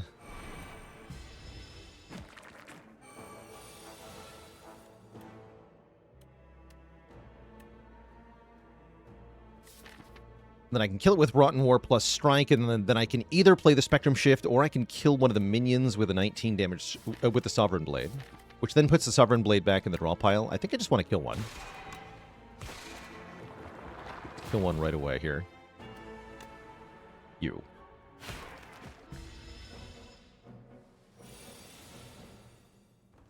This kills another one. Crush Under weakens all of them. Kill one of the ones that's attacking next turn, since I'm blocking this hit. If I'm lucky, we get out of here without using the attack potion.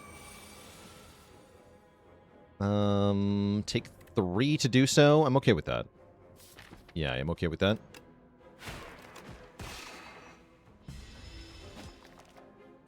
Not bad. Okay, we get a Lantern for energy on turn 1. Photon Cut with a plus on it is definitely a good card. Yes, I like Photon Cut with a plus on it. If only it said Photon Cut Strike, though.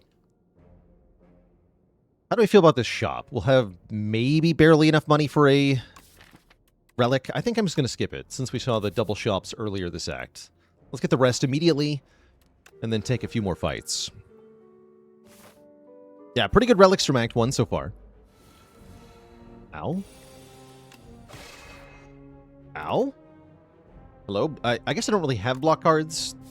No, I really don't. Okay, fair enough. There are no block cards. But what we do have is damage. Lots and lots of damage.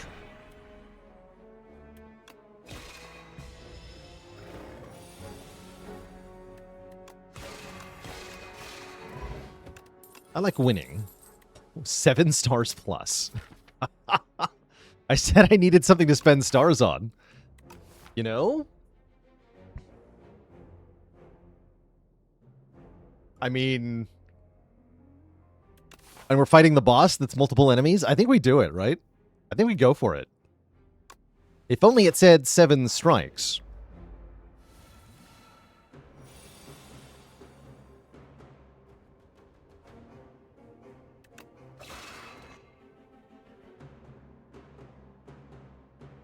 Okay, I'll put Crush Under on top for next turn. We go Defend, Defend, Refine Blade. Ouch, take 9.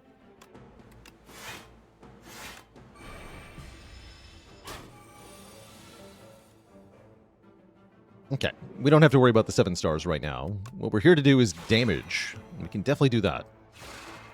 We have a lot of damage here. Look at this. Look at this. Dead. We kill the bird. We get a tuning fork. Furnace is here. What about Collision Course Plus, though? Maybe neither. Actually, Patter looking pretty good. We're hurting for block, and something that can boost 7 stars is kind of welcome. Yeah, let's take Patter. I need block. I also need fewer cards, but oh well.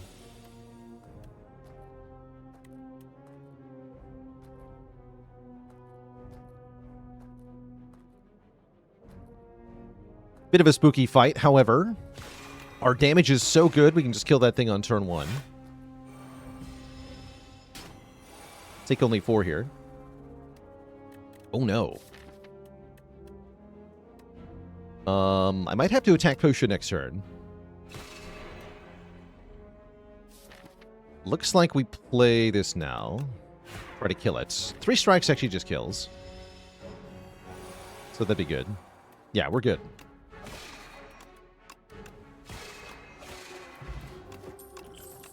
Not too bad. Another Photon Cut is here. If I want more block that can help me play the 7 stars, that's also not bad. Realistically, though, we just have to play Hidden Cache. I don't think I want this. Okay, we are getting a heal. So I can upgrade Spectrum Shift, maybe?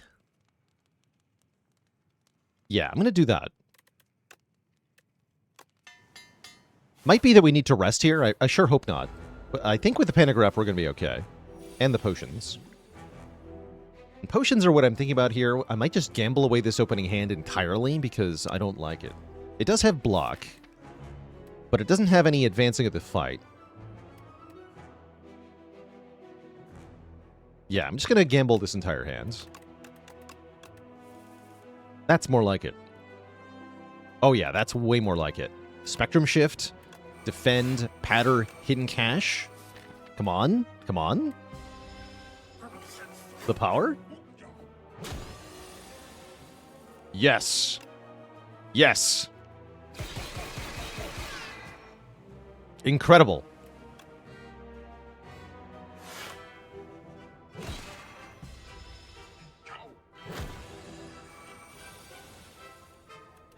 Get hard countered. Both.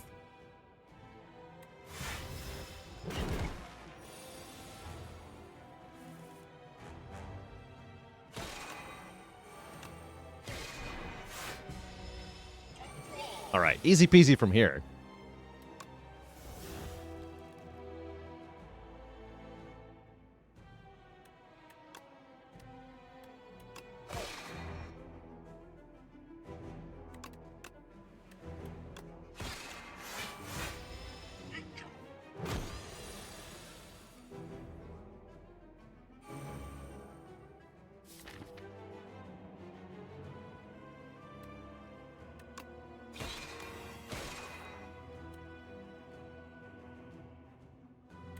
Okay, put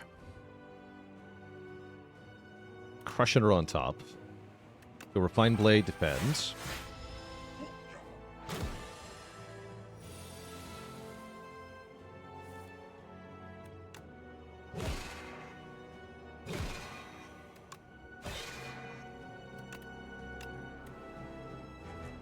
Okay, we do take a hit here. I'm okay with that.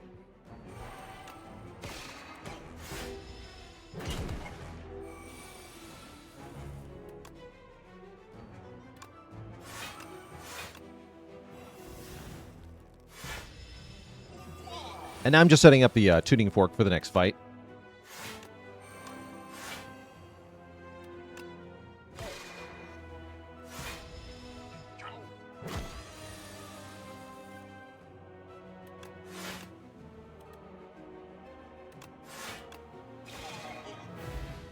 Dentagil, thanks for 35 months. Well, Bombardment Plus. Or Tyranny. Kind of hard to turn down a Bombardment Plus. Doesn't really fit into what the deck's doing, but it is just very strong on its own. So, yeah, I'm going to click on it. Sure.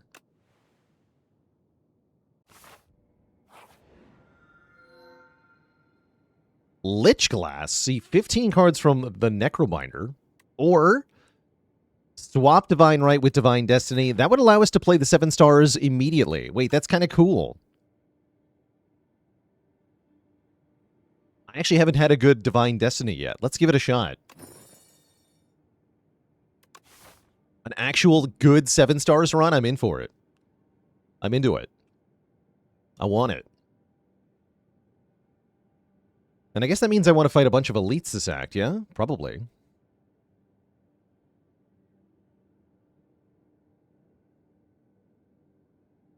Could go for 4 elites, but that seems a little ambitious. No rest sites if I do that. Let's not do that. Thought it was only 6 stars. It got buffed in one of the more recent patches. But yeah, it was only 6 originally. It got better.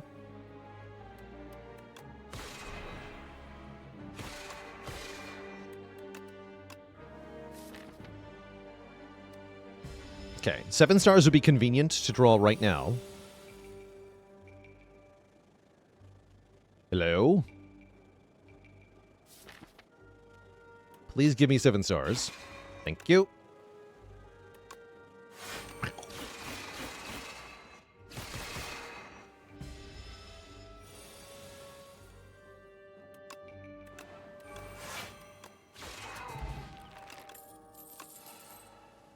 And give me that back. I don't think I want any of these cards here.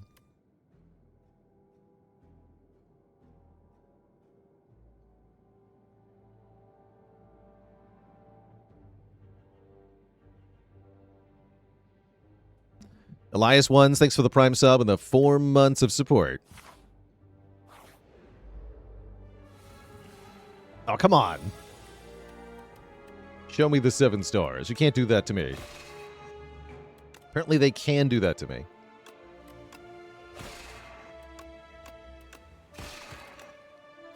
How rude. Yeah, who even needs Astral Pulse? Not me. Definitely not me.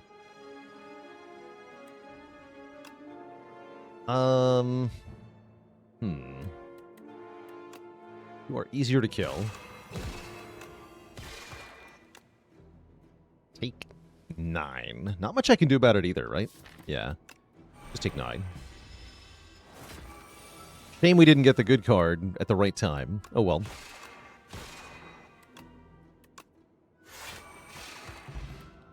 We do have a lot of damage potions, so if we run into Decimillipede, they're going to be screwed. Probably every elite is going to be screwed, which I really like. Winning. Winning is good. Alright, this is our first time getting Bombardment down. Let's see what's on top. I'm not going to play Falling Star here, probably.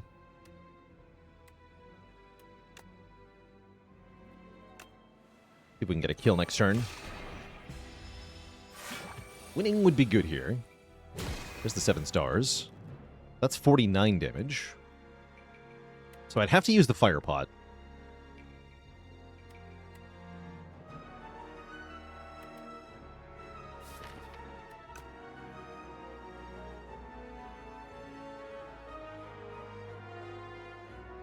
Actually, wait, I have 2 energy left. I keep thinking this is a 3-cost card, but it's not.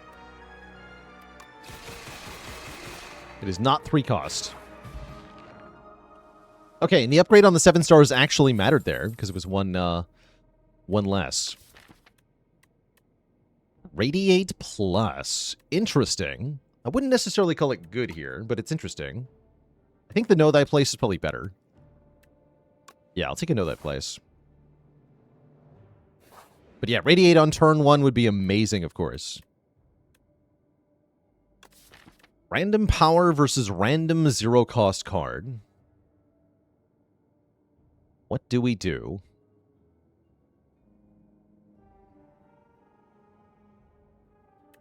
I think I take a power. Parry. Okay, that's not what I had in mind, but sure. No, that is not what I had in mind.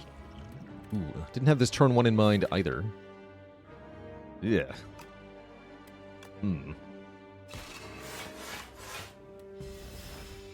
Not good.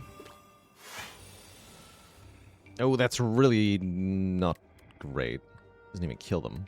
It does if I patter, though, right? Patter 6 times 7, that's 42? Okay. That will wake up the guy. Obviously, he takes tons of damage.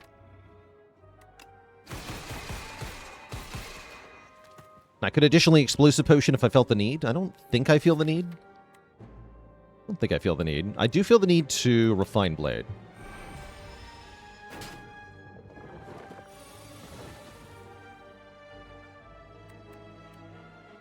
Okay, can I KO this thing in one turn, is the question. Seems like an important question to have an answer for. Okay, we can do 13 plus 42 plus 13. That's a lot. One sec, chat. I'm just going to close my window here.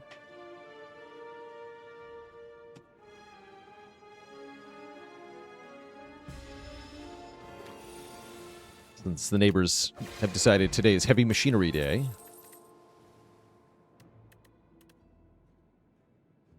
Let's see here. Do I want any of these cards? Probably not. No, they're all Cummins. Get out of here. Spike the Dorito. Every day is Heavy Machinery Day in the Spire. That's right.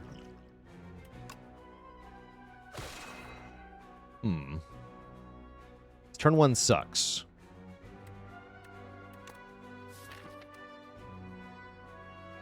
Do I play Hidden Cache in this fight? I don't think so. No, I don't think so. Alright, let's put a defend on top then. Going to be taking 17 to the face, and there's not much I can do about it. That does hurt.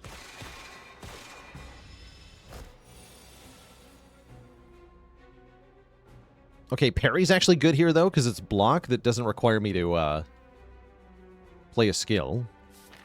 So that's nice. Overall, not very good draws, though, so we're definitely getting bodied here a bit. Oh, nice. Sovereign Blade Crush Under. That blocks for a ton. So we'll take very little damage on this turn. I was hoping to get weak and vuln so I could use my attack potion properly, but that has yet to actually occur.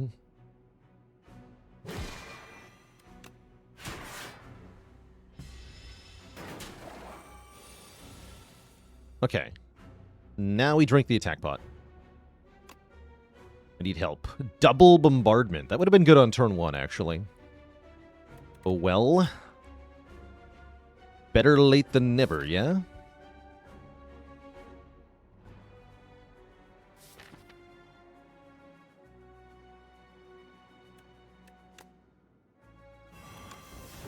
Actually, I should have looked at the draw pile more thoroughly. I could have just played Prep Time into 7 stars. I think that kind of locks it in, yeah?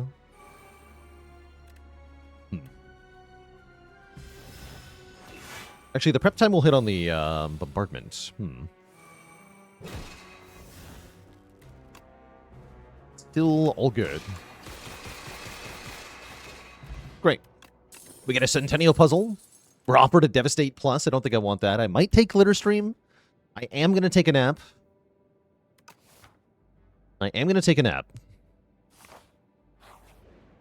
And then maybe another nap.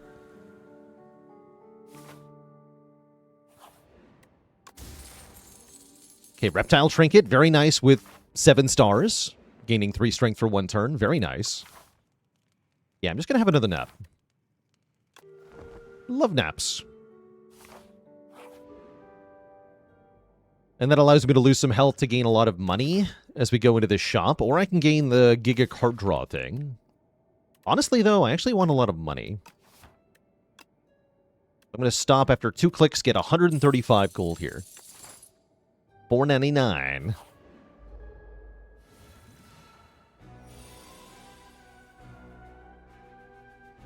Seven stars. You're late. This is your chance to shine. Okay, Crush Under, you're right on time. So we actually do block really well on turn 1, yeah?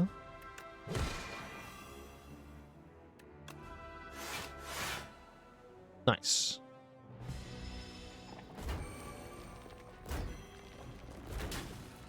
Okay, there's our 7 stars. So really not bad, actually. This will do 35 to all of them. Which will not kill all of them. I do have 2 strikes left that do 6. That would let this one live. If I don't want them to live, I can just use a potion. Seems like a perfectly good time to use the explosive ampule. get dunked. Get the Intimidating Helmet. If we play a card costing 2 or more energy. Bombardment? Wait, Bombardment blocks every turn, yeah? Wait, that's insane. Bombardment's going to block every turn.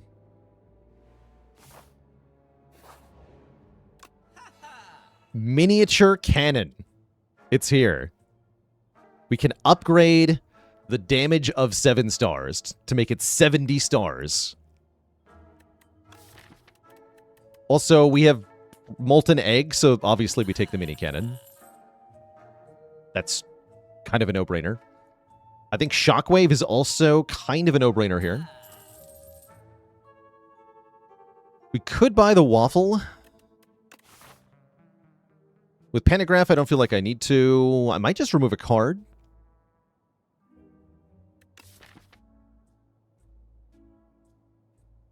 And I'm very seriously considering removing Venerate. Yeah, I'm going to remove Venerate. Goodbye, Venerate. I won't miss you. And then I could buy a potion, but I don't think I'm going to. It's Dr. Bees.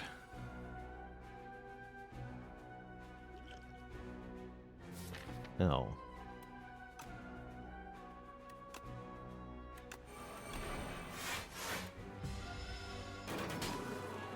Yeah, I don't want to use the power pot there. Dark Shackles, you're late.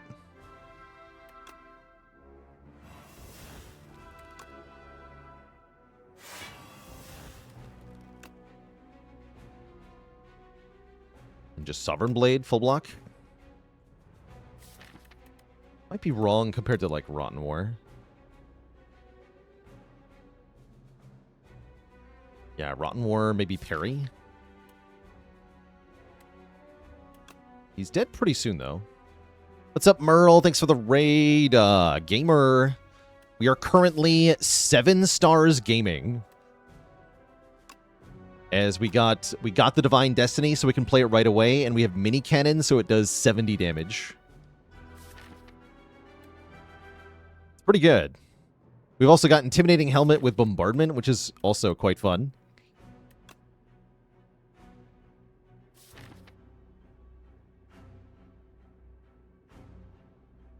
I don't think I have to respect this guy at all. Yeah, lots of fun stuff happening here. For sure. Okay, I might have to respect him a little bit. No, he's just dead.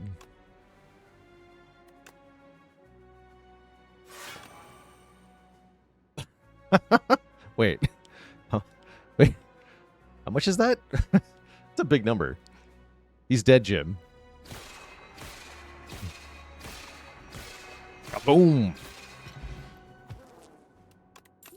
We got him. This might be a royalties moment, unironically. Just get some money. It's a little late for royalties at the end of Act 2 here, but not that late. Strike Dummy. Wait, Strike Dummy Mini Cannon. Wait, this does 17 damage. That's actually pretty good. 17 damage card. No, I don't think I take it, though.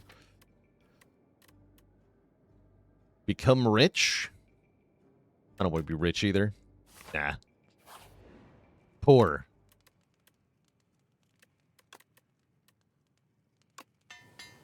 Let's just be poor.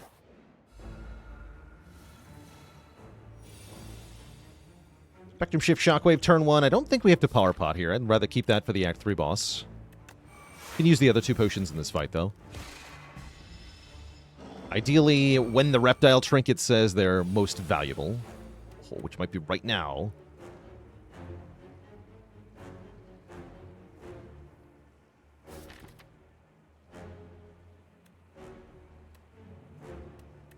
Let's just mess him up.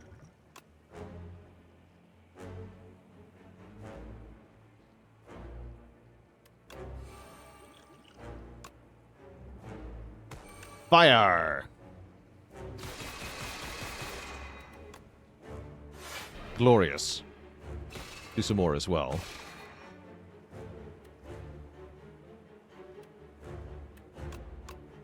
the Blepening.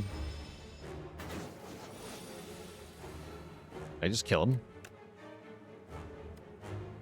Wait, beat down. Beat down, you have to. Come on. Come on. Please. Please. Do it. Do it. No. I mean, that worked, but... No. GG.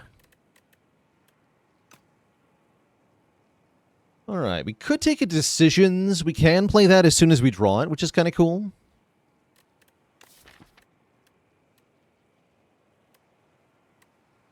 It's dead weight some of the time. Some of the time. Actually, a lot of the time, because it prevents me from playing the 7 stars, is the problem. The only things we want to decisions is the hidden cache, but if I don't have decisions, I don't need to decisions the hidden cache, you know? I think I skipped these. I think the deck is working quite well. What's up, Nunu? Glam? Brilliant Scarf would allow us to just cheat 7 stars into play anytime we see it. That's pretty good.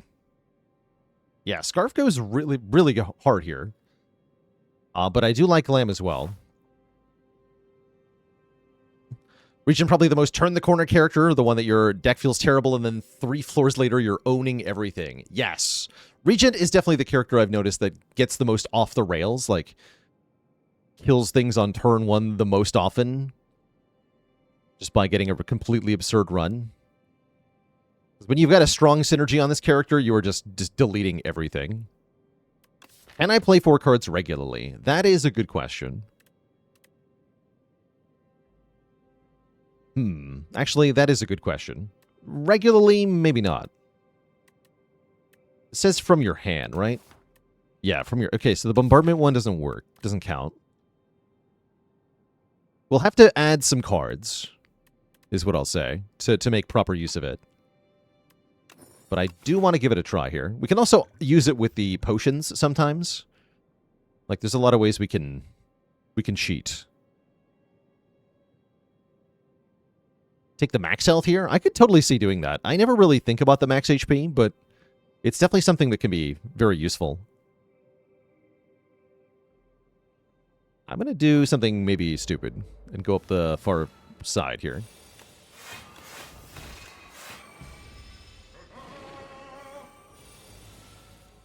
Boo. Bombardment. Wait, I can do this right now, yeah? 1, 2, 3, 4. This one gets played for free.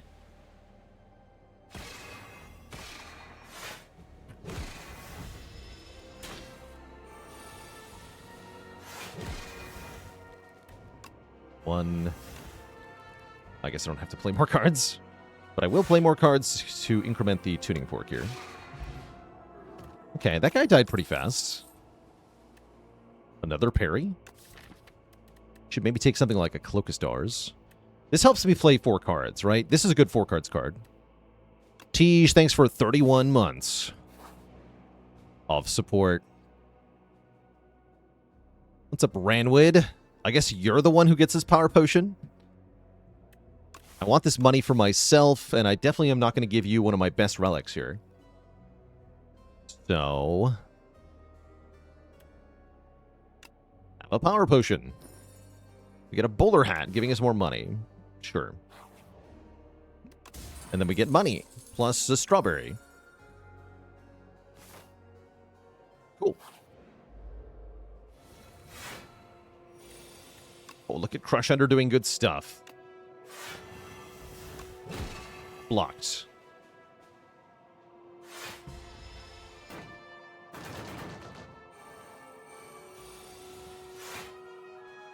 Where's the kaboom?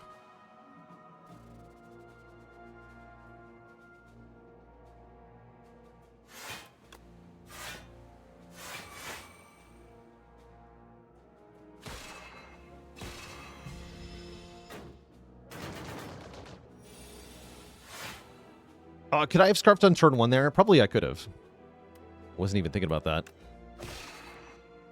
I'm sure that you're right.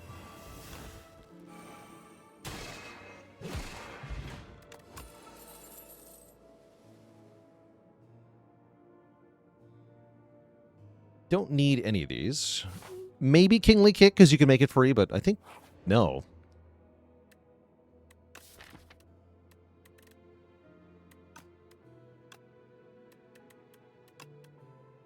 Boom.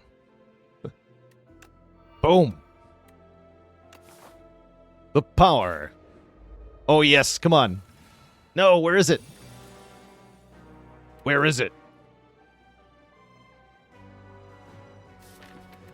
Oh, this is fine. We go...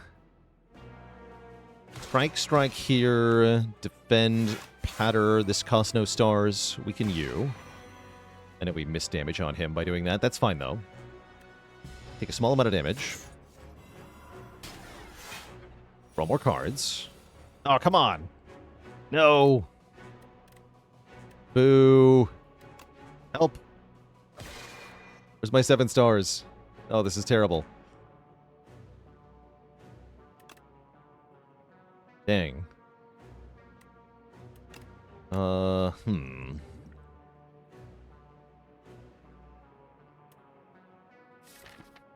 This is bad. This is good.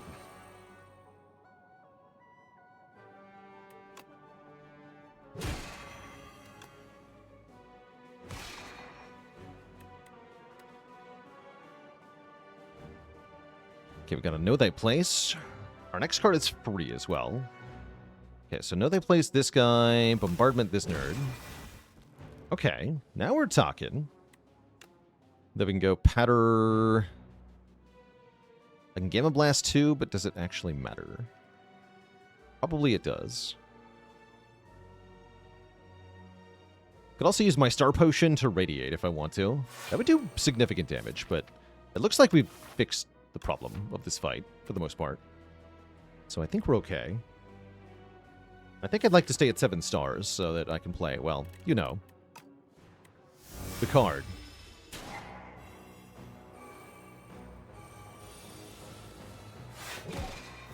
Look at that. We get 4 block thanks to bombardment.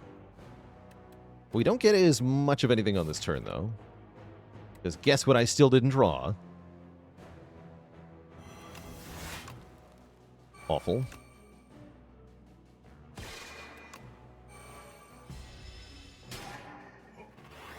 This is like the one fight we could have done really well out of the elites, and we completely botched it. Akabeko. That sounds pretty good. Akabeko. And a Tyranny's good, too. Tyranny can exhaust bombardment. What's up, merchants? Bag of Prep is here. Orbit is here. I don't think I need Orbit because I have Scarf. Begone is nice because it's 2 cards in 1. We're fighting Aeon Glass. It doesn't say Mystic Lighter. Also true. Not Mystic Lighter. There is another shop, though. Although I might be avoiding that.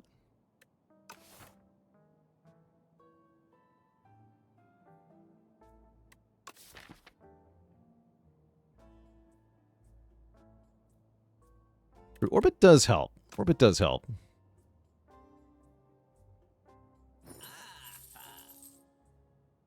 I'll buy the skill potion, too. I'm not going to go to that other shop, I don't think. Gonna rest here. Gonna face down Mecha Knight. There's not a whole lot of blocking happening. That's probably fine. Crush under patter, strike, and bombardment. Oh, I get bonus block turn 1. This is not bad.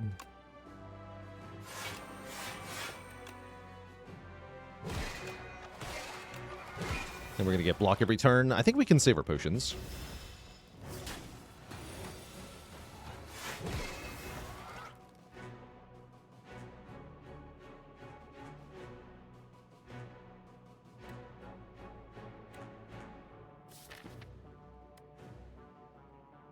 I'm going to orbit first here.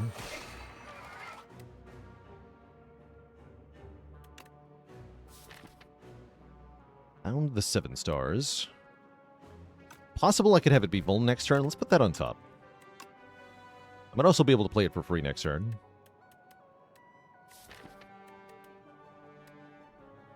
Wondering if I have to play this parry. I think I'm going to go for the kill. Okay. Not an ideal draw. No, now we're in trouble.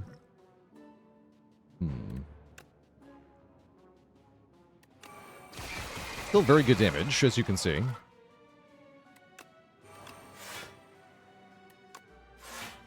Oh, I could have, saved all the stars there. It does not actually matter, though.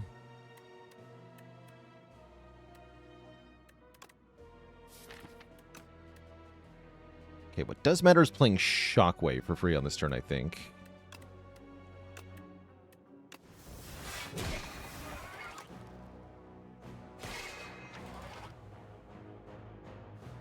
Although I'd have to Rotten War before the Fuln. Looks like it might be Skill Potion time.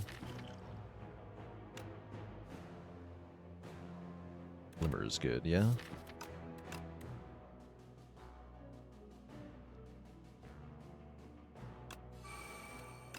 To believe so. Okay, that helps.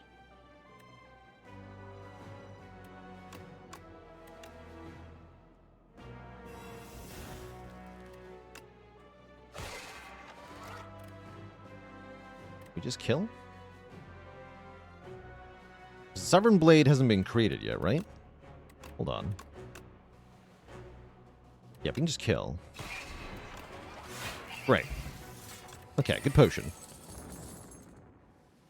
Charge can get rid of some unwanted stuff here. That's going to be helpful against Aeon Glass, so I think that's good enough reason to add it. Let's take Charge. And what I'm not going to do is fight the Eyeball Elite, who will do a lot of damage to us. Yeah, that guy's going to hurt pretty bad. So let's try to avoid that fight.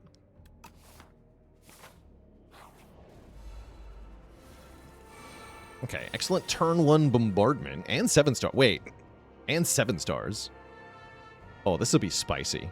This will be spicy.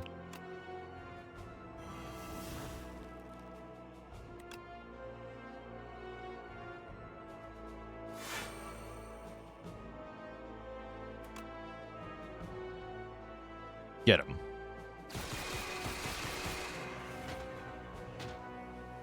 That actually killed 2 of them. You couldn't see them both die, but 2 of them died there.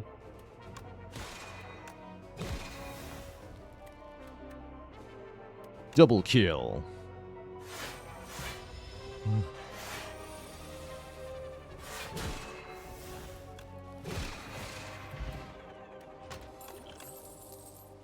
Easy. Devastate's not that bad with the Scarf. I think we can just pass it by, though. Bug Deal, thanks for the raid of 5. Welcome, welcome, friendos. Welcome.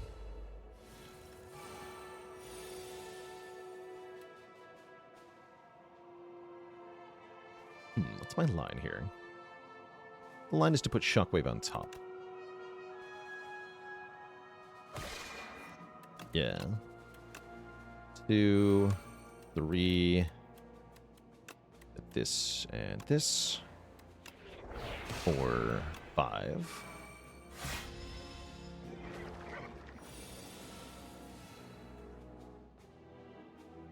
Any attack, you say?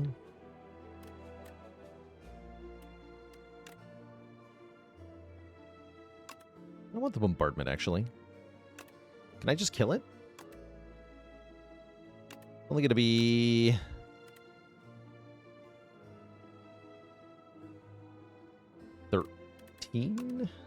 What is the base damage? Yeah, 13. Not quite enough to kill. Sadly. However, I can full block.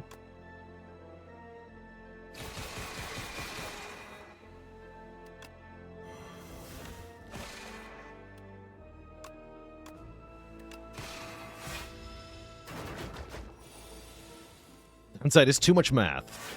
True.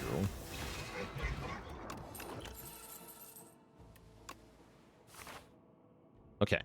We are healing exactly to full, so I can upgrade a card here. Upgraded Tyranny is quite tempting. I would otherwise upgrade, what, a block card like Patter or something? I guess I'll upgrade Tyranny.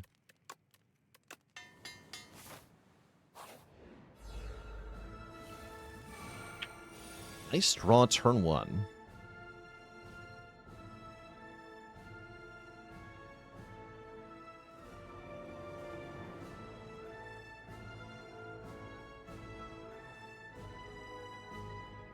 Do I want a Dex Potion in this fight? I want a Dex Potion on a turn when I benefit from the 3 strength.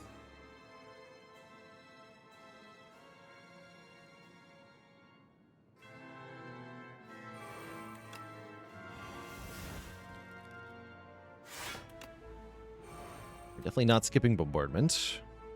Yeah, Queen really hurts on turn 1 now. She does. I think I want to get started on Queen, even though I debuffed the front guy.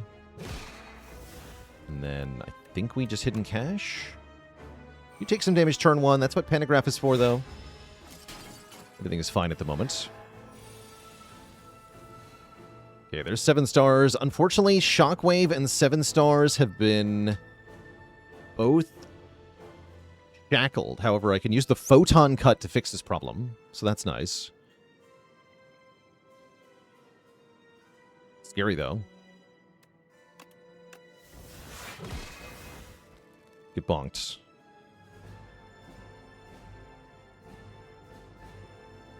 So I'm going to Falling Star first. Photon Cut second. 7 stars on top.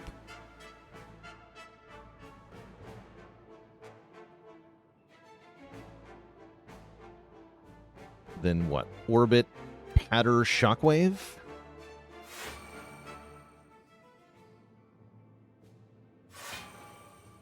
No entropy?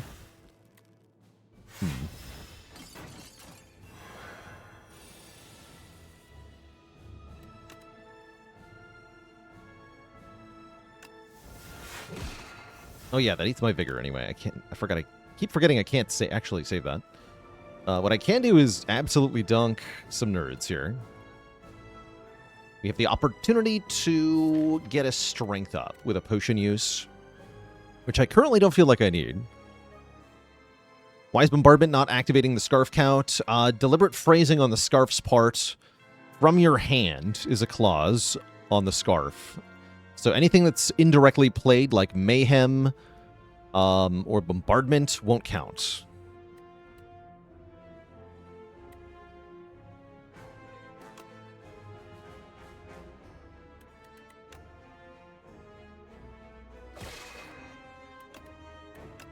Oh, there's Pattern. Perfect.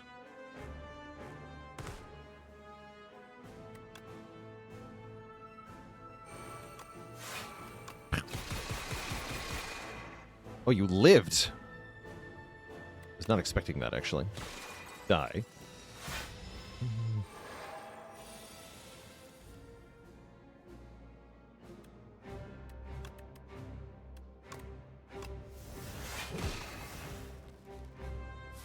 Thank you, Auto Blocker 5000.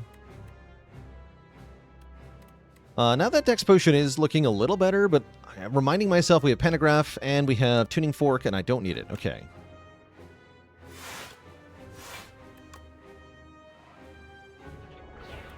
I'll play Nostalgia here.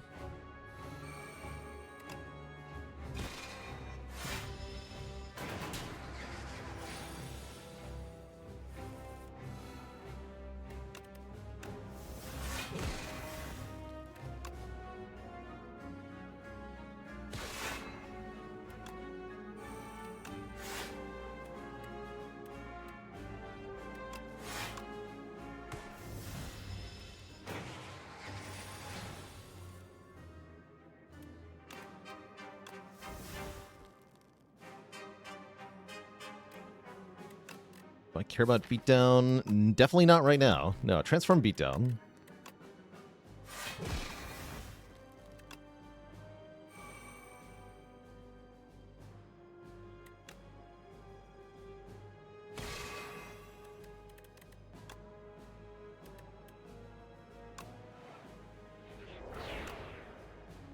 Go Patter into strike.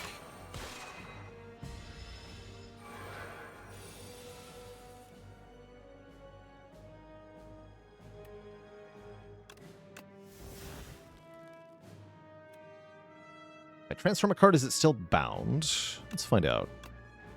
No. Cool. Well, GG, Queen Lady. GG. Excellent. Okay, we have all of our potions for the Aeon Glass, as well as almost all of our health. And we get Orbit on turn 1. You'll love to see it. This is going well? Suspiciously so. I think I want to play Orbit first. Photon Cut second. Oh my.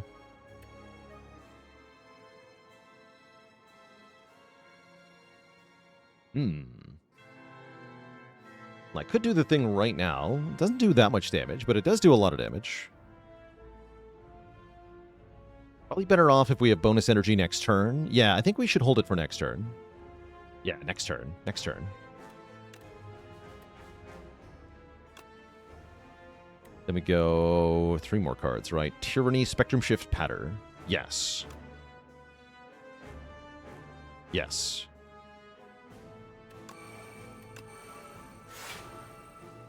Okay.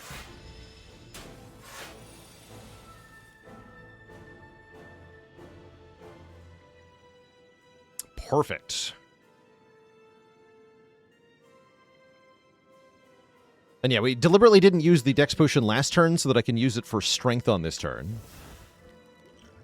And now we're going to drink all 3 of these potions. We get 9 Strength from the Reptile Trinket. We can double up on Patter. I got to play Falling Star, though.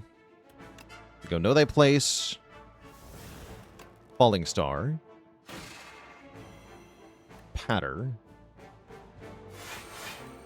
7 stars, dealing 36 times 7 damage. Deliberately paying for this. I want Jackpot to be free. Jackpot for free.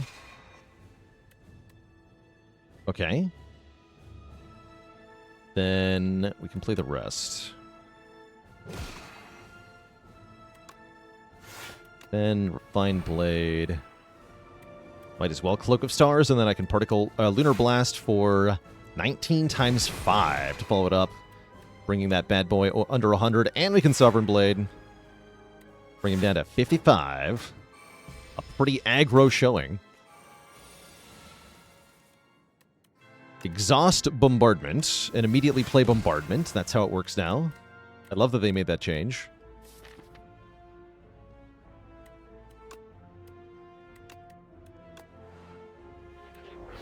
Wait, there was a boss here?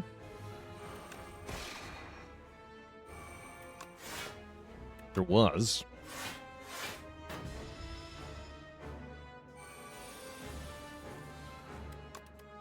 Kaboom! I'm the boss now. GG. Yeah, 7 stars made for an absolute showing there. Incredible. Absolutely incredible.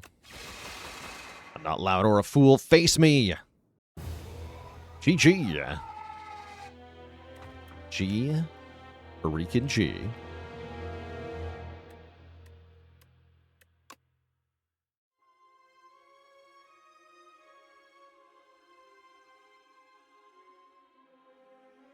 Excellent.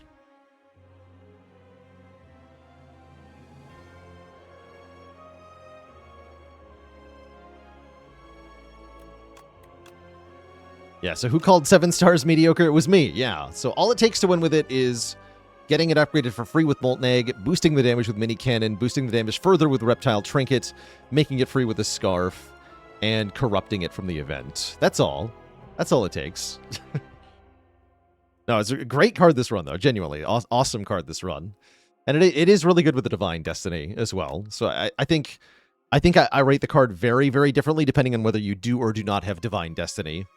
But I can't in good conscience tier list a card for one interaction, right?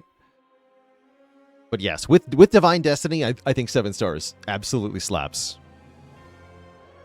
The stars aligned on this one, you could say. That's right. And yeah, that is why tier lists are bullshit, because it does all depend. This is definitely... and again, the pun, it just kind of makes itself here. This is a great card when the stars do align.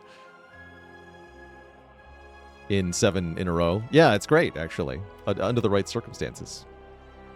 But how often does that happen? Not often enough, I feel like. But maybe I just haven't had enough 7 stars runs. I don't know.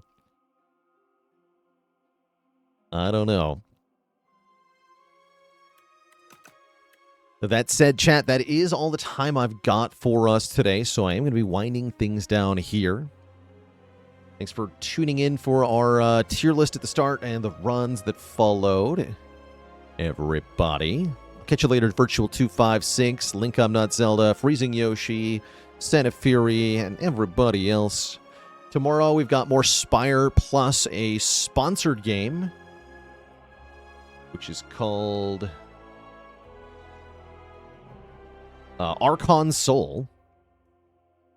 That's what we're going to be doing tomorrow. And then the day after that, we'll be going to play our top voted game for the month of July, which was FTL Faster Than Light, which I'll be playing in a hard no pause mode since I've never actually gotten a win with no pause. So I'd like to try my hand at no pause FTL. It should be hectic.